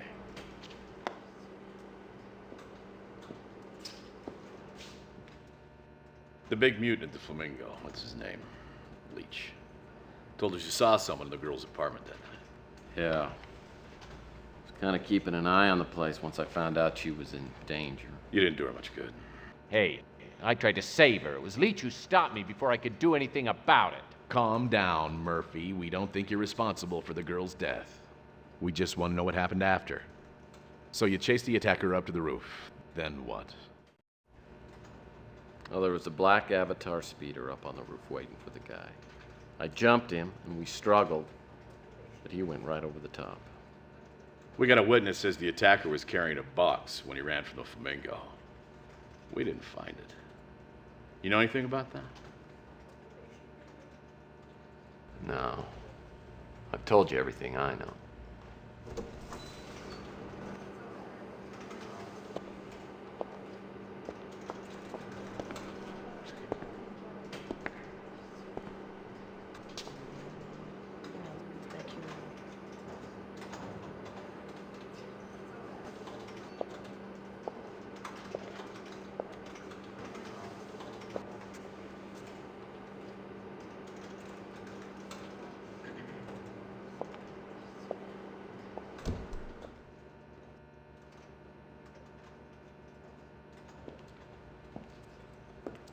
All right, Murphy.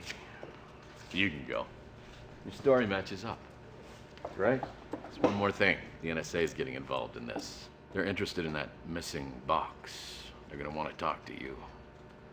Don't get too smart on this one, Murphy. You're in way over your head. Thanks for the tip. Oh, you're welcome. Oh, Murphy. What? Yeah, I'll be around, okay? Emily's death hit me blindside. I know I could have saved her somehow. Once again, I screwed up.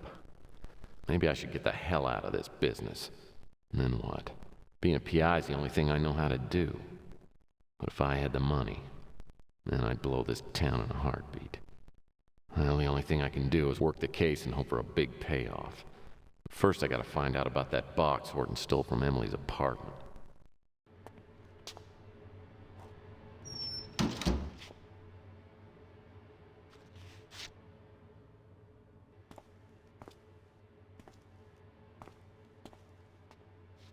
Tex? Oh, I would have come by to say goodbye, but I'm too upset. I've sold a newsstand, and you won't see me again. There's still a part of me that I just wish things could have worked out between us. I can see now that I've been fooling myself. You'd never be satisfied with someone like me. Oh, I hope you find whoever or whatever it is you're looking for.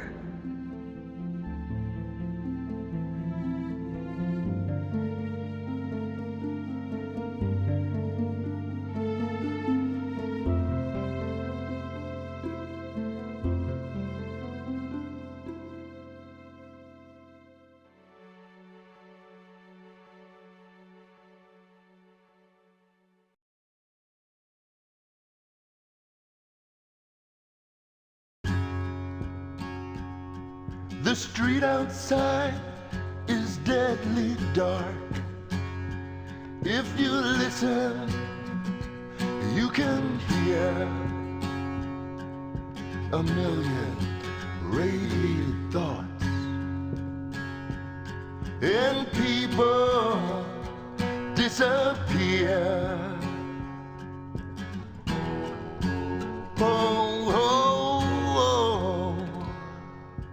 Now that dark is light, reason seems to lose its will to fight these lonely blues I get in flight. so I'll drink myself asleep another night.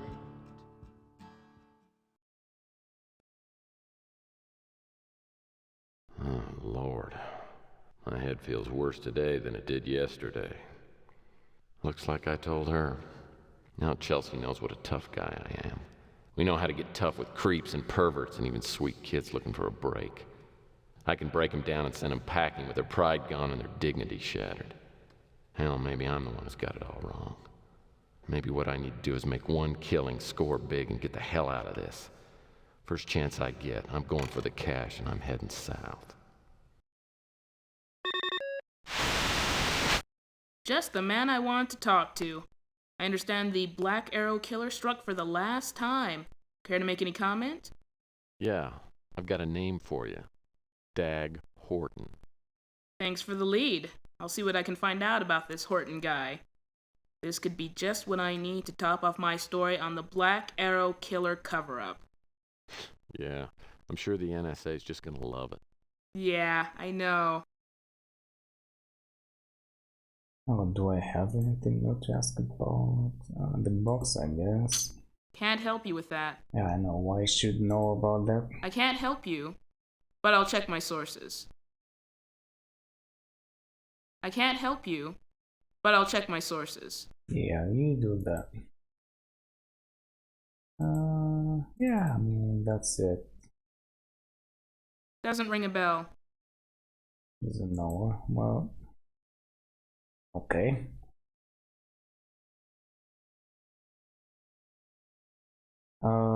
Let's see now.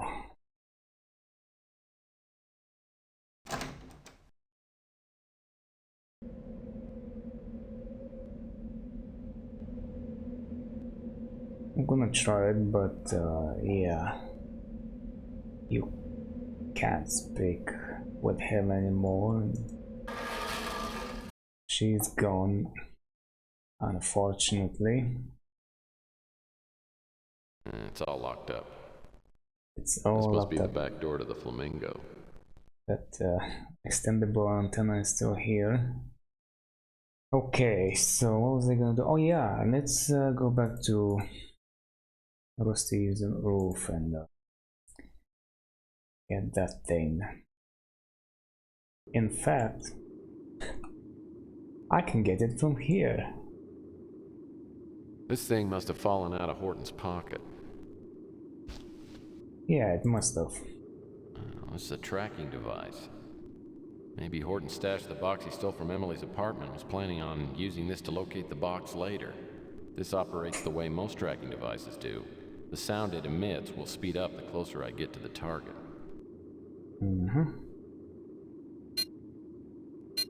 Wait, really? There's too much interference up here for this thing to work. I better take it down to the street. Oh, there it is, yeah. I remember he had a line where he says, well, I better activate it when I get closer to things. Okay then.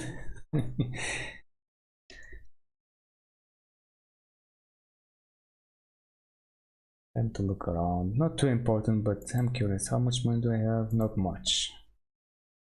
Okay. Also, remember I sent that orphanage letter, but I have Nilo's. Oh, that's Nilo's note. I have Nilo's wallet, but anyway, that doesn't do anything for my wallet. The tracking device should work fine down here. Yeah, I know, but I still won't activate it. I know where to go, and I don't want it beeping all the time because I want to look around. Danger, contaminated area. No. Contamination? Around here? Well, good thing these code numbers are here. I wouldn't want to be in the wrong sewer. True, but then again, it really isn't a big sewer, so... I think I'll let that box float right where it is. But he says the same about... I think I'll let that... all these, except for this one, because... well, it's not Well, this box looks like it hasn't rotted through yet. A chisel. Maybe someone's been down here doing some prospecting. Maybe. Nothing else inside. What are these roots? Anyway, we have a little something here. I think I'll let that play, bub. Oh, gross. This magazine is filthy. I'll never get all the sewage off it.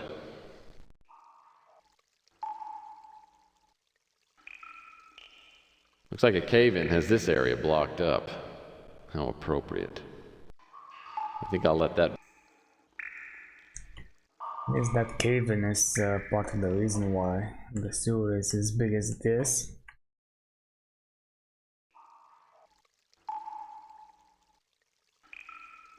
Whoever's responsible for these boxes being down here must be in a great deal of pain.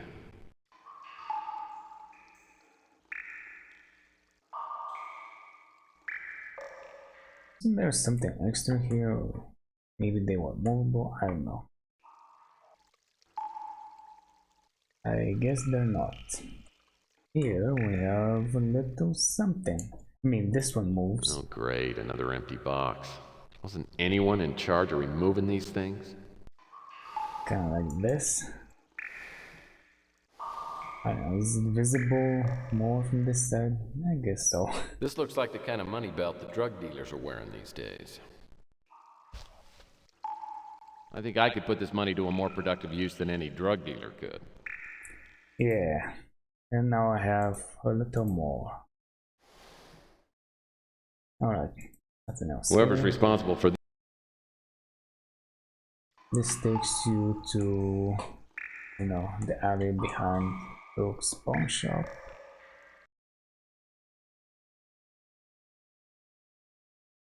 Oh yeah, I need to activate the device. What's the tracking device?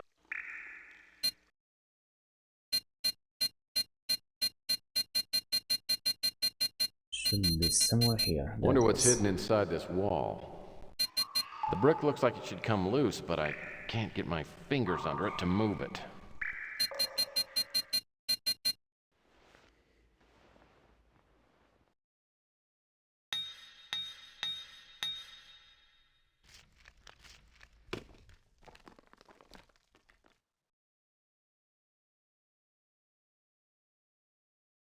Oh really? The game froze, crashed, sort of. Well, that is unfortunate. I don't remember this animation though, this cutscene crashing the game or freezing. It's bizarre. Well, okay then. Let's see, is this gonna work? Oh, interesting. I have the device, I have the money. Wait though, I don't have the chisel. Well, where am I? Oh, I'm at the other end, okay. Double checking, yeah. Wait, how I got the chisel before I got the money? How come? Or is it removed now? Oh, okay. The brick has been pried. A nice brick. Away. Whoa, a small device is attached to the box. I'd better take a closer look before I do anything rash. So let's see, what do we have here? A Claiborne. Oh, it's a Claiborne mine. I've read about these. To deactivate it, the red photons must be transferred to the left, and vice versa for the green. They're transferred by using the small shuttle that has 3 black stripes on it and is now on the red side. The transfer chamber must be powered by a red or green power cell which is lighter color than the others. Red or green photons can be in the same chamber and in the shuttle, but if there's more of one color than the other, it creates an imbalance and the shuttle won't transfer. Okay, and by the way, there are some cutscenes that make the game or make maybe DOSBox freeze. like that, so you have to restart things. And the autosave also gets bricked up, which is not fun. It also, when you load it the next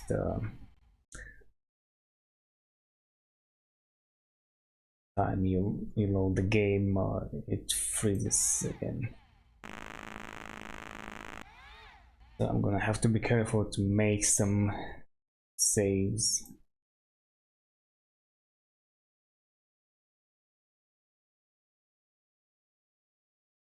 Yeah, this will work beforehand. Those are later, I guess. I'm gonna mention that stuff when it comes.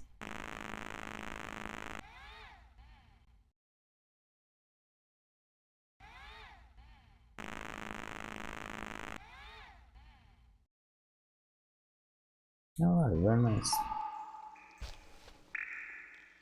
This box has holes drilled all over the top. I'll need to find whatever goes in those holes in order to get this box open. And I don't know, you know what, why not save this beautiful progress? Because, you know, I got this mini scale over here fairly recently, and then I'm gonna go back to my office.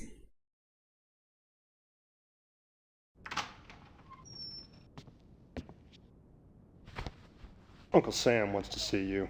Oh man, this isn't about those parking tickets. Shut up. All right. My new acquaintance is a good deal less cordial than the police were earlier. I'm thrown into the back of a black Avatar speeder. A few minutes later, we fly into the industrial sector and land by a familiar building. Auto Tech. I'm led inside, straight to Jackson Cross's office.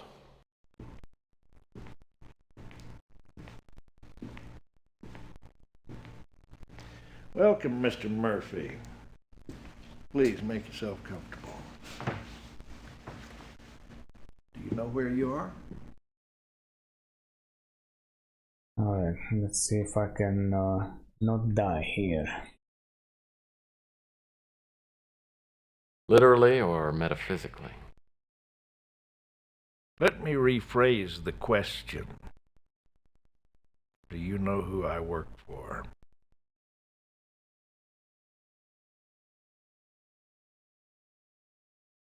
Well, if it's about that student loan, I think you and I could work out a reasonable payment schedule.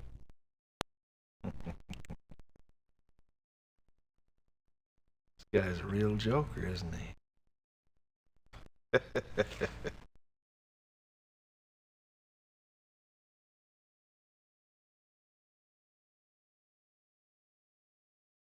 Mr. Murphy, did you ever hear of the Graham Act? That's an executive order that was enacted about 40 years ago when the United States was having trouble with terrorist groups. It gives our agency carte blanche when dealing with internal security matters. So don't dick with me, Murphy. I'll pull out my gun and blow your face off.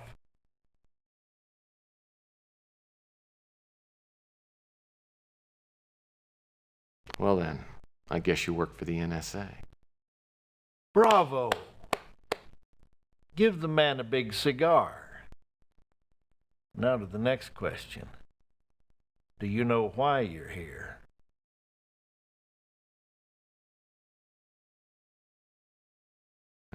Might have something to do with the guy who fell off the roof. Your actions contributed to the death of an NSA agent. Not to mention the small matter of interfering with an NSA investigation. Now you've got 1 minute to tell me all you know, or you'll find yourself the latest victim of the Graham Act.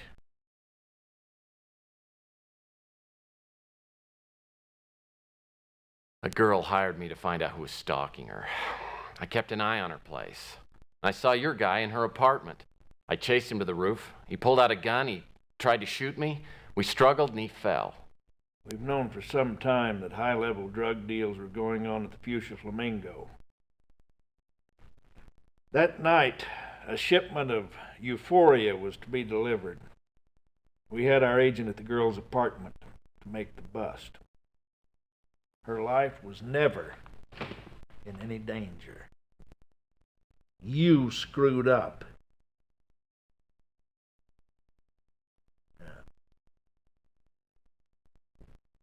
I know that you're still holding something back. What is it?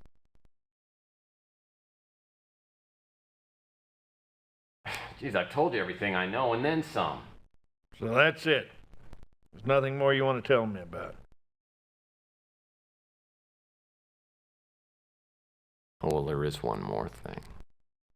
Your agent found a small metal box at the Flamingo. So you do have it. You should have said so in the first place. Now, do you want to tell us where it is?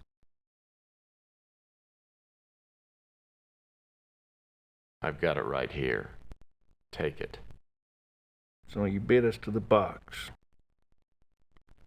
You impress me, Murphy. I'm going to do you the favor of a lifetime. I'm going to let you walk.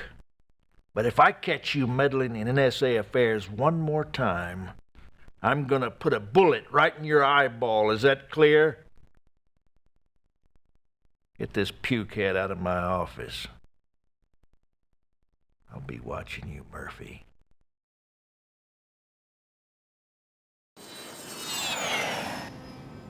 Yeah, this is good. You can drop me anywhere along here. We will. Whoa!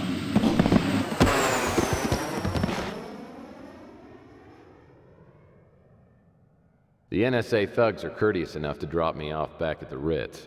When I get to my apartment, I notice the door is slightly ajar. The government boys probably spent some time in my office looking for the box.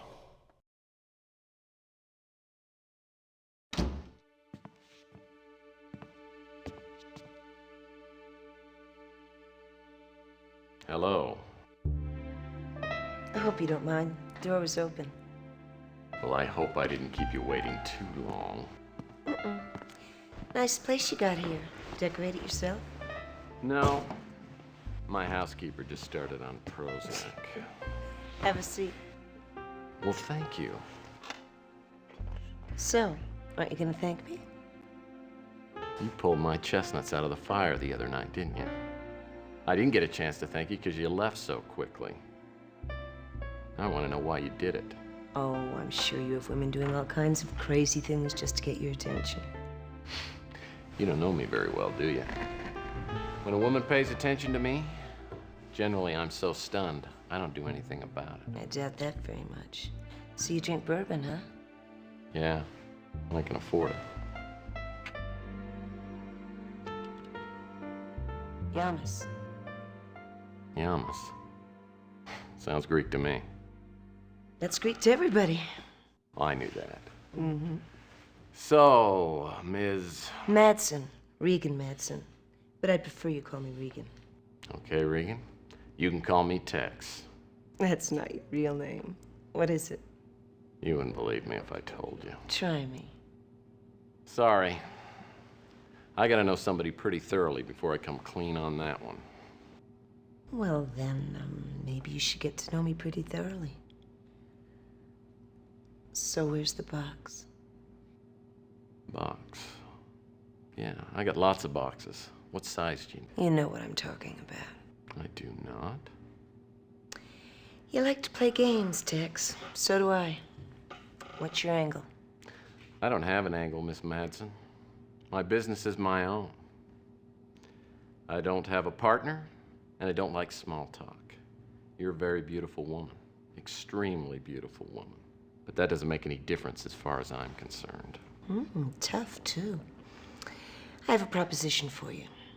First of all, you should know, I didn't just stumble into this part of town by accident. I've been looking for somebody. And who might that be? Thomas Malloy. I gotta find out about this guy. He knows all the beautiful women in town. He's my father. Oh. I heard you were asking around about him, and I thought I'd see what you found out. You said something about boxes. Still playing the game? My father sent out several boxes lately. The NSA was closing in on him and he started to panic. I'm not exactly sure what was in the boxes or however many he sent out, but whoever finds all those boxes is going to come into an ungodly amount of money. So what's your proposition? I've already got one of the boxes. You give me the one you have, and I'll cut you in on the deal. Help me locate the others, and we'll have more money than you ever imagined. That's my proposition, plain and simple. You'll probably want some time to think this over. Why don't you call me at this number when you're ready to talk?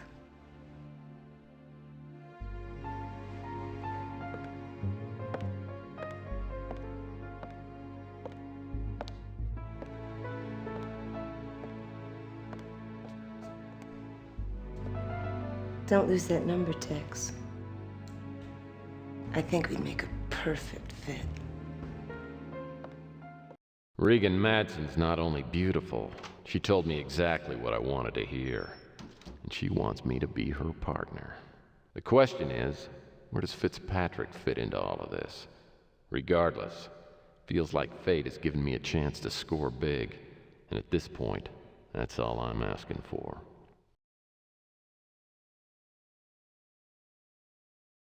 Okay. Now I can call her. Nothing new here. Alright.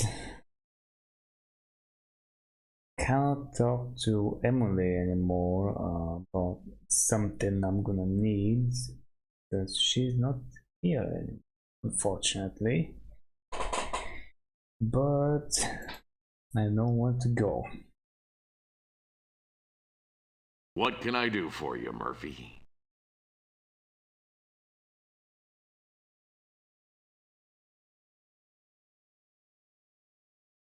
It's a damn shame. She was only 21. You think I know everyone in this town? I questioned him down at the Flamingo. He was pretty broken up about Emily. I think he said he was going to close the club down. Yeah, and I'm pretty sure he doesn't want to speak to me. I went down there to question the witnesses. It was my first time there. Not anymore, at least.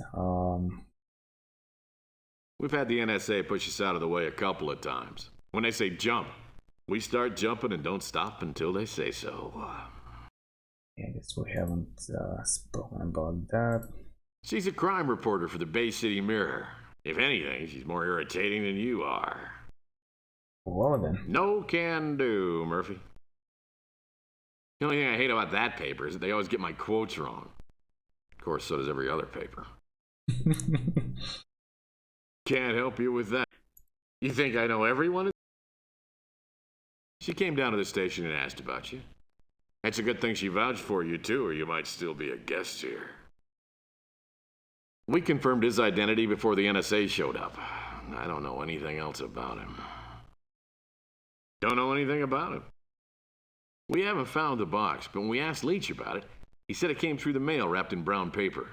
We found the wrapper in the dumpster outside the Flamingo. We looked it over and didn't find anything. If the boys in the lab haven't thrown it out, you can have it. Alright, good. I think there was one more thing.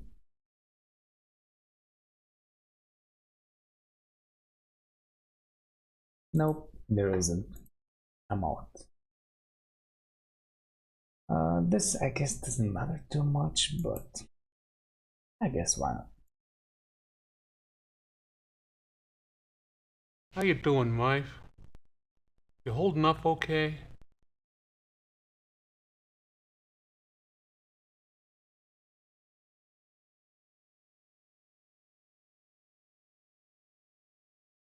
Look, I didn't kill the girl, okay? I tried to save her. I just failed. Again. No one's blaming you, Mike. Bad things happen, sometimes for no good reason. Listen, if you don't want to talk about it, we won't.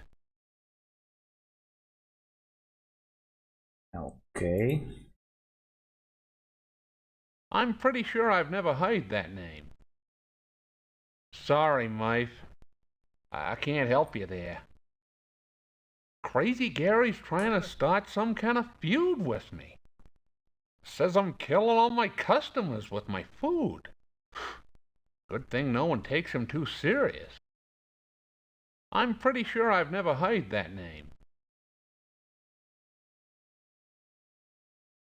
I hope you ain't messing around with those guys, Mike. I hear they ain't so easy to work with. I don't know anything else about her. Leach is the guy who opened the club. Big fella. Got a real hearty appetite. Yeah, not that's the new anymore. club up the street. Seems real nice. I gotta get up there sometime. I guess that's the name of the girl who sings up at the Fuchsia Floor. Okay. Yeah, I'm here, why not? A little bit of this, and then a little bit of that.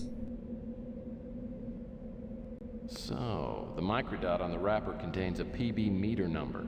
Probably some kind of postal code. Must identify which post office the package was sent from. Now I just need to find someone who would know which post office that is. And I know where to go, but I'm not gonna go there right away. I wonder if Nilo has anything to say about this whole event. What happened, Murphy? I thought you were supposed to save the girl and catch the bad guys. Oh well, I suppose 1 out of 2 isn't bad. You shut up, Brooke. I did my best to save that girl. I'm not Superman, I'm just a PI. Yes, and apparently not a very good one either. Yeah? Well, maybe you're right. Maybe I'll get out of this business and do something really challenging, like running a pawn shop. After this case, I'm going to start looking at my options. Until then, how about keeping the sarcasm to yourself and answering a few stupid questions? Well then, this escalated quickly. Of course I've heard about it. Wait, I just what? doubt I know any more about it than you. No, you don't know anything. How should I about know who that is? Alright. You expect me to know about that? That imbecile. He's been trying to make problems for Louis. He doesn't eat meat and thinks anyone who does is a barbarian. Moron. No. Next question. And that's pretty much it. Okay.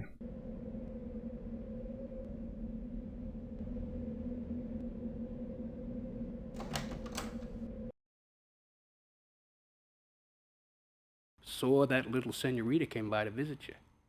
Tasty little keister. Oh, that's not the comment I was expecting. Nope.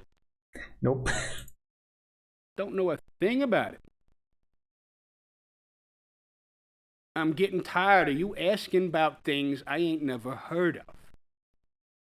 But what about Emily? Does he even know? I think he actually may be away during that whole scenario. You can actually get in there and check, but yeah. Decided not to do that. You know, we're all playing a little bit, being in a hurry and whatnot. What now? Oh wow, he has nothing to say about her as well. Well, that's even more surprising. That babe is hot. Yeah, I guess he's also a little bit removed, you know, at God Tower and whatnot. So what was I gonna do? Oh yeah, I already checked out the papers, so I'm gonna go get my information. What can I do for you, Murphy? That's the code for the post office in the Mission District. Nice. I land my speeder outside the post office Mac referred me to. The counter help fails to live up to its name, but a professional loiterer working outside seems to recognize Malloy in the photo. For half a pack of smokes, he suggests I check out several boarding houses in the area. After pounding the pavement for over an hour, I arrive at a quaint brownstone called the Garden House. Okay. Very nice that I have such an option here. I'm gonna save. I don't think I'm gonna need it, but it's nice nonetheless.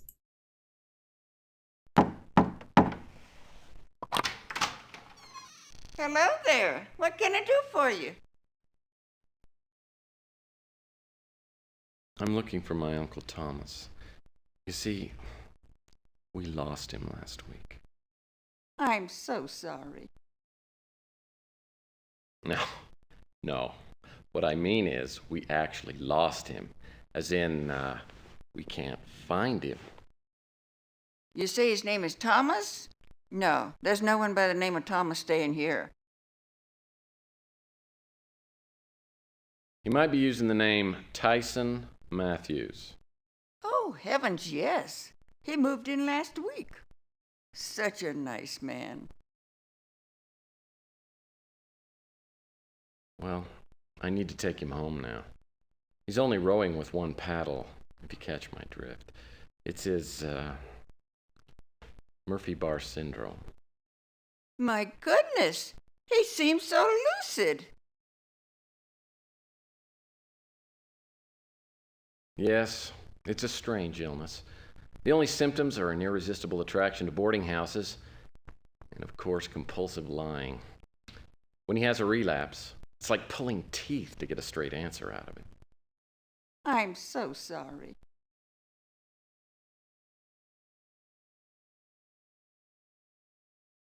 No, it's just so hard to see Uncle Thomas turning into a horrible zombie of a man. Wish you were my nephew. Your uncle's not in right now, but I'll let you into his room. You can wait for him up there. Okie dokie? Alright, well, as far as I know, or as far as I've tested, it doesn't matter really how you proceed here with her. But a lot of those options which you're supposed to go for if you're going for the Boulevard Broken Dreams path really simply end the conversation, and then you have to come back and... A book of puzzles. Maybe it has some word searches in it. I love word searches. Now the lights keep this room nicely lit. Unless I missed This something up. nightstand seems to work just fine. Getting it on the first attempt should be fine. I hope whoever took these photos hasn't given up their day job. A special wall-mounted lamp illuminating 2 mediocre photographs. Well, this bedspread's the most startling thing in the whole room. A nice tree. The wood from this could get quite a blaze going in the fireplace. And speaking of which... Nice fireplace. All I need now is a stack of wood and Jane Mansfield. Well, that's a handsome antique chair. This plant looks well cared for. The landlady must give it lots of love. Nice fire. Now the lights keep this room nicely lit.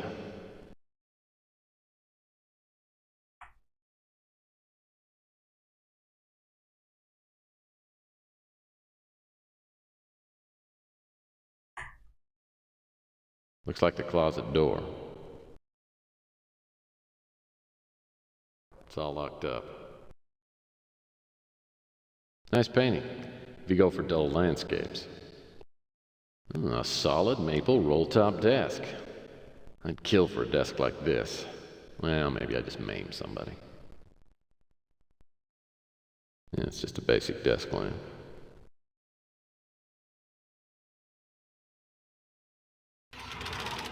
Cosmic Connection magazine. I seem to remember Fitzpatrick saying something about this. Looks like a business card. These drawers look searchable. Nothing to find here. Nothing to find here. It's an envelope addressed to someone named Elijah Witt. Nothing to find here. Nothing to find here.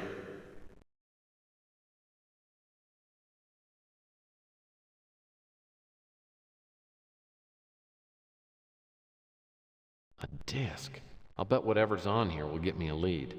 I can run it on the computer back at the office.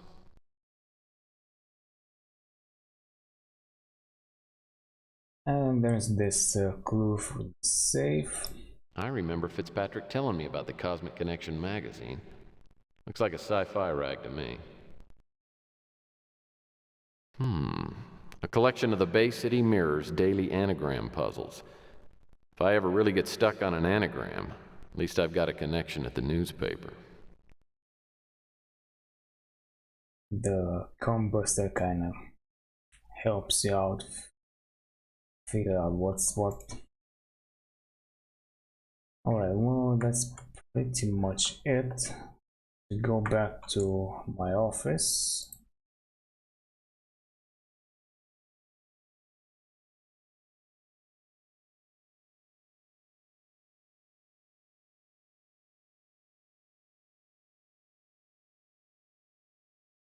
Check out the disk. Oops. There's a password required, so we can't do anything about it. A disk. And at that, you run it in the computer, opens up something else, so you can go back to the garden house. Alright, then what do you know? Somebody decided to leave his jeans here. This pair of jeans wasn't here before.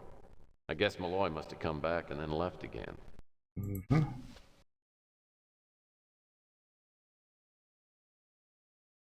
This warehouse address is 54 Front Street. That's in the waterfront area. Alright, well, I'm gonna save and I'm gonna go.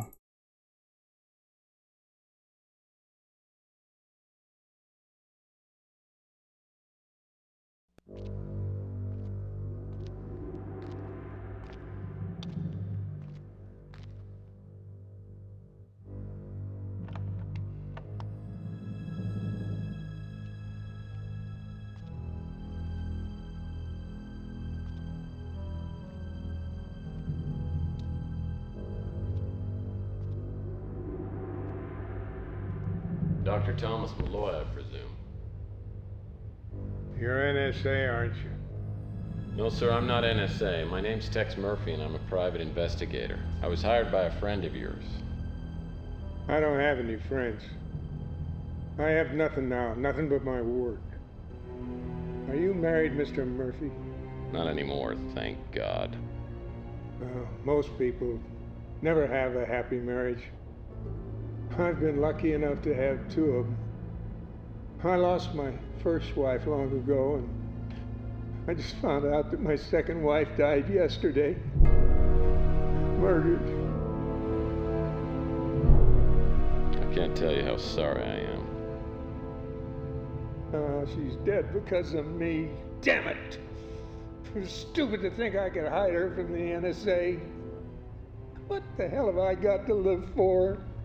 Well, you said you had your work. My work? It's my curse! Who did you say sent you here? Gordon Fitzpatrick. Fitz. Good old Fitz. I wonder why he sent you after me. Are you all right? Give me some water, will you?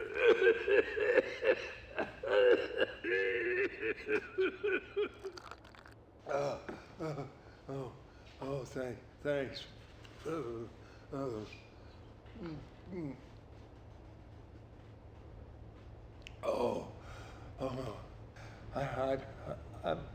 I've led an excessive life, and I'm afraid the bill is coming due. Now listen, Murphy. What I'm going to tell you could help Fitzpatrick continue my work. The only catch is I'll put you in the same danger I'm in. Don't let that stop you. Danger's a little like Jell-O. Always room for a little more. Ever hear of Project Blue Book? Sounds familiar. Have you ever heard of Roswell? Yeah. About 100 years ago, there was an apparent UFO crash, and the government came out and said it was just a weather balloon. A weather balloon?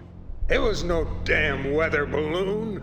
It was a spacecraft. The Roswell incident was the greatest disinformation campaign of all time. So what was the connection between Roswell and Project Blue Book?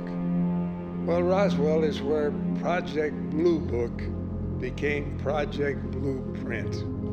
Now, you've probably never heard about it, seeing as how you're still alive. Why do I have the feeling you're about to lower my odds in that department? Do you mind? In 1947, an alien spacecraft crashed in the desert outside Roswell, New Mexico. The wreckage was taken to the Air Force Base nearby for testing. And of course, they were looking for weapons. Sounds like the military hasn't changed too much. If you don't mind me asking, Doctor, how do you fit into all of this? In 1984, I came on board Project Blueprint. My job was to carry on the work of deciphering the hieroglyphics found in the spacecraft. Anyway, in early 1996, word of a breakthrough spread throughout the complex. Now, apparently someone had discovered that one of the alien instruments could generate minute quantities of anti-hydrogen. The big boys in Washington were ecstatic. Now, if you remember, the desert standoff was in effect, and we were looking for a technological edge over the Middle East bloc. Now, we had it in the palm of our hands. But unfortunately, as you know, things went very wrong. That's the understatement of the century. Well, the military was in such a hurry, they didn't take time to do any testing. Instead, they started a political incident, then proceeded to bomb the hell out of the Middle East. Greatest snafu in history. Now, after the war, I left the military, but I managed to smuggle out all my notes and other important items from Roswell. And I secretly continued my research. Okay, Malloy, don't move! I said freeze!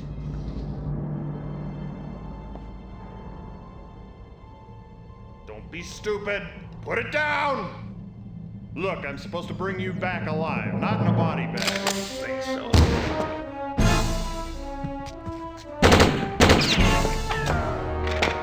No! Back off. Back off!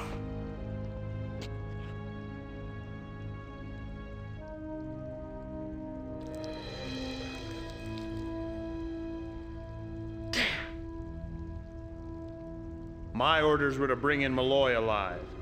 But I guess that doesn't apply to you, does it? Well, in that case, do you mind?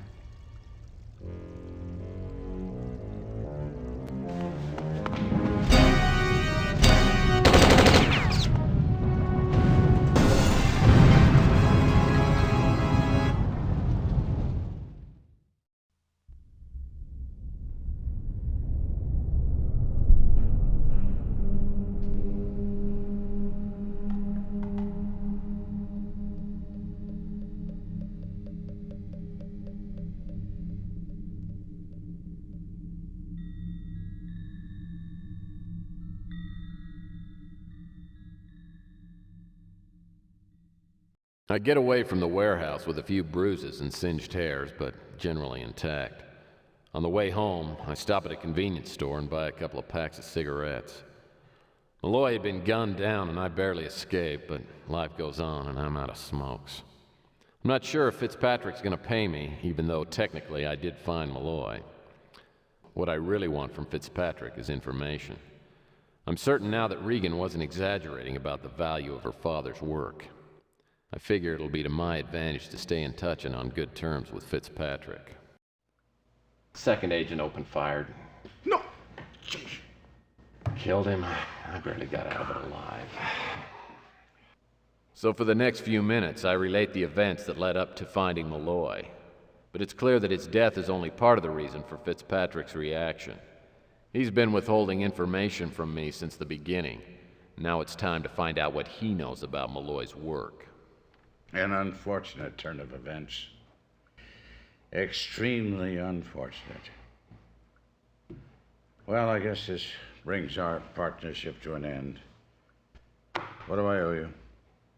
I think you owe me some details. To what do you refer? Look, Malloy was onto something big. He was just about to tell me until someone turned him into a corkboard.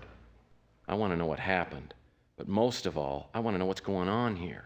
No, don't get into it. Forget this business. Take the money and walk away. It's too late. I'm already involved. Now 1, possibly 3 NSA agents are dead. And for some strange reason, they're going to think that I'm involved with all this. And even if I wanted to drop out right now, the odds are they're going to find me and fill me with so much lead, they're going to be able to use me as a pencil. But aside from that, Malloy was onto something big. And those boxes are the key. You know about the boxes? Oh, yeah. Well, that puts a different light on things, doesn't it?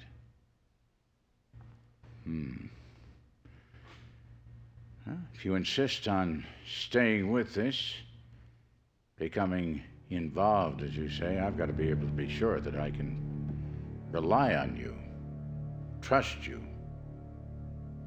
You know, this isn't the kind of thing that you can sort of dabble in and then back away. Well, normally I do have a little problem with commitment. But on this, I'm in 100%.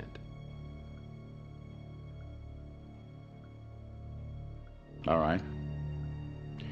Thomas Malloy and I, scientific researchers, were working together in Roswell. And we became friends. Our friendship really developed when we were transferred to China after the great disaster of World War III.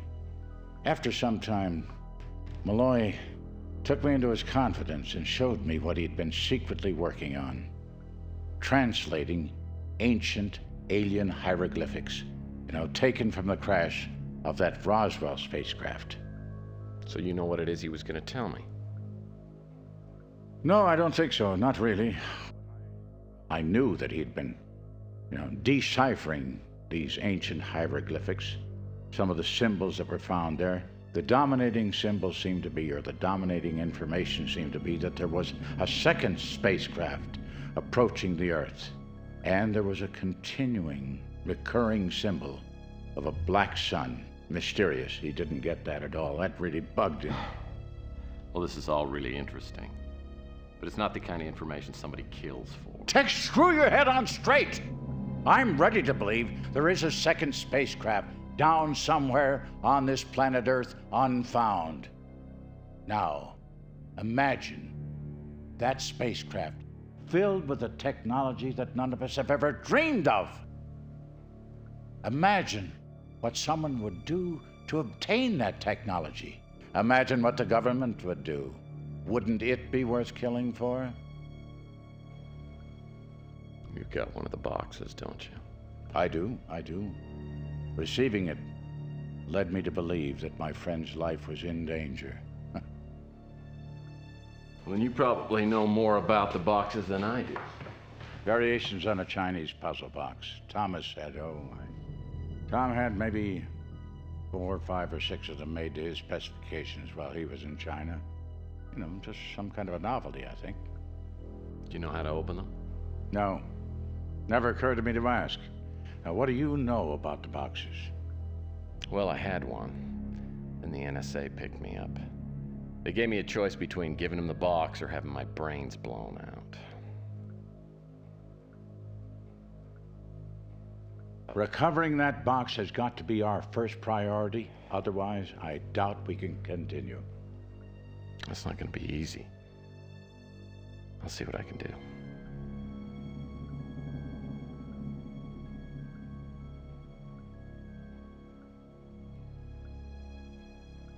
Just one more thing.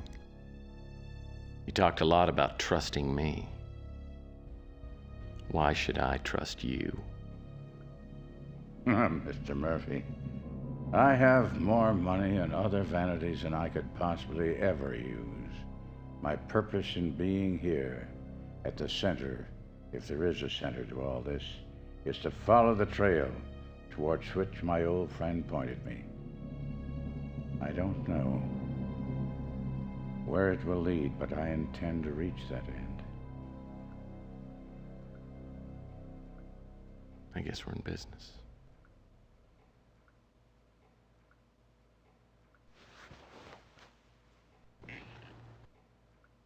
After Fitzpatrick leaves, I think about what to do next.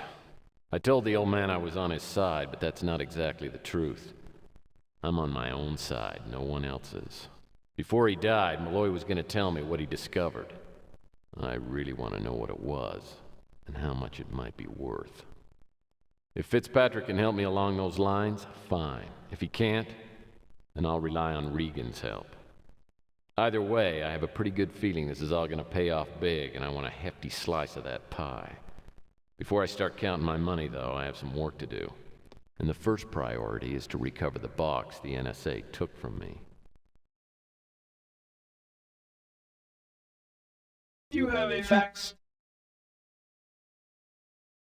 Do you have a fax? Well, I'll be darned. The fax machine still works. Well, looks like my suspicions were correct. Now I'll just have to find out why Horton was posing as the Black Arrow killer.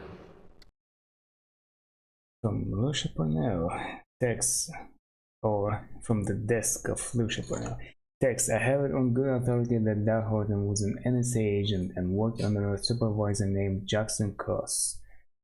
Neither agent was sufficiently assigned to work in this part of the country. I'm betting that they have a little something going on the side. I hope this information helps, Parnell. Yep. That helps big time. Okay, well, I just saved before this whole thing, but I'm gonna save again. And I'm gonna go. So, that's it for now. Thank you very much for watching, and until next time.